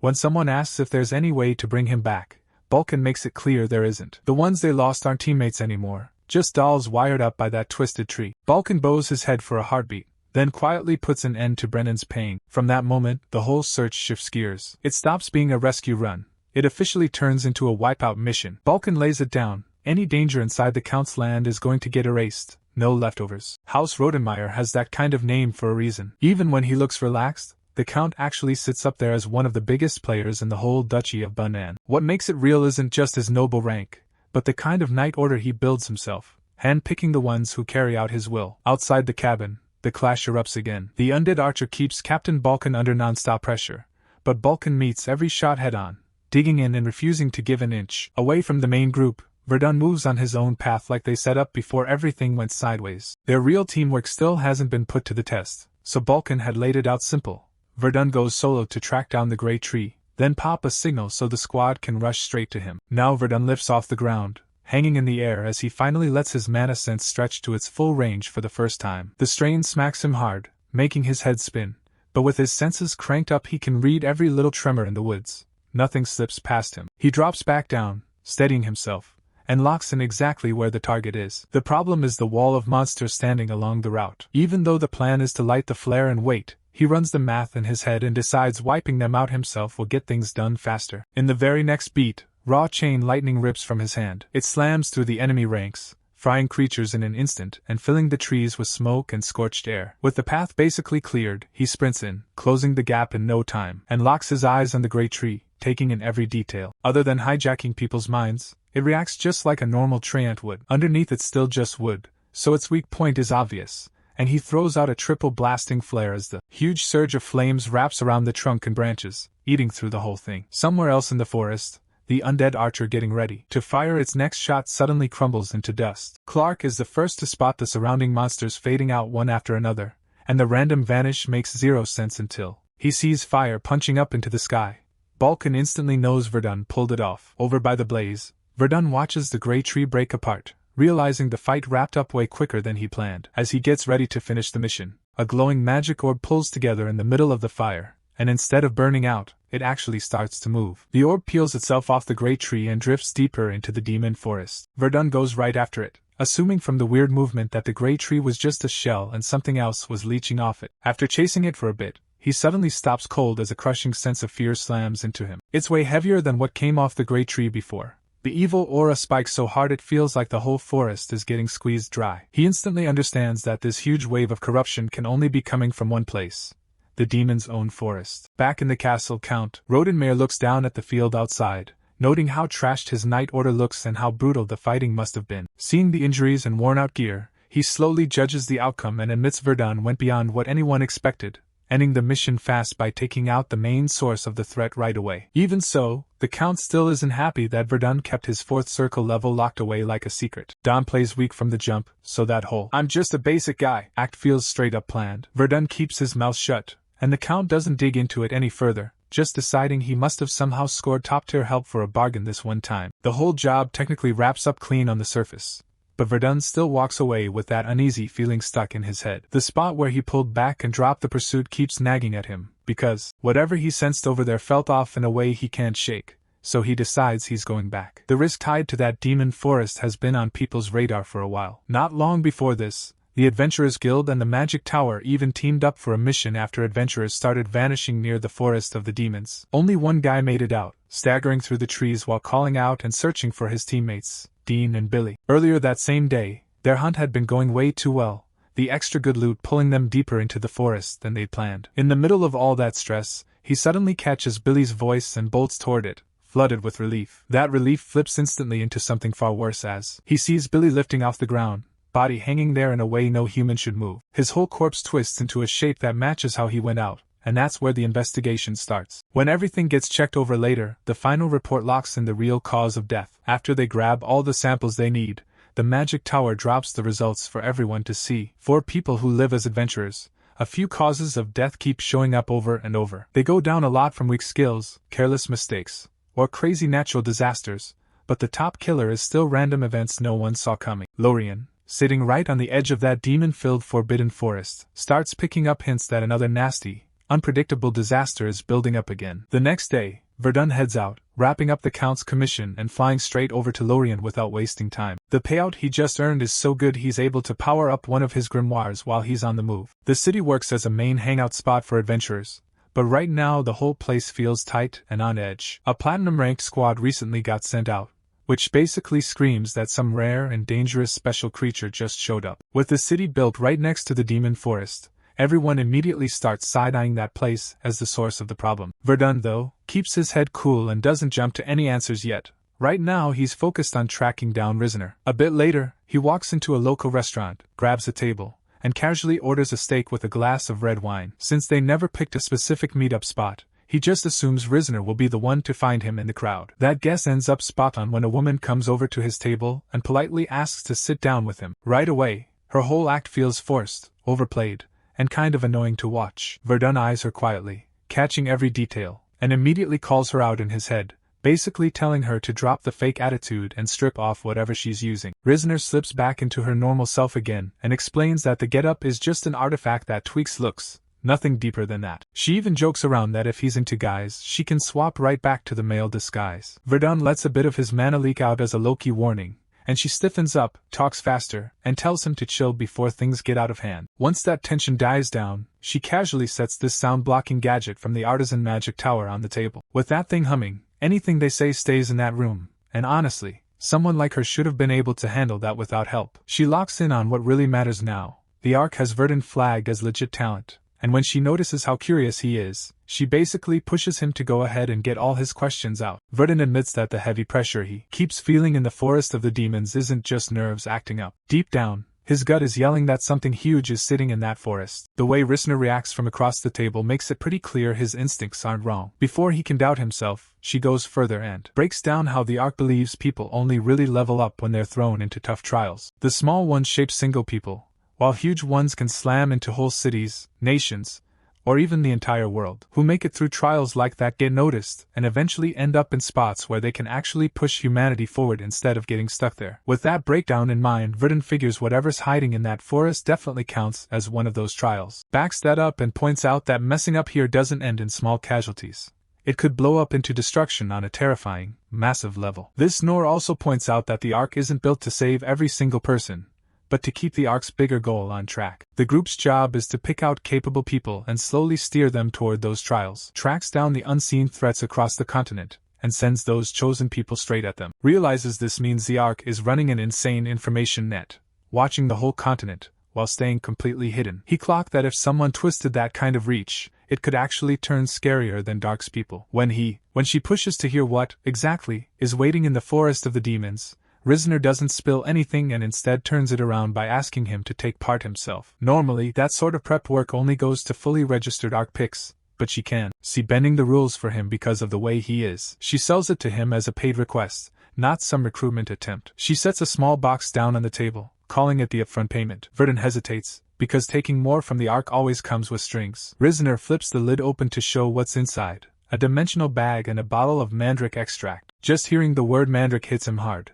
and he locks his eyes on the bottle, low-key stunned it's actually real. The second Risner lets the bottle catch the light, Verdun instantly gets how insanely valuable this thing in front of him is. Hydrake extract doesn't hit everyone the same. How strong it works depends almost completely on raw talent. On top of that, each repeat dose gets way weaker, so the very first hit is the one that really matters, letting a mage stretch their mana circuits without pain, burnout, or any nasty side effects. That's exactly why it shows up as a core ingredient in elite stuff like the magic core. Still locked onto the tiny bottle, Verdun can't help wondering why something this broken suddenly landed in his lap. For any mage trying to level up, a resource like this is straight up priceless. Mandrakes basically never appear in the wild, with only about 14 popping up in a whole year, so their flow is heavily locked down. Farming them just doesn't work, leaving 10 magic towers to sit on most of the stock while the leftovers get scooped up by big-name powerhouses. Until now, Verdun had never even laid eyes on a real one. With how rare this extract is, the Ark's gift feels almost over the top. Risner says the whole move is mainly to stack trust and build up credit for later. Even as the Ark tries to come off friendly, she can tell Verdun's still wired tight, not dropping his guard. Since he's not the trusting type, she figures the side that wants him on board has to make the first move. She cancels the female look and flips back to her guy form, laying it out clear that this is the last shot. Verdun can grab the payout now before he bails, or walk away without it. He knows this gig in the forest is something he can step into head-on and actually clear. The Ark is there to point the way, not drag him by force, and if getting stronger is the goal, this trial is the fastest lane. Even with that option, he's warned that the only clean escape from what's coming is to leave the city right away. Staying in Lorien means getting pulled into the disaster no matter what, and with that warning dropped, the stranger fades out. Verlian just goes back to his meal like nothing happened, but deep down he hates the idea of cutting and running. It feels way too spineless for him. Dipping out doesn't line up with a guy chasing serious power, especially one who's already cooking up ways to go against the heavens themselves, so the choice in his head locks in and hardens. At the same time, things get tied up on the castle roof. 2 guards on duty peer out, and notice the demon forest's gotten way darker than it's supposed to be. People have been whispering about missing adventurers, but having a platinum rank beast like Bardell around kept everyone somewhat calm, until, in one heartbeat, that sense of safety blows apart. Far off on the road, a single person is tearing across the ground, sprinting straight for the main gate. One of Bardell's own party members staggers up to the walls, dragging in air as he yells for the gates to be opened right now. Later on, inside the castle, everyone gets called in and an emergency meeting kicks off. Word that a Trent actually crossed out of the forest hits the room so hard it goes dead quiet, and because a platinum-ranked warrior like Bardell should have shut that down easily, the messenger jumps in fast to explain just how bad things really are. Bardell stayed back alone to stall not just one Trent but also a mutated version of it, forcing his own squad to retreat so at least one person could make it back with a warning. That survivor delivers the real bomb. The soul tree has shown itself near the forest. Hearing those 2 words drops the mood instantly, and the whole assembly just sinks into a heavy silence. Soul trees are pretty much monsters that slowly eat away at all life around them just to keep growing, which is why they usually get wiped out when they're still young. If one of these things manages to stay alive long enough to fully mature, the threat jumps to a completely different level. The Adventurers Guild has a special label for that stage, turning it into a top-tier special entity, the most dangerous rank they have. Just that title alone rattles everyone there, and if it ends up tied to the latest disappearances, then the entire city of Lorien is basically sitting on the edge of being wiped out. Right away, the first order thrown on the table is to start prepping a full evacuation. The whole city knows they can't pretend Bardell being stuck inside that forest isn't happening. But before anyone can lock in a real plan, this young woman in a commander's cloak steps up and straight up claims the job of saving Bardell and taking down the tree herself. Not long after, sirens scream through the streets, and the whole place goes on edge as word spreads that some massive horror is pushing out of the demon forest. Even while the main assault squad heads out, the city keeps calling for extra hands to stay back and help guard the walls. People stay weirdly confident though, scared but still believing they'll be okay, mostly because the Crimson Sword. Ryra is the one running the show as the leader of the strike team. Out at the forest entrance, Ryra faces Zarbui and lays it out that she isn't here to babysit anyone. If he drags everyone down,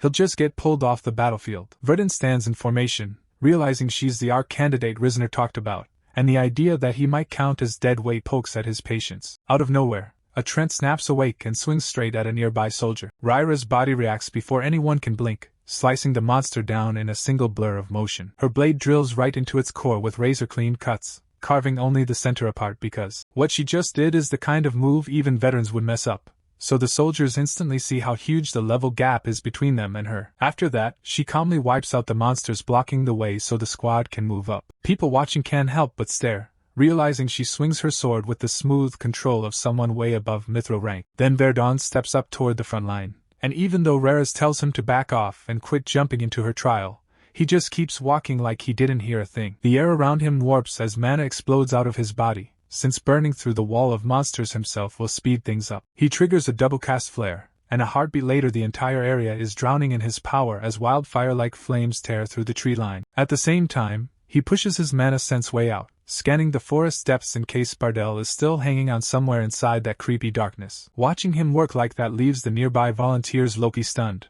not sure what they're even looking at anymore. Eyeing him up, Ryra runs the numbers in her head and figures he's rocking at least 4th circle strength, which is insane for someone his age. That kind of talent flips a switch in her brain, making her wonder if he's secretly lined up as an ARC candidate too. Catching the look on her face and how she moves, Verdun pieces it together from her reaction and lands on the exact same thought. The way both of them respond to this massive, world-class trial pretty much locks it in, confirming it without either of them needing to say a word. She doesn't waste time arguing and just speeds up, locked in on reaching that forest as fast as her legs can push. Anyone who can match that pace is allowed to roll with them up front, while everyone else drops back to hold the rear line, and the regular soldiers accept that setup fast. The fact that they can't even touch the speed and power of these two monsters is obvious, as Verdun and Ryra shoot forward at full throttle and leave the rest in the dust. Keeping an eye on the way she moves and swings in combat, Verdun silently admits to himself that her technique runs deep, because her swings don't have Galliarka's wild, smash-everything force. Everything she does is sharp, clean, almost surgical. He finally locks in what he's been guessing and decides she has to be an ARC candidate. Thinking back on what he's heard about the ARC, he starts to see its shadow everywhere, and realizes it's way more involved than he first believed. That line of thinking slowly dies out as he drags his attention back to the danger right in front of him. Because the description of this soul tree lines up with that weird gray thing from his last job, Bardell's suddenly going missing feels almost definitely tied to that same nightmare. He scans the area, hunting for any sense of that thing, but picks up nothing close by, and there's still zero trace of Bardell anywhere around. With his normal sensing turning up empty, our guy pushes harder and lets his mana spread even wider across the war zone. As his awareness stretches north, a spirit of a spirit of a spirit of a spirit patch of land pings his senses as strangely dead, like something straight up ripped a chunk of reality out and left it hollow. Locking onto that weird pocket, he angles his route and heads straight for it, and even though somebody yells after him from behind, he tunes out the voice completely, and just keeps walking straight toward the forest. Before long, enormous branches stretch over him, crowding the sky until the whole area feels caged in. He snaps on Flame Veil, his body flaring up as he melts and rips through the squeezing wood like it's nothing. But even with his senses cranked up, he still can't pin down the core's exact spot, so he settles on a simple, heavy-handed answer instead. If he can't pick it off cleanly, he'll just crush everything at once until the only thing left standing has to be the main body. Slamming into the ground, he spreads his mana and throws out Flame Plague. Fire blasts out in every direction, erasing trees and roots instantly. By clearing all the small fry around him, he forces the true soul tree to finally step out. Deep inside the blazing inferno, something real stirs, like a presence finally opening its eyes. Wrapped up in thick, vein-lined branches, a man hangs there in midair, his mind half gone and floating between faint hope and pure burnout. When he's locked onto someone, he's not letting that pick slip. By the time his awareness tried crawling back, any shot at fighting free was already completely gone. Mindless trance packed in around him, their ghost-pale eyes just staring him down. Thick wooden restraints kept squeezing his arms and legs tighter, even though surviving insane situations is kind of his thing. At this point, even he feels drained from that non-stop dead air pressure pushing on him. The soul tree keeps slowly pulling the life out of his body, forcing him to just hang there and wait for the end. Catching that spike of mana, Verdun slashes through the branches holding him in place, then locks the whole mangled trunk in ice along with the drained warrior. The tortured fighter drops to the ground and immediately blacks out. When he finally comes to, he's stunned to realize the tree's hold is gone. Verdun looks him over and knows right away this has to be Bardell, the famous platinum rank adventurer and frontline monster, while, as Bardell quietly takes in the save, Verdun lets him know a bigger suppression squad is right behind them and that they should fall back together. Bardell clocks fast that Verdun clearly isn't planning to withdraw, and staying to challenge the soul tree head-on looks straight-up suicidal. Says they should pull back, stack up more fighters,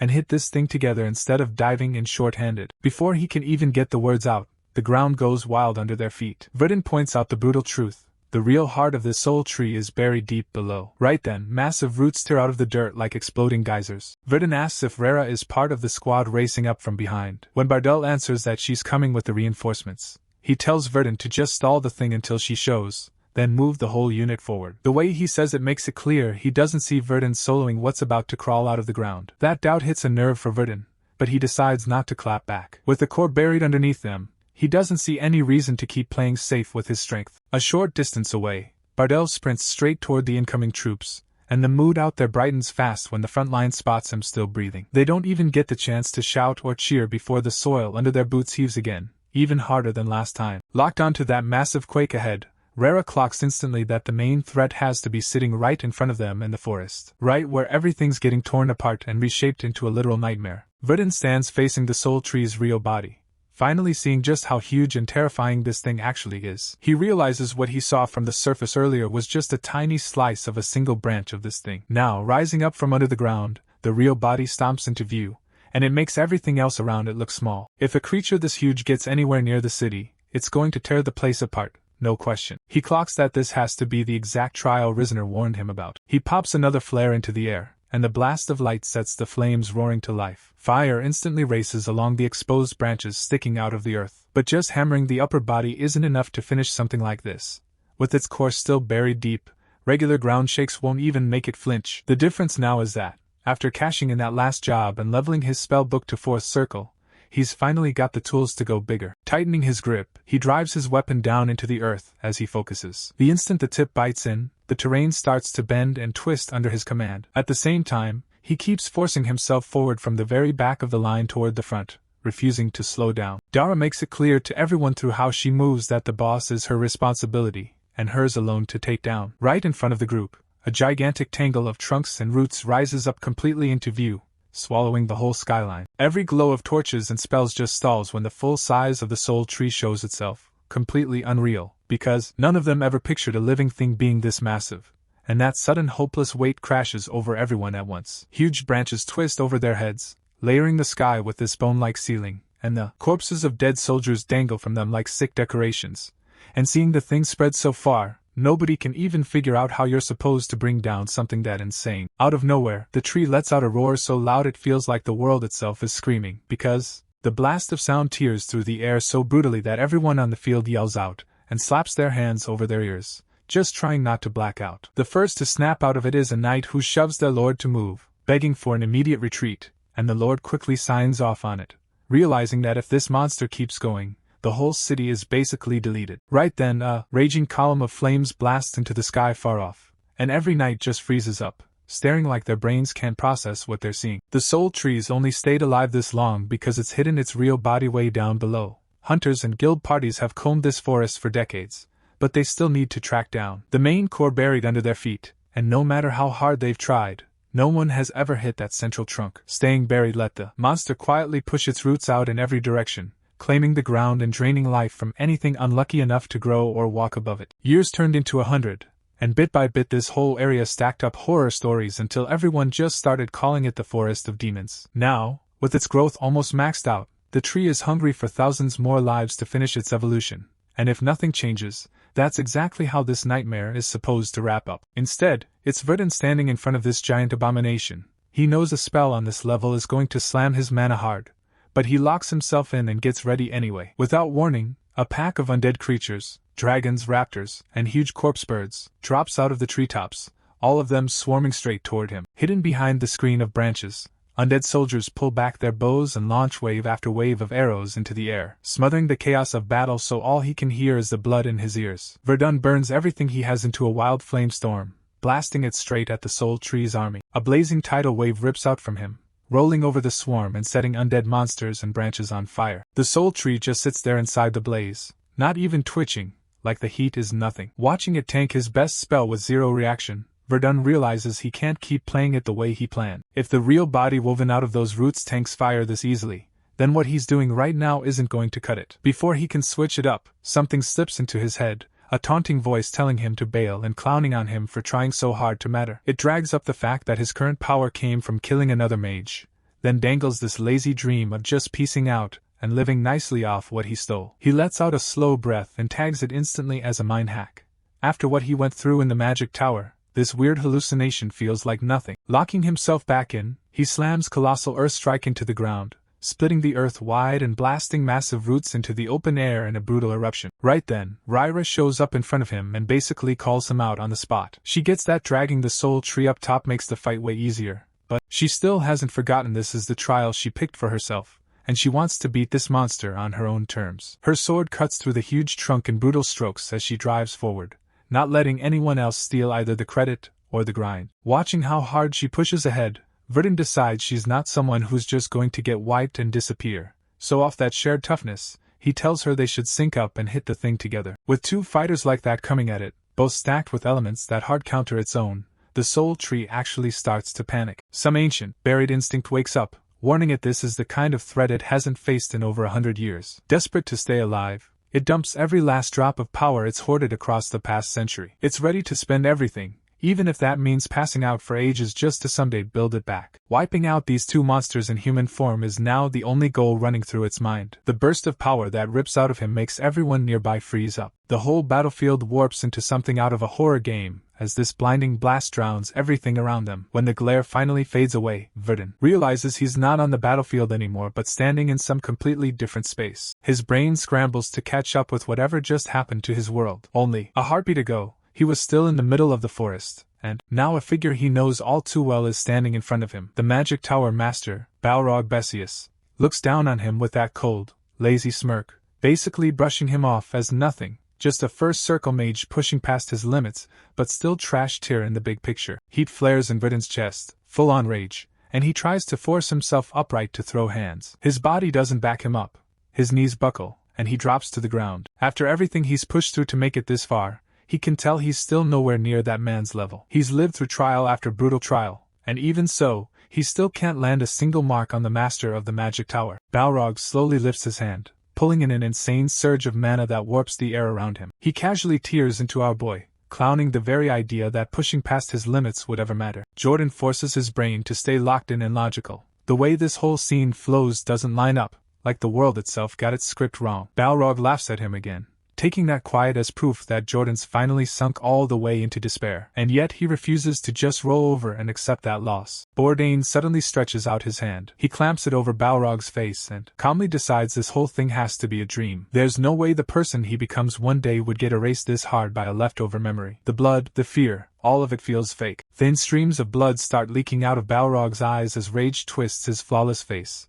But Verdun locks in and tells the fake version of him to cut it out right now. In the very next heartbeat, Balrog's body glitches like bad footage and just vanishes from the space around him. Verdun's left standing there by himself, trying to stay calm and telling himself this mind game is going to crack any second, and he will snap back into the real fight. But when the soul tree finally stops holding back and throws out its true power, every living thing tied to the field is locked into its control. No escape. Every single soul caught anywhere near that battleground gets swallowed up by the curse it lays down. As the magic crashes over them so hard it feels like the whole world turns to blood, soaking the dirt under their feet and even the sky above. Buried deep in her own thoughts, Rara's awareness drops into a nightmare she can't wake from, where she's a kid again, staring at her tiny hands drenched in dark, sticky red. When she drags her eyes up to the horizon, there are bodies scattered everywhere, thrown across the ground as far as she can see, and that frozen, crushing terror slams into her chest. There's no movement, no breaths, nobody else left standing. She's stuck there totally isolated, locked in an endless blood-soaked world with no one beside her. As she silently screams into the void, a pair of cold, bony claws suddenly clamps over her face from behind. This creepy presence leaks into her mind, saying humans are nothing but roadblocks holding evolution back. It whines that it waited forever for this shot, only for her to screw it up. Dumping all its hopelessness onto her, the thing locks her in place and locks her into the same cursed loop it's stuck in. Back in the real world, Rara's whole body shakes, frozen by the vision and the never-ending horror it showed her. The undead horde tightens the circle around her. Still reeling from everything she just relived, she can barely pull herself together as the monsters push in on all sides. But a wall of magic slams into the ground around her before any undead can reach her. Pure spell fire pours down from above like a storm. Daniel stands there at the center of it all, unreal calm in the middle of the chaos. Dan just shrugs that the tree put up a decent fight, but the whole illusion feels like something ripped out of a bargain bin fantasy book. Verdun floats higher above the battlefield, sizing up the soul tree from above like he's studying every branch and twitch. As he watches, he catches that its motions have dropped way down in speed, and that quiet doubt in his head turns into a solid red. That twisted nightmare it hit him with wasn't some extra side effect at all, but the last all-or-nothing card it could throw. This is the exact opening he's been waiting on, and even though he could still try to crush it outright with stone, he knows that route would drag on forever. He thinks about nuking it with starlight, but that kind of flex would light him up on Black Hour's radar and wipe the entire area, which is way too reckless. So he drops those options and starts stacking storm clouds instead, drawing mana up until heavy thunderheads pack together high over the trees. Pushing his body and focus to the edge, he wrestles the power into one place, forcing himself not to let it rip just yet. He digs a little deeper then, off that last bit of grit, snaps into triple casting. The lightning tightens in on itself until it's cranked to the strongest output he can physically squeeze out. He fires off triple lightning annihilation, sending a shredding bolt straight into the soul tree's core. The blast eats through the creature's whole body, swallowing the giant nightmare and raw lightning. Everyone around just stares, locked in and silent, not even sure what they're looking at anymore. Herrera squints as the blinding flare dies down, and the layout of the battlefield finally comes back into focus. The towering body in front of her starts breaking apart, flaking away until it's just drifting ash. That insane, crushing pressure that had been sitting on the entire forest drops out like someone hit a power switch. Watching fire crawl over the last pieces of the trunk, she gets it. The trial really is done. Walking up to Verdun, she has to admit to herself that he's the one who single-handedly forced the soul tree to kneel. Knowing how deep the nightmare ran on her, she quietly suggests he's got some top-tier mind ward gear on him. When he casually shuts that down, it honestly doesn't add up for her. Verdun explains that he did see the hallucination. He honestly can't bring himself to worry about something he knows, deep down, could never actually play out in real life. Hearing Verdun lay it out, that bluntly cools her down, and for now, that hard logic is enough to settle her nerves. A few breaths later, something strange happens above the ruined forest as a quiet glow slowly starts rising into the night sky. Countless dim, haunting sparks lift up through the dark like wandering spirits. The old records say that when a soul tree dies, it spits back out the souls it's been feeding on. Once they're released, those tiny lights drift off to rejoin the natural cycle they were stolen from in the first place. Rera wonders if this calm, almost sacred scene is the official clear screen for the trial, and Verdun figures it is, since real trials almost never come back to back. Even with everything that went down, the way it wraps up Loki feels underwhelming compared to how serious and brutal Reisner made it sound at the start. Verdun knows it only comes off that way because this whole phase was never built to handle someone on his level in the first place. Right here, with the ash still floating around them, the two fighters finally swap names for the first time, and when he gives his, she mentally locks it in with the stories she'll tell later. She quietly notes that someone with his kind of strength shouldn't be walking the world as some random nobody, and tonight, thanks to him, the city of Lorien owes a massive unspoken debt, while far beyond its walls, the night moves on as if nothing changed. Up on a rocky cliff outside the city, Rosebro kicks back and watches how everything wrapped up. What actually went down out there blows past every rough plan he, or anyone, had on the table. The soul tree didn't just go rabid, it turned into a full raid boss, armor like steel plating, running a Trant Legion and a full undead swarm, and that nightmare hit so hard even Rera, top 3 material, couldn't slip it solo. Looking at it before, he'd figured letting that trial run wild would erase 4 cities easy, but 1/4 Circle Mage walked in and ended the whole apocalypse run in a single night. The next morning, the whole street around Lorien's gate goes crazy, people chanting as the group rolls back in, and while the crowd loses it just happy they're alive.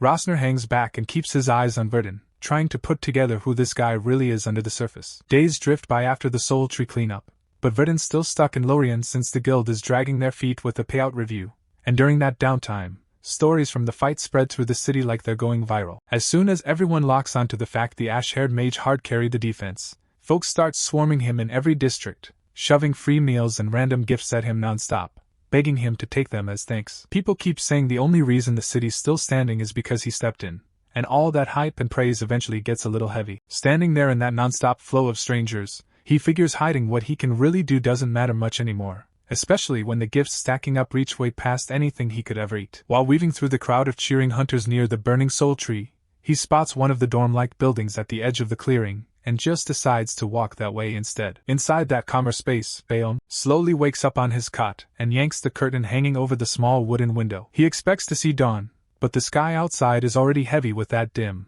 bloody afternoon light from the cursed battlefield. After a tired attendant in church robes mentions how late it actually is, a young girl named Vene shuffles up to his door to say that the midday meal's finally been set out in the hall. Nodding and quietly thanking the kid for not letting him oversleep any longer, Rera follows Vene down the simple corridor toward the dining room, listening to her gripe the whole way about the tiny fish bones in yesterday's soup. As they reach the end of the hall, they walk past a tall glass window that looks out over the forest and the half-ruined yard. Verdun's silhouette shows up just outside, standing by a supply cart, saying he stopped in to drop off ingredients for the orphanage kitchen. She glances over at Locke, and Rera clocks who the mage is right away. Later on, when they're sitting down and grabbing some food, Rera brings up paying him back for the stuff he gave her. He just tells her he meant to donate it from the start, and casually adds that he'd rather she keep the veil on, dropping a light comment about how good looks usually come with their own problems. She backs off fast and lets him know she was only messing around. After that, the talk drifts back to the Ark, and she confirms that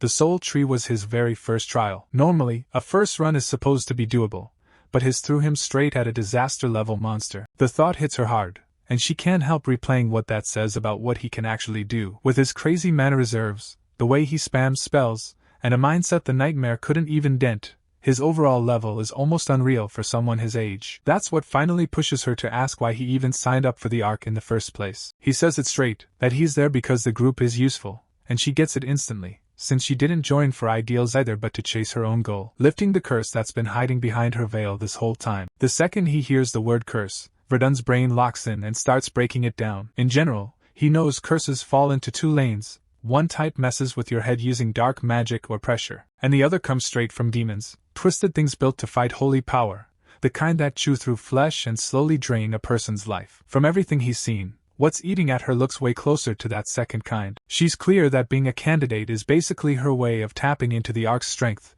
and its massive network of intel. Her real end goal is hunting down the demon that wiped out her family and tagged her with this thing. With revenge sitting at the core of her plans, it's obvious the Ark isn't out here demanding pure-hearted reasons to sign up. Eventually, they settle on a straight-up deal. Whenever Verdun digs up any solid demon intel, he'll pass it to her through the guild windows in exchange for a serious pile of coin. Since nothing about the deal puts him at risk or holds him back, he just nods and goes along with it. She lets him know she'll weigh whatever info he brings in a legit way, then gets ready to head out. In her mind, she tags this whole encounter as something that actually mattered, not just some throwaway pass-by. Right before she walks off, he throws out a question about when the next trial might pop up. She tells him flatly that trials don't run on a calendar, and just show up whenever they want. The Ark never drags anyone in by force, so every move made inside and whatever happens after lands square on the candidate. Later on, Verdun heads over to the Adventurers Guild to link up with Feyvolts, the Lorien branch master, and the guild crunches the numbers and pegs his part in saving the city at 570 million elk. They line up the payout to hit his account within a few days,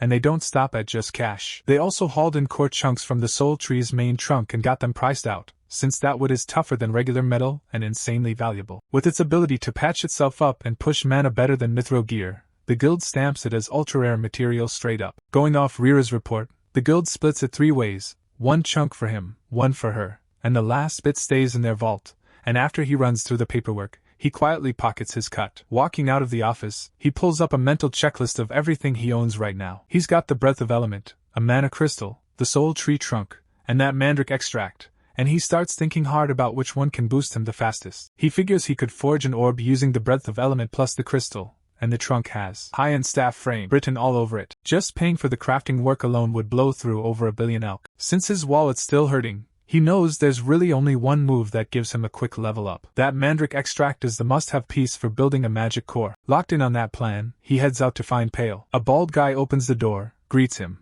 and leads him inside. And Verdun quietly realizes nobody's brushing him off like the clueless newbie from his first day anymore. When he asks why everyone's suddenly flipped the script, his guide just tells him this is how things are going to work for him from now on. They get led into a reception room that looks insanely high-end compared to anywhere he's been so far, and the random glow-up in treatment honestly leaves him thrown off. A voice he recognizes pipes up from inside, apologizing if the whole fancy setup feels sudden, and mentions that only 3 kinds of people ever get called into this space. The first are the people they deeply trust. The second are the monsters who aren't held back by stuff like glass walls or iron bars. The last group is the ones who check both boxes. The owner of that voice steps into view, making it clear he's been waiting on Verdun to show up. This is Pale, the guy running the Southern Grey branch while feeding intel to the Riviente Duchy behind the scenes. His network covers the Duchy corner to corner, and he looks at every agent under him like a disposable tool, only worth whatever results they bring in. He almost never misjudges anyone, but there's one screw-up that still sticks in his head to this day,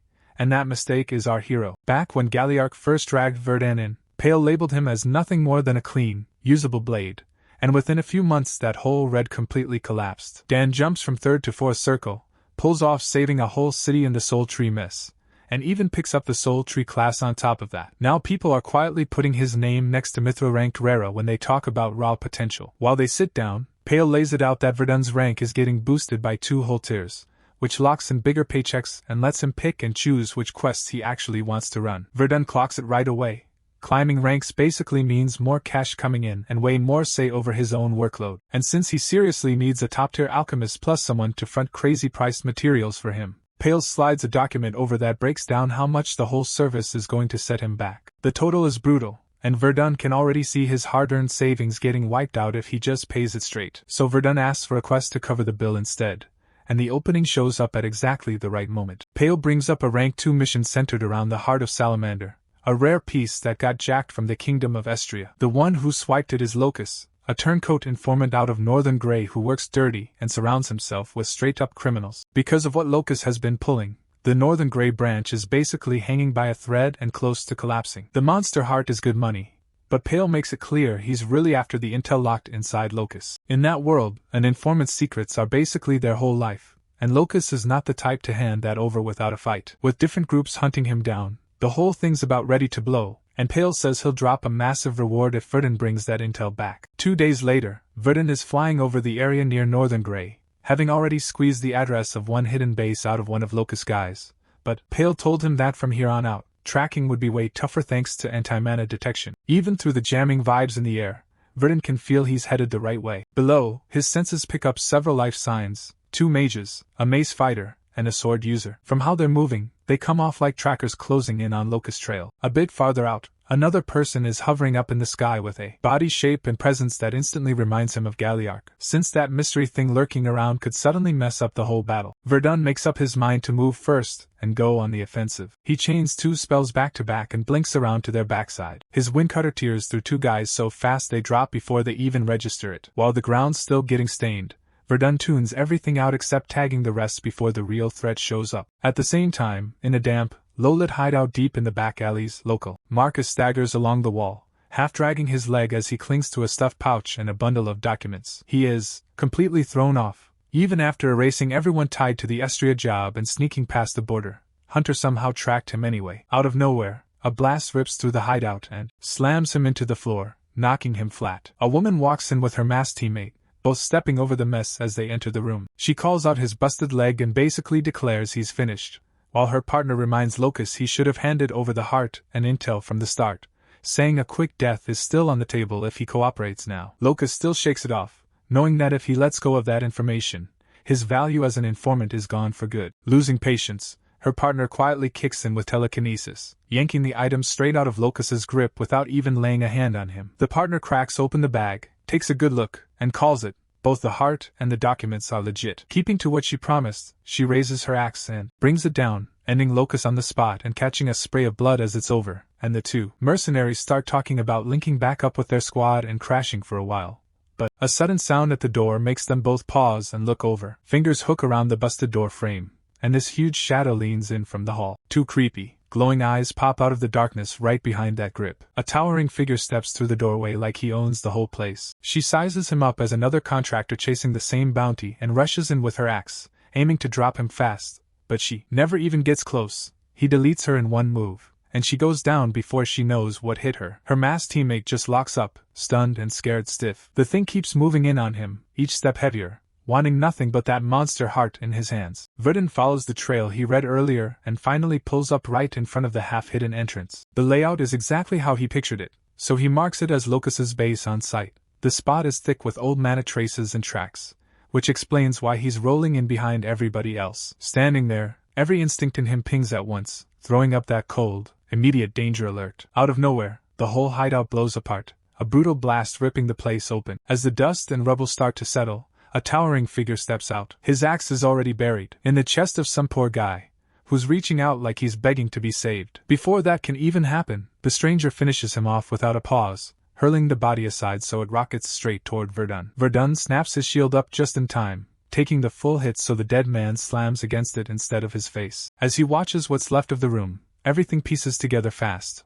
Locus is already gone, which means the woman and her partner must have grabbed the intel and the heart of Salamander first, only for this thing to roll in after and rob them clean. Since the corpse was just tossed like trash, Verdun realizes it doesn't care about the documents at all. It just wants every single witness wiped out, including him. The man just laughs and strolls closer, body language loud and clear that he's looking for a fight. Verdun locks in and triggers Earthbone. The floor erupts under the monster like a landmine, but it steps out of the blast unpacked, strolling forward with a bored, almost entertained look. Verdun blanks out for a split second, way more surprised than he expected to be. The guy tears open his outfit, and his whole frame starts bulking up unnaturally, layer after layer of muscle stacking on as if he's power-loading a game avatar just to enjoy wrecking some intel broker's hired help for fun. As a warped, half-formed face bulges out from one shoulder, Verdun gets that same heavy feeling in his chest, realizing he's seen something like this before. The monster calmly drags its hand down to its stomach, almost like it's following a routine. Right there, a twisted mouth rips open and clamps down hard. At the same moment,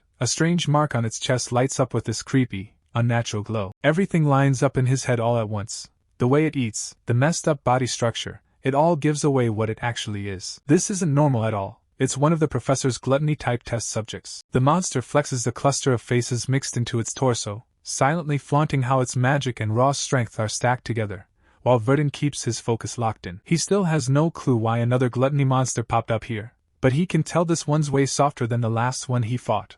A wave of mana fires straight at him, yet Verdun shoots himself upward, slipping past the swipe as the monster snaps and comes charging in, clearly pissed. Watching how wild and uncoordinated it moves, he clocks that this thing isn't from the Ark, and any last bit of doubt in his head disappears. Taking it down here and now is the smartest move, so he lets loose Earth Strike and Flame Ball together in a layered burst of magic. In the middle of the assault, he clocks what's really going on.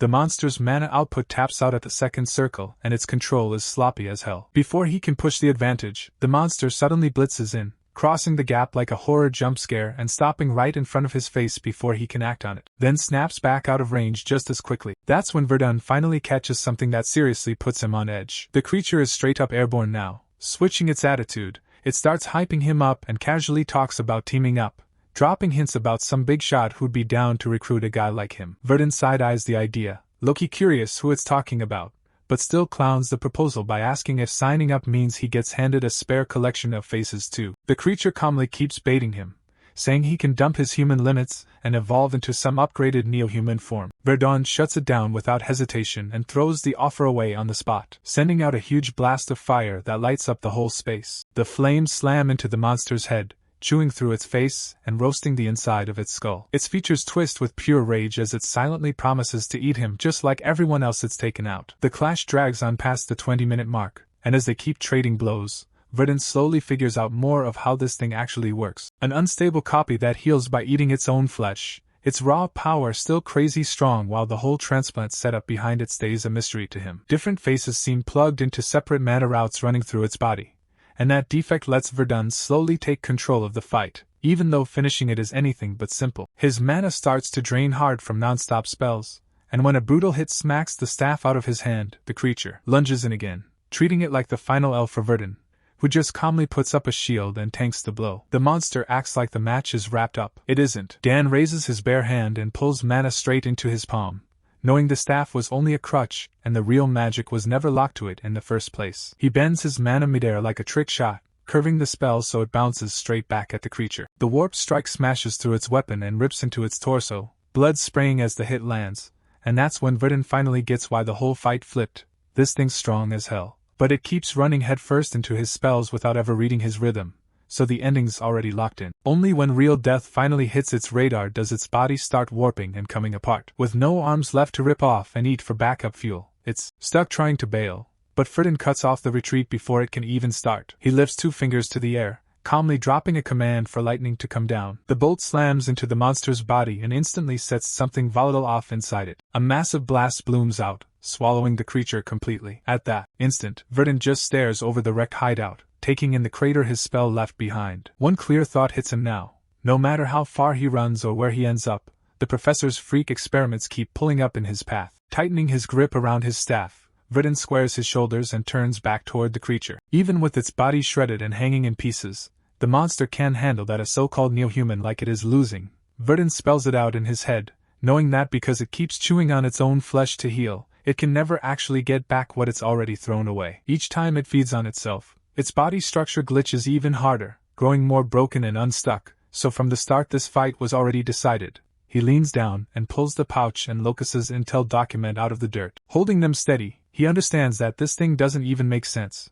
By trying to stay alive through tearing apart the very base it stands on, it already set up its own ending. Pushing down any hesitation, Verdun clamps both hands on his staff and lets raw focus drive his next move. In one clean motion, he rams it deep into the creature's gaping mouth. Before he finishes things off, he lets the monster know in cold silence that the professor it keeps talking about is already dead because of him. With that final truth laid down, the mission comes to a close as a massive burst of flame detonates outward, swallowing the creature and burning the professor's experiment down to nothing but dust. Not far from Kambili, Out on the edge of the Rivianthadux region, Ferdinand pulls up to Rito Varslin's place, the big-name alchemist everyone in town knows about. Rito slowly goes through each item Verdun brought, checking them like he's seen this kind of thing 1,000 times. Since Pale already tipped him off that Verdun's a seriously stacked mage, he quickly connects that these materials are all lined up to build a magic core. Verdun backs that up as his actual plan, and when Rito looks over the pieces again, he clocks right away that this stuff is top-tier quality. It's been a minute since he's worked on a magic core, so the difficulty of it kind of wakes up his old skills and gets him low-key excited. Then Verdun pulls out the Heart of Salamander, dropping the legendary reagent on the table like it's nothing. The alchemist literally freezes for a second, clearly blown away by what he's looking at. Knowing just how insanely rare that heart is, he starts wondering what Verdun is really planning to build with a catalyst like that, while Verdun just stays quiet and thinks things through. Pale only asked him to hunt down whatever info Locus was hiding, so the heart itself sits completely outside that deal and isn't tied down by any contract. Looking at the monster he fought, and what it was acting like, he figures the heart probably belonged to someone from Gluttony, or at least somebody tight with him. Even if he wipes every trail clean, it's the kind of thing that would drag heat on him nonstop if he carried it around in the open. The most low-key, safe move is to process and absorb it the right way through alchemy. If he does that, he can dodge the threat and use its power to push himself up to 5th circle, turning it into the key piece for his grind toward becoming a full magus. Rito says they should refine the heart into a top-tier vitality elixir, calling it a huge chance to really show what he can do, but he also reminds Verdun the serious crafting fee has to land up front. A little later, Verdun heads out into the field with Rito, moving through the wilderness to pick up the extra stuff they'll need. Verdun plans to cut down some of that bill by working as his bodyguard and helper on the run. While they keep stacking materials, Rito starts wondering what's really driving all this and asks why Verdun's so locked in on building a magic core. Verdun picks up that this might be some kind of check, and that how he answers could honestly affect the final product, so he keeps it plain and says his goal is just to get stronger. The alchemist turns that answer over in his head, thinking about that kind of straight-up ambition. He's seen a lot of humans chasing huge goals before. Most, though, wash out and end their story in regret, with only a small number actually making those dreams real. He always said that once a man hits his goal, the ones who really make it don't just stop, they go hunting for a new dream after. Some grind for money, some start training students to keep their skills alive, and some settle down and build a normal family. No matter the path, they all end up locking onto a new reason to move forward. But the ones who never lock in on another goal usually end up rotting in place, stuck in this dead, lazy loop they never climb out of. The old alchemist throws that out there like a life tip from someone who's already seen the credits roll a few times. He's basically telling Verdun not to sleep on what comes after getting strong, and that thought tags Verdun hard in the back of his mind as they keep working, right up until a huge monster shows up out of nowhere and crashes the whole moment. The alchemist barely reacts, and just keeps calmly harvesting this rare plant, leaving Verdun to step forward and solo the beast. While he trades blows, Verdun can't help thinking that after he gets his revenge, the road ahead for him is still a full blank. He honestly has no picture of what his life looks like past that point. Maybe that next chapter only really kicks in once his payback is stacked and done, and that foggy future is exactly why he needs to level up now. With that in his head, he shuts the monster down in one clean, brutal finish. Watching him, the alchemist starts laughing and calls him totally out of his mind, and Verdun just rolls with it, because right now that's the only label that actually fits him. A few days later, they're back at the table across from each other, facing off like before while the alchemist studies Verdun with a calmer look this time. The old man chuckles as he remembers Pale hyping Verdun up, admitting that this kid really isn't on the same level as normal mages at all. He brings up how Verdun baited that golem perfectly, dragged its aggro, then trapped it underground instead of burning mana on a full fight, proving that even at his age he's locked in not just with magic circles but with the basics of alchemy too. Verdun just says all of that came from his past master drilling him non-stop, strict to the bone, probably hinting at the Tower Master without naming him. The alchemist finally shares that the project's done, laying out the finished magic core and the Heart of Salamander turned into potion on the table. Verdun carefully stashes both items into his dimensional bag, gives a clear, honest thanks, and adds that he'll probably be back with another job sooner or later. The alchemist replies that by the next time they meet, Verdun will most likely be on a whole different level thanks to that core, then leans in with a more serious look. He asks if Verdun really gets what the core's most important effect actually is, and Verdun runs through the usual stuff everyone talks about in his head. Things like cleaner mana circuits, a bigger mana pool, faster chance speed, and his own internal mana getting refined all the way through. For someone already at Verdun's level, he figures only the first and third really matter, and the extra capacity doesn't change as much for him. The alchemist quickly shuts that idea down and lays it out straight. At its core, the point of a magic core is to boost exactly what the user personally needs the most. A lot of people end up with similar results because most mages share the same weak spots, but Verdun's already covered most of those basic flaws. The alchemist admits he's never watched someone at Verdun's level use one before, so what happens next is basically uncharted. He tells the young mage that once it's done, the core will shape his body into something even more built for magic. Verdun goes quiet, turning that idea over in his head and thinking about what it really means to have a body made perfect for spellcasting. Time then jumps back to a few months earlier, when Jason was locked in a fight against Tian, the assassin the professor sent after them. In that moment, Jason had no choice but to treat him as the enemy. In the middle of the chaos, Jason forced himself to stand his ground and signaled hard for Verdun to push forward alone, choosing to hold the line while Verdun, deep down, stayed the kind of guy who couldn't easily abandon anyone. Jordan doesn't even stall. He turns and bolts ahead without looking back. Catching how Tian's attention skews for a split second, the knight keeps the hunter on edge, locked in on every shadow instead of letting his mind drift. Tian clocks fast that trying to take on both Verdun and the knight at once is straight up not happening, so she settles on at least shutting the knight down so he can't keep chasing. After that, the sky breaks open with heavy rain, and Tian pulls back, leaving the battlefield behind. There's a nasty gash carved across his chest. Dark red blood leaks through his shirt, splattering the bark of a nearby tree. Before his legs give out and he drops into the wet mud, his mind racing, Loki convinced he just slipped past the professor's killing setup. But doubt hangs over him, because if the professor made it out, going back would basically be walking into his own execution. If people find out he played the professor,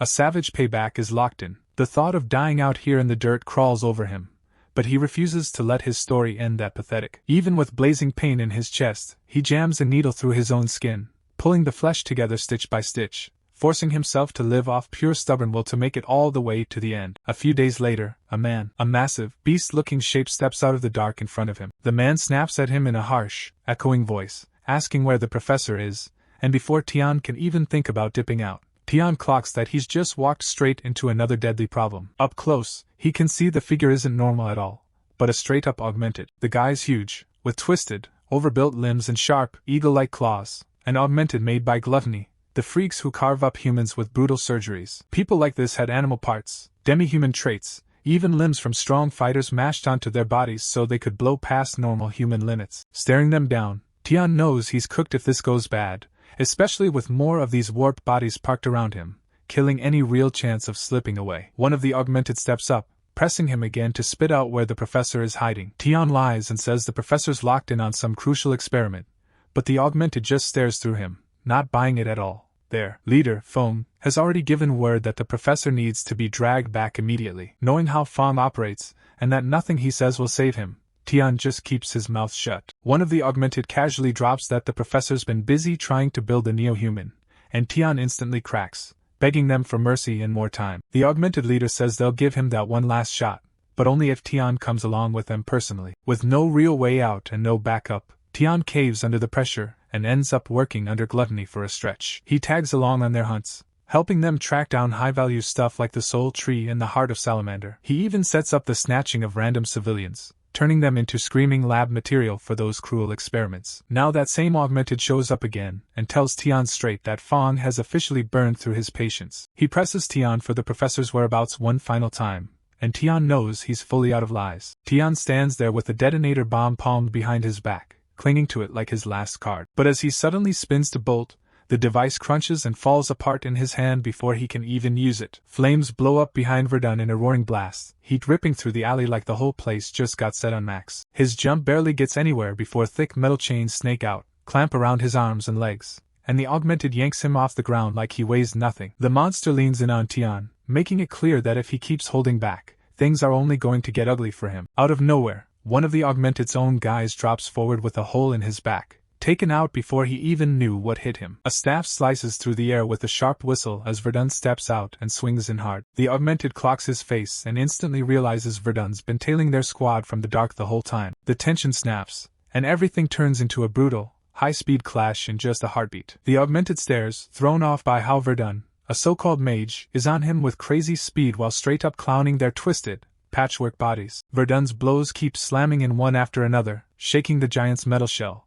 but the augmented stays confident, convinced that no matter how quick a mage moves, One clean hit before a cast will always end them, just like he plans for Tian. Tian watches it all go down with his head a mess, not understanding why Verdun would save him, but quietly staying ready to bolt the second an opening pops up. The augmented charges in, throwing his whole weight at Verdun to smash him flat. Out of nowhere, the spell swamp snaps to life under their feet. The ground melts into heavy, grabbing mud that locks around the augmented's legs, sending him slipping. The creature's thrown off, because Verdun never did the usual casting moves. Before the monster can pull himself free, a solid earth spear rips up from below, and punches straight through his torso. The augmented hits the ground and doesn't move, and Tian just stands there, blown away that something that strong got dropped like that. All of it handled so casually by a single mage. Tian turns to Verdun and casually asks if they'd actually met before. Verdun just reaches up and lifts his cap off his head. In that moment, Tian's memory finally clicks and he realizes it's the exact same mage from back then, now standing right in front of him as Verdun. After Rito finishes chewing through the magic core's power,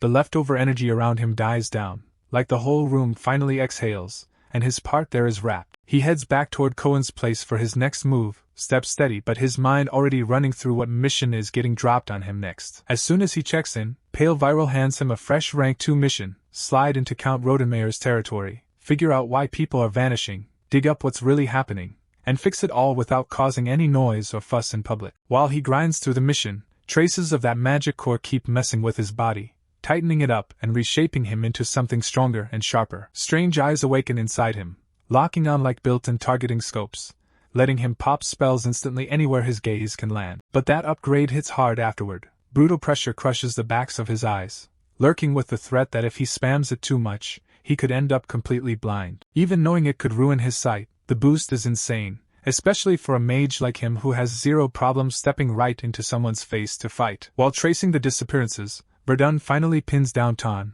the sly assassin who slipped out of their clash in Martis, and has been dodging him ever since. With Tan cornered, Verdun stands over him, his presence cutting off every open angle like the walls are closing in. Verdun presses hard, asking if these vanishings tie back to the crew called Gluttony, trying to confirm whether that organization is the one pulling strings in the shadows. Hands shaking and chest burning, Tian finally blurts out if they'll actually let him live if he comes clean about everything he knows. The augmented leader shuts him down without emotion, laying it out that talking is the only tiny chance Tian has of making it out alive. Tian's whole life has been nothing but grind and pain, and he admits he still doesn't want to die out here. Backing up his story, he confirms that all the kidnappings are being run by Gluttony. Verdun doesn't let it rest there, and pushes him to dig deeper, demanding more detailed info on what Gluttony's really doing. Tian plays it down, saying he's just a bottom-rung worker who moves like a nobody and isn't trusted with real secrets. Still, he explains that both humans and monsters are grabbed, hooked up, and drained for their essence. When Verdun casually drops the term salamander heart, Tian freezes for a second. That word hits him hard, and he instantly demands to know how Verdun heard it, since even inside Gluttony barely anyone is supposed to know. Pressed again, he realizes he can't dodge forever. Tian tries to hold the line, swearing he has no clue what the group's final goal is, but Verdun calls it out easily, saying the lie is way too obvious. Cracking under the weight of it all, Tian starts unloading about how his life's been non-stop misery since the Martes mess, dragged through fear and secrets, as he hides the professor's death and ducks one kill attempt after another. Verdun listens with dead eyes, and with no love for the man who once went for his life, he stays cold, showing zero sympathy for Tian's crash-out confession. Leon has to admit he didn't see this coming. The group that used to hide in the dark to dodge the Ark is now moving in plain sight, even inside Duchy lands, and Verdun can only figure something big shifted at the top or deep in how they work. When Verdun pushes him about where the captives are held, only one spot pops into his head, and Verdun tells him to take them there now. Parked just outside the yawning black mouth of a cave, a lone cab waits like it's been sitting there way too long. After checking that the ride is actually meant for them, Verdun climbs in, watching Tian drag his feet after him, the hunter on edge about the augmented monsters that might be waiting inside. Even so, Verdun sets one rule straight in his head: he's not walking into that nest by himself, especially when the only backup he's got is an ex-assassin who could flip at any time. From what Tian says, these augmented are top-tier killers who pushed past normal death and kept going, and after already tearing through 2 of them, Verdun figures the real neo-humans running the show must be even more stacked. Sitting with the uncomfortable odds and praying no one recognizes her, Kyon starts seeing Verdun as this unshakable, command-type presence, the same way the professor used to lock down a room without trying. When they finally step into the cave, they're hit by a dead quiet that feels heavier with every step. Tian picks up on how the tunnels are way too empty, and with traps or mana-scrambling fields sewn into the place, Verdun notices his mana sense blanking out, cutting off one of his key safety nets. That's when Tian catches on that the guard he expected to see posted here is nowhere to be found. The guards who should have been posted inside are already out cold, bodies wrecked by straight-up brute force. It's clear somebody else has already broken through and hit the deepest part of the cave before they even got there. The only ones who move like that are probably ARC operatives. Far down in the dark, they watch a brutal fight raging right in front of them. One guy stands alone, throwing down with this zombie-looking monster like it's nothing. Every hit he throws is stacked with insane raw strength. He keeps it clean and tight, smashing the creature to the side like he's been doing this forever. He slips between its swings, darting in close and hammering it with one crushing strike after another. Just as the monster looks like it's about to spew something out, it suddenly unloads a massive blast of flames, fire pouring out in a full-on wave. A storm of blows and strikes rushes in out of nowhere, cutting his next breath short. The last hit slams into the target and sets off a huge blast. The blast rips straight through the monster's body, shredding it apart on the spot. Standing in the middle of the mess he just made, the stranger looks over the wrecked battlefield. Under his breath, he throws out a small comment about how walking the road of justice takes forever and never lets up. His gaze finally settles on Verdun and Tan, who are still on their feet among all the corpses. Then, without slowing down to think, the man rushes straight at Verdun, arm pulled back, ready to swing as he moves to uphold the justice he believes in. Verdun cuts in before the punch lands, stopping him and asking if he's part of the ARC. When the guy answers yes and realizes Verdun's on the same side, his shoulders ease up and his stance loosens a bit. He mentions that Verdun doesn't give off that sneaky, paranoid gluttony energy at all, then starts wondering to himself if Verdun's here on an official assignment, or doing some kind of personal trial run. Verdun watches the guy confidently build his own story and decides to just let it ride, since the misunderstanding actually works in his favor. When Verdun casually mentions clearing a trial in Lorien, the man instantly links it to Lady Rara's legendary ordeal, and in that moment the warrior finally clocks who Verdun really is. The man stays tied up close by, forced to listen in as they talk. When he hears the name Lorien and catches the detail about a blood-red sword, memories of the chaos under the soul tree slam back into his mind, and he suddenly realizes that Verdun is the same mage who brought down that ancient monster. The warrior now figures Lady Rara must have passed a lot of her knowledge to Verdun, considering how strong she is known to be. Verdun picks up that this guy clearly knows about the soul tree aftermath already, so he doesn't bother giving a full rundown. The warrior finally drops his name as Lok and says he's the one in charge of the ARC's subjugation squads, explaining in a calm, direct way that he only talks formally to people whose strength actually impresses him. After that, his focus shifts to Tian, and he tells him to state who he is. RG explains that he's a gluttony member being kept alive for intel, but Lok instantly shuts the idea down and says that approach won't work. He lets them know that everyone in gluttony carries an inner shard built as a dead man's switch. If they try to leak real secrets, that fragment blows and kills them on the spot. The moment he hears this, Tian's fear spikes hard, his mind frozen on how one wrong word could end him, and he silently hopes they accept that he hasn't lied to them about anything. Lok pauses, then says Tian's situation is weird enough that they should drag him back to headquarters for proper questioning later. Before they move out, Verdun brings up that he still wants the people behind the missing persons found, catching the presence of a hidden room nearby, and Lok nods and tells him he'll follow his call. What waits inside is brutal. Blood smeared across the floor and twisted bodies dumped around like trash. Lok turns on Tian for answers, and Tian admits he's seen human testing before, but nothing this over-the-top and violent. Lok's face hardens as his anger spikes at what was done to the victims, who look like they've had every last drop of energy squeezed out of them. It instantly lines up with Tian's earlier claim about mana being stolen. Verdun's eyes land on this weird stone coffin sitting right in the middle of the room. Moving in closer, Loki points out all the brutal damage around it, and figures out that people's blood was getting farmed here on the spot.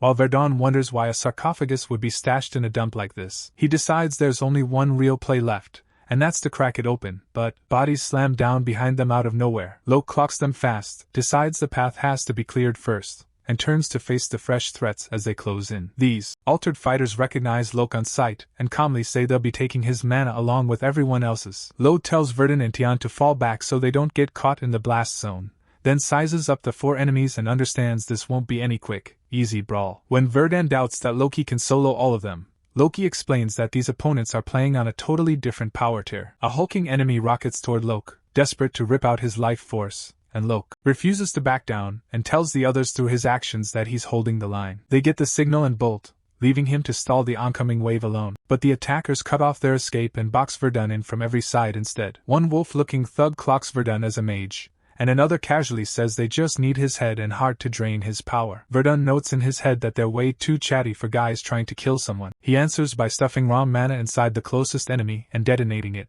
blowing the guy apart from within. He immediately shifts his focus to the wolf-like fighter next. The beastman lunges in, only for Verdun to meet the attack head-on and shut it down clean. While that clash is still happening, a third enemy rushes in to land the next hit. This one actually rates Verdun's casting speed but still bets that his own blade will land first. Verdun answers by firing off a lightning spell that detonates so hard the room shakes and the walls start cracking apart. On the far side of the room, Loke is still locked in. He finishes off the huge monster and jogs back over to check the others, only to straight up freeze at what he sees. What stops him cold is Verdun, standing there while the bodies of the last 3 enemies are already down at his feet. Verdun just says that since questioning them wasn't an option anymore, he took them out. Loki's thrown off, replaying the reports about Lady Rara's trial. He'd always figured she handled everything, but now, watching this, he finally gets that Verdun was the one who actually cleared it. Catching Loke staring at him, Verdun turns and casually asks if something's wrong. Loke's whole vibe does a 180. Turning respectful now that he knows Verdun was the one who beat the soul tree so fast that nobody even got hurt. Off to the side, Tian quietly thinks that the Mad Mage label fits way too well. Verdun walks back over to the stone coffin and notices Loke speaking super politely now, and Loke admits he hadn't recognized Verdun earlier but finally understands who he's standing in front of. Verdun brushes off the hype, says he's just going to open the thing, and Loki casually moves out of the way. Verdun lifts the sarcophagus lid, only to see the hole inside pooled over with thick, dark blood. Sitting in that blood are 3 small crimson chunks, and the sight makes everyone freeze at how nasty it looks. Tian studies the shard sitting in the stone box and realizes its aura lines up exactly with Gluttony's mana, but he points out that this one's way bigger and crazy stronger than any standard buff piece he's seen. That one detail helps Verdun lock everything in. He links the drained corpses, the bloody spell rings etched under the coffin, and the failed trial here, figuring this red shard was born when Gluttony cranked their dark mana too hard and lost control. It's obvious now some idiot tried an experiment miles past their limit, and everything blew up on them, so Verdun decides on the spot he's taking one of the fragments for himself. Loke looks uncomfortable about it, but Verdun doesn't slow down and pockets the shard, leaving the other 2 there so Ark can grab them later, and Loke just goes along with it even though he knows his bosses are going to chew him out. After Verdun gets what he came for, he collapses the whole cave to erase their tracks, splits up from Loke, and hands Tian over to Ark, figuring they're better suited to work him over. And as he heads out he admits to himself this job spiraled so hard there's no way he's finishing the Count's request like this. He heads back to the town of Cohen, tracks down Pale, and tells him the whole thing turned out way bigger and nastier than he thought. Since he doubts the Count will just hand out extra time for free, he asks Pale to go smooth things over with the noble and make sure the gear they need gets sent to the inn by tomorrow. After everything that went down, he cools off, switches gears, and starts lining up his next move. Verdun keeps things light with Pale, holding back from laying out the full story. He trims what he shares, dropping only safe details while burying the heavy stuff deep. With Gluttony still moving in the dark, he figures spilling everything now would just be pointless. In his head, he knows the one person he actually needs to talk to isn't Pale at all. Later on, he's sitting there with a cup of tea, eyes locked on a cargo load rolling past outside. He stays calm, noting he'd already guessed Risner would show up. Risner, faking the look of some random old man, sits at the next table, close enough to listen in. Verdun hears him comment on how long it's been. Risner brings up the meeting with Loke and the red shard Verdun picked up. Risner lays it out that stuff like that is supposed to be stored in Ark's research labs. He adds that if Verdun isn't planning on joining them for real, he needs to back off and stop getting involved with Gluttony. Verdun might have wiped out everyone who's come at him so far, but Risner doesn't see any point in him keeping this up, not when he's still got years before he fully levels out his own potential. Verdun gets what Risner is saying, but he stands his ground.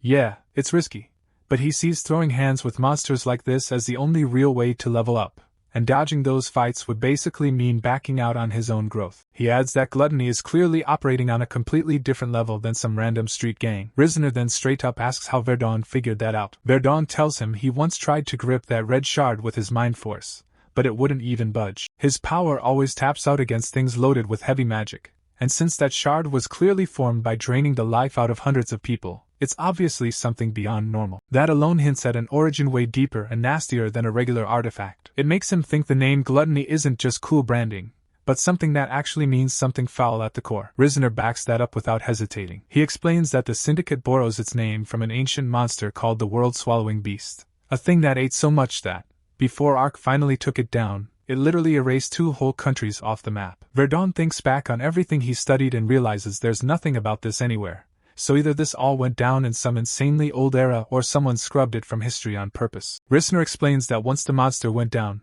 a few ARC guys quietly snagged pieces of its corpse for themselves, and those same people later became the original core of gluttony. Verdun connects the dots and decides the red fragments everyone's using for power now have to be ripped straight from that creature's body. Rissner backs him up and says the first trials that actually worked back then were recorded under the name the 5 Teeth. Verdun realizes gluttony's roots run way deeper and earlier than anything he'd guessed before. Rissner goes on and drops that one of those original 5 Teeth is still around and is actually sitting at the top of the food chain here in this duchy. He says he can't leak the full story, but he still gives Verdun a heads up that something huge is about to break loose. Verdun thinks back over the corpse-drained cases and dungeon failures and reads all of it as the opener before the real disaster hits. He pulls out an item he brought along as backup, passing Rissner a token shaped like a jagged tooth, and Rissner instantly knows it's the professor's emblem. Verdun says the token basically works as his seal.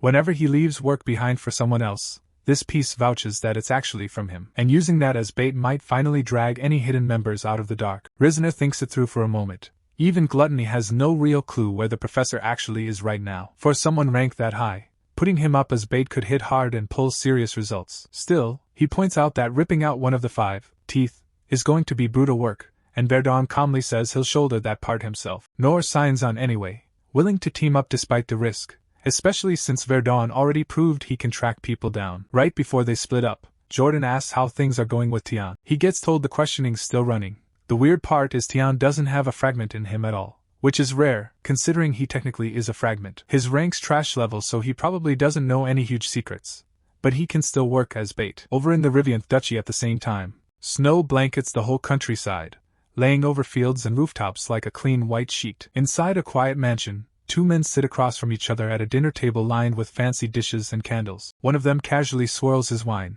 thinking out loud that the date for their big move is finally locked in, even if it ended up later than planned. The man across from him calmly brings up the Soul Trimess and Lorien, saying that whole situation is what pushed everything back. He mentions that the reports about a strong mage backing Lady Rera were spot on, and the rumors about that fight weren't blown out of proportion. The first man comments that if things in Lorien had spiraled even harder, it would have made it way easier to keep their operation hidden from Ark's sight. The other man doesn't flinch, saying their main objectives are still lined up and moving toward the same finish. He admits there was a recent snag, calls it a small problem, but adds that he dealt with a bunch of those already and cleared it up. With that said, he sounds fully sure that Ark is still completely clueless about what they're really aiming for. As he cleans off the last of his food, he notes that once they track down the professor, all the remaining pieces will click into place, and the plan can finally run. Raises his glass with an easy grin, saying Gluttony's plans are fully on track and moving ahead. Somewhere else, Verdun gets to work, breaking apart the red shards taken from Gluttony so he can drag out the raw mana hiding inside them. After that, he lines up the special alchemy gear Pale hooked him up with,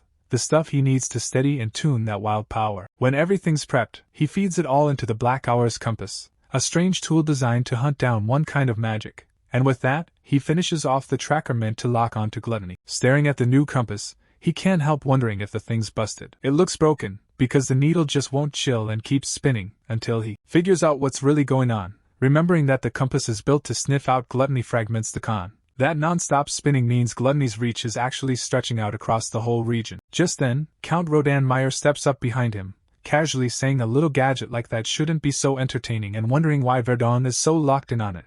And Verdun turns to give him a respectful greeting. Schrodenmeyer catches the look on his face, and just assumes Verdun's hyped about the new toy, because it's his first time riding a monster of an airship instead of flashing around with travel magic.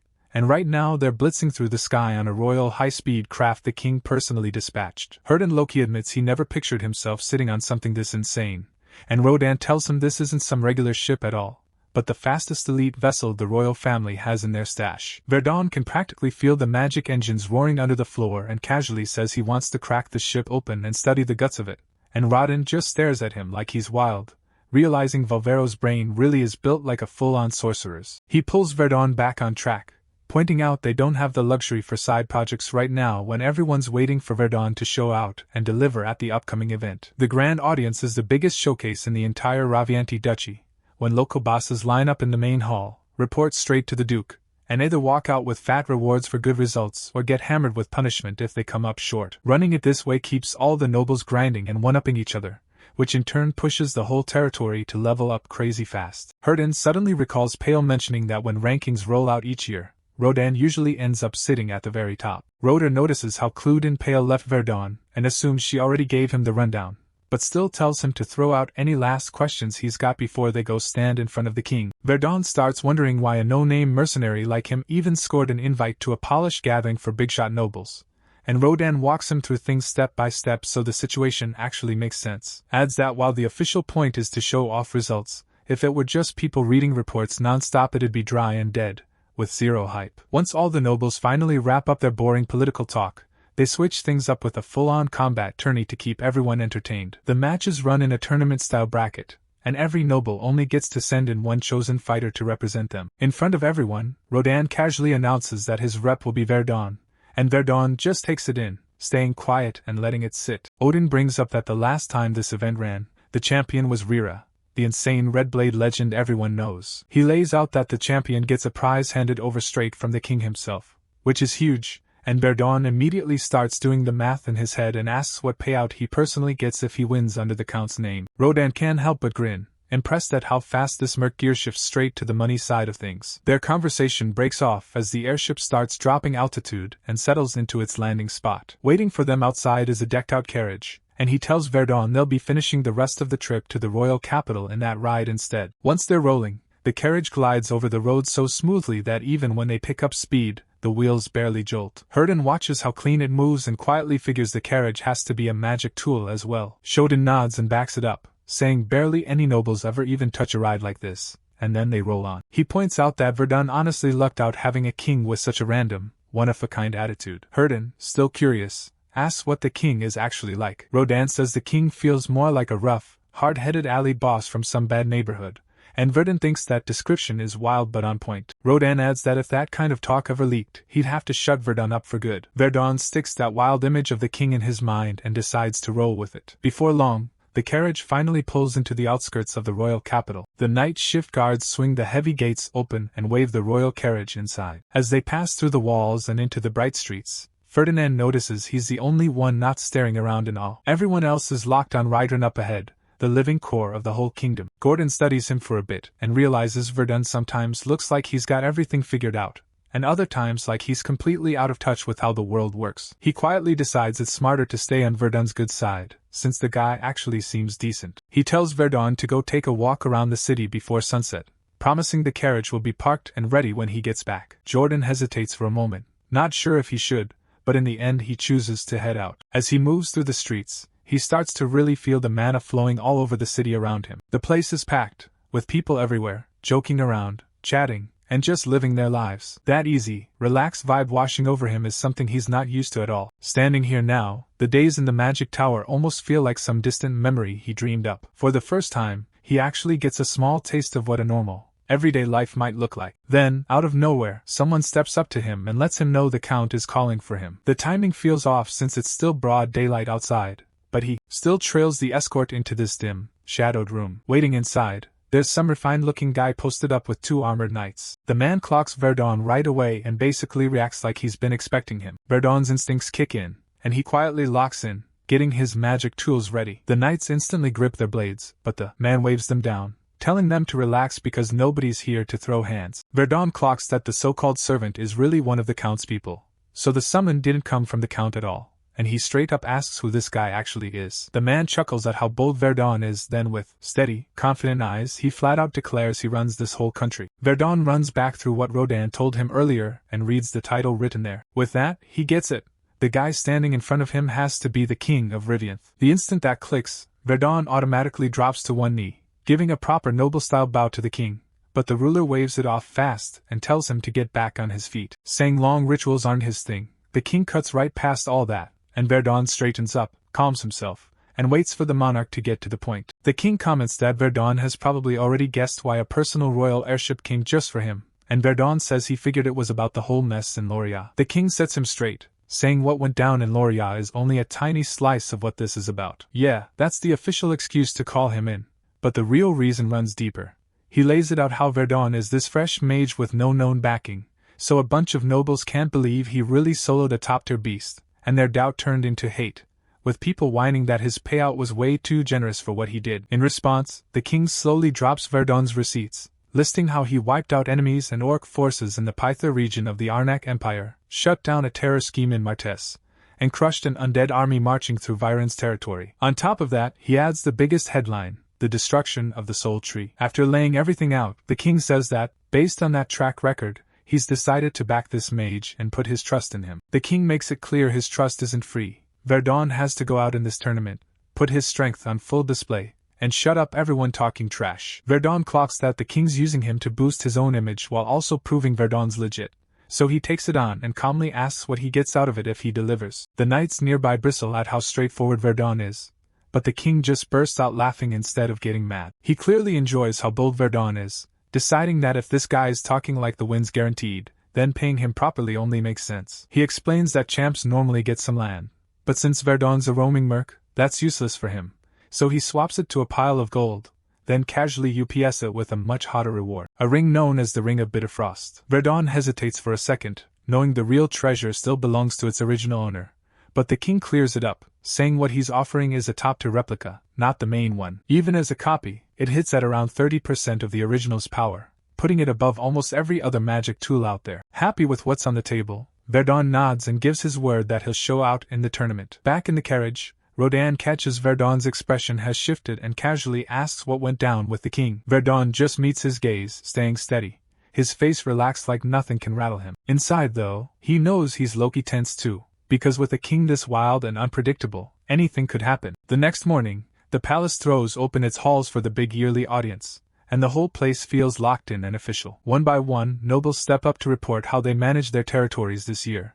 and the king hands out rewards or punishments right there on the spot. Whenever a noble completely drops the ball, the king lays into them without sugarcoating a thing. After going through them all, he announces that Count Rodenmeyer turned in the strongest report of the year, and the count calmly accepts the praise with a proper bow. The king then shifts the room's mood, bringing up a serious issue. Crowds of people are vanishing, and he admits they're still searching with no clear answers yet. He spells it out bluntly, saying that hundreds are gone and demanding real progress, not excuses. Rodan breaks down that some hidden organization is behind it all, but says an investigator already wrapped up a crucial test run tied to the case, and with a bit more time they'll be able to shut the whole thing down. The king agrees to wait, but leaves a cold warning that messing this up isn't an option. Once all the serious talk inside wraps up, everyone filters out into the arena stands, locked in for the real show. The announcer's voice booms over the stadium, hyping up the king's entrance as he steps out. People in the crowd hang back and whisper about how the second prince isn't here again, saying he dodges parties and buries himself in paperwork. The king drops into his throne overlooking the arena and casually says the tiresome royal stuff is finally out of the way. He raises his drink toward the sky,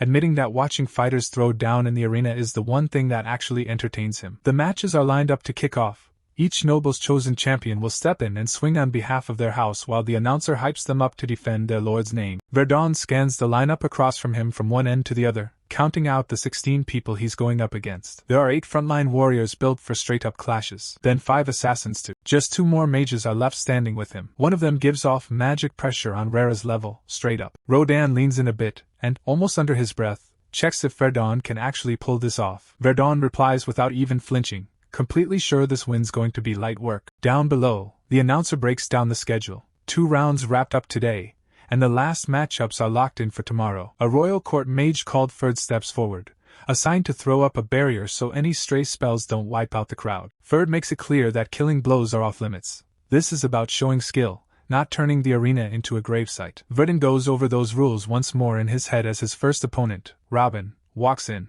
An elite elemental mage whose glare makes it obvious he can't stand Verdun. Up in the stands, people are still whispering about him, arguing if he really took down some rare monster or if it was just a bugged-out mutation, and how someone his age ended up ranked so high. Robin thinks back to the day he saw the soul tree from far away and how its pressure alone was terrifying. Yet deep down he still refuses to accept that Verdun dropped it by himself. Verdun thinks back on everything he's been through to get here and quietly decides there's no way he's letting some average dude hand him an L. The signal to begin is given and Robin steps forward, locking eyes with Verdun as the arena locks in on the matchup. Robin lifts his hands and instantly hurls a spear of water and a jagged spear of earth straight at Verdun's position. But almost right away, Robin's confidence cracks and his expression twists in confusion. The spells coming from Verdun are flying out way faster than Robin thought a new mage should be able to handle. In a blink, Verdun vanishes from his view, and before Robin's body can even react, Verdun is already behind him. Verdun smashes him in the back with his staff and Robin drops, knocked cold in a single hit,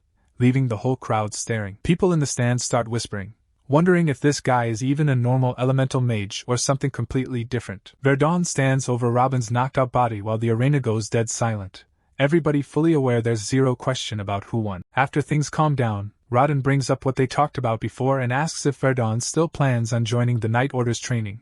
Verdun says he's down, and can just watch if they're worried he'll get in the way, which makes Rodin frown as he basically doubts a mage could even try to keep up with elite knights like that. Gruden explains he wasn't trying to front on anyone, he honestly just wants to level up his own skills. Rodan clocks what's really going on, and gets that Verdun is planning to study the knight's moves and blend their sword work into his own casting style, which suddenly makes his scary reputation make a lot more sense. He decides right then that putting Verdun forward as his representative wasn't just smart, it was perfect. Verdun keeps his mouth shut on the outside, but in his head he knows teaming up with the knights is exactly the grind he needs, his hand tightening as he locks his focus in. One of the court mages off to the side runs through Verdun's latest fight in his head. He realizes that even with mana strengthening his body, that finishing blow landed with the clean, drilled steps of a professional knight, and the precision of it really sticks with him. Nearby, another mage watches the same scene and feels annoyed instead of impressed. To him, getting that close and throwing hands like a fighter just drags magic down and disrespects what their craft is supposed to be. The next bout kicks off, and all eyes shift as the so-called hero of reversal gets called up. Jack steps into the arena, facing down an assassin named Luyan waiting for him across the stage. She comes at him fully confident, clowning Jack in her head for looking so worn out, then explodes forward, twin blades flashing as she tries to smother him under non-stop slashes. Her swords swing in close, grazing the air in front of his chest right before they actually reach him. Jack lets his eyes shut for a heartbeat, everything around him slowing down in his mind. Then his body reacts on pure instinct, shifting at the exact perfect beat. His counter heaves straight into her and blasts her backward across the arena. She might catch herself and stay upright, but everyone can see she's rattled. Her fingers won't stop shaking, her grip ruined by the raw impact behind his strike. Jack steps in on her again, closing the gap with ease and silently clowning how weak her hits feel to him. She throws out one last all-or-nothing attack, but he's on another level and moves way quicker. His fist lands once and sends her dropping to the ground, and the announcer calls it, declaring Jack the winner of the second group. Rodan looks Jack over and decides this guy's basically built different, crazy strong but somehow still fully in control. He quietly flags to Verdun that Jack's one of the big names people expect to take the whole tournament. After that,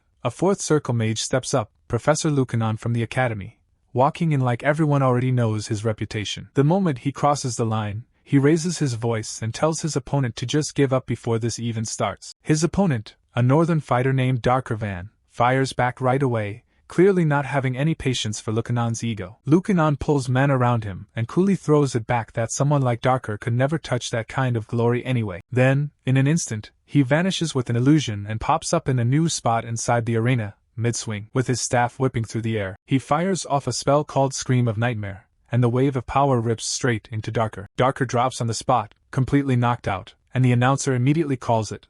Lukanon takes first place in the fourth group. After the match wraps up, the official overseeing the arena sends a slight, almost knowing smile Verdun's way. Verdun just catches it and moves on, not really sure what that even means for him. Time skips forward into the short break once the opening rounds are out of the way. Verdun's chilling inside the palace with a glass of wine, low-key disappointed, because even at an event this massive his gluttony tracker hasn't picked up a single signal. Jack walks over through the crowd, stops at his table, and casually checks if he really is Verdun. Once Verdun gives a calm nod back, Jack drops some respect on his performance, and says he's hyped for their clash in the finals before heading off, and Verdun suddenly clocks how locked in Jack is on the idea that he's already secured that finalist spot. Watching from the side, Professor Lukanon's eyes follow Jack with a sharp, annoyed stare. In his head, he feels slighted, thinking Jack only hypes raw power and never really values the kind of magic he brings to the table. Lukanon strolls over to Verdun after the match and casually introduces himself. He drops that he's with Count de Verk, but Verdun barely gives him more than a dry, short reply. Lukanon immediately gets salty over the lack of respect and starts picking apart Verdun's last fight,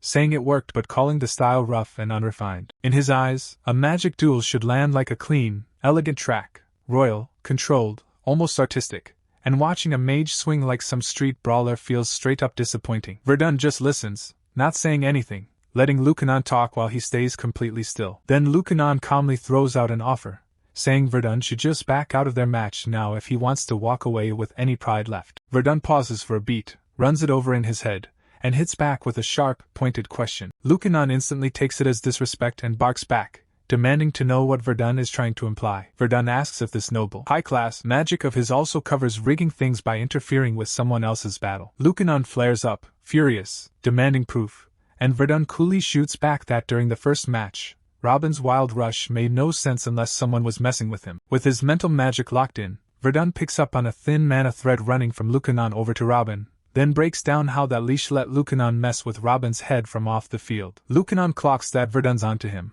but he still won't own up. Instead he tries to flip it, calling Verdun a fraud who's just making stuff up with nothing to back it. Getting heated, Lukanon swears he'll step in himself and teach Verdun firsthand what it looks like when a real mage gets serious.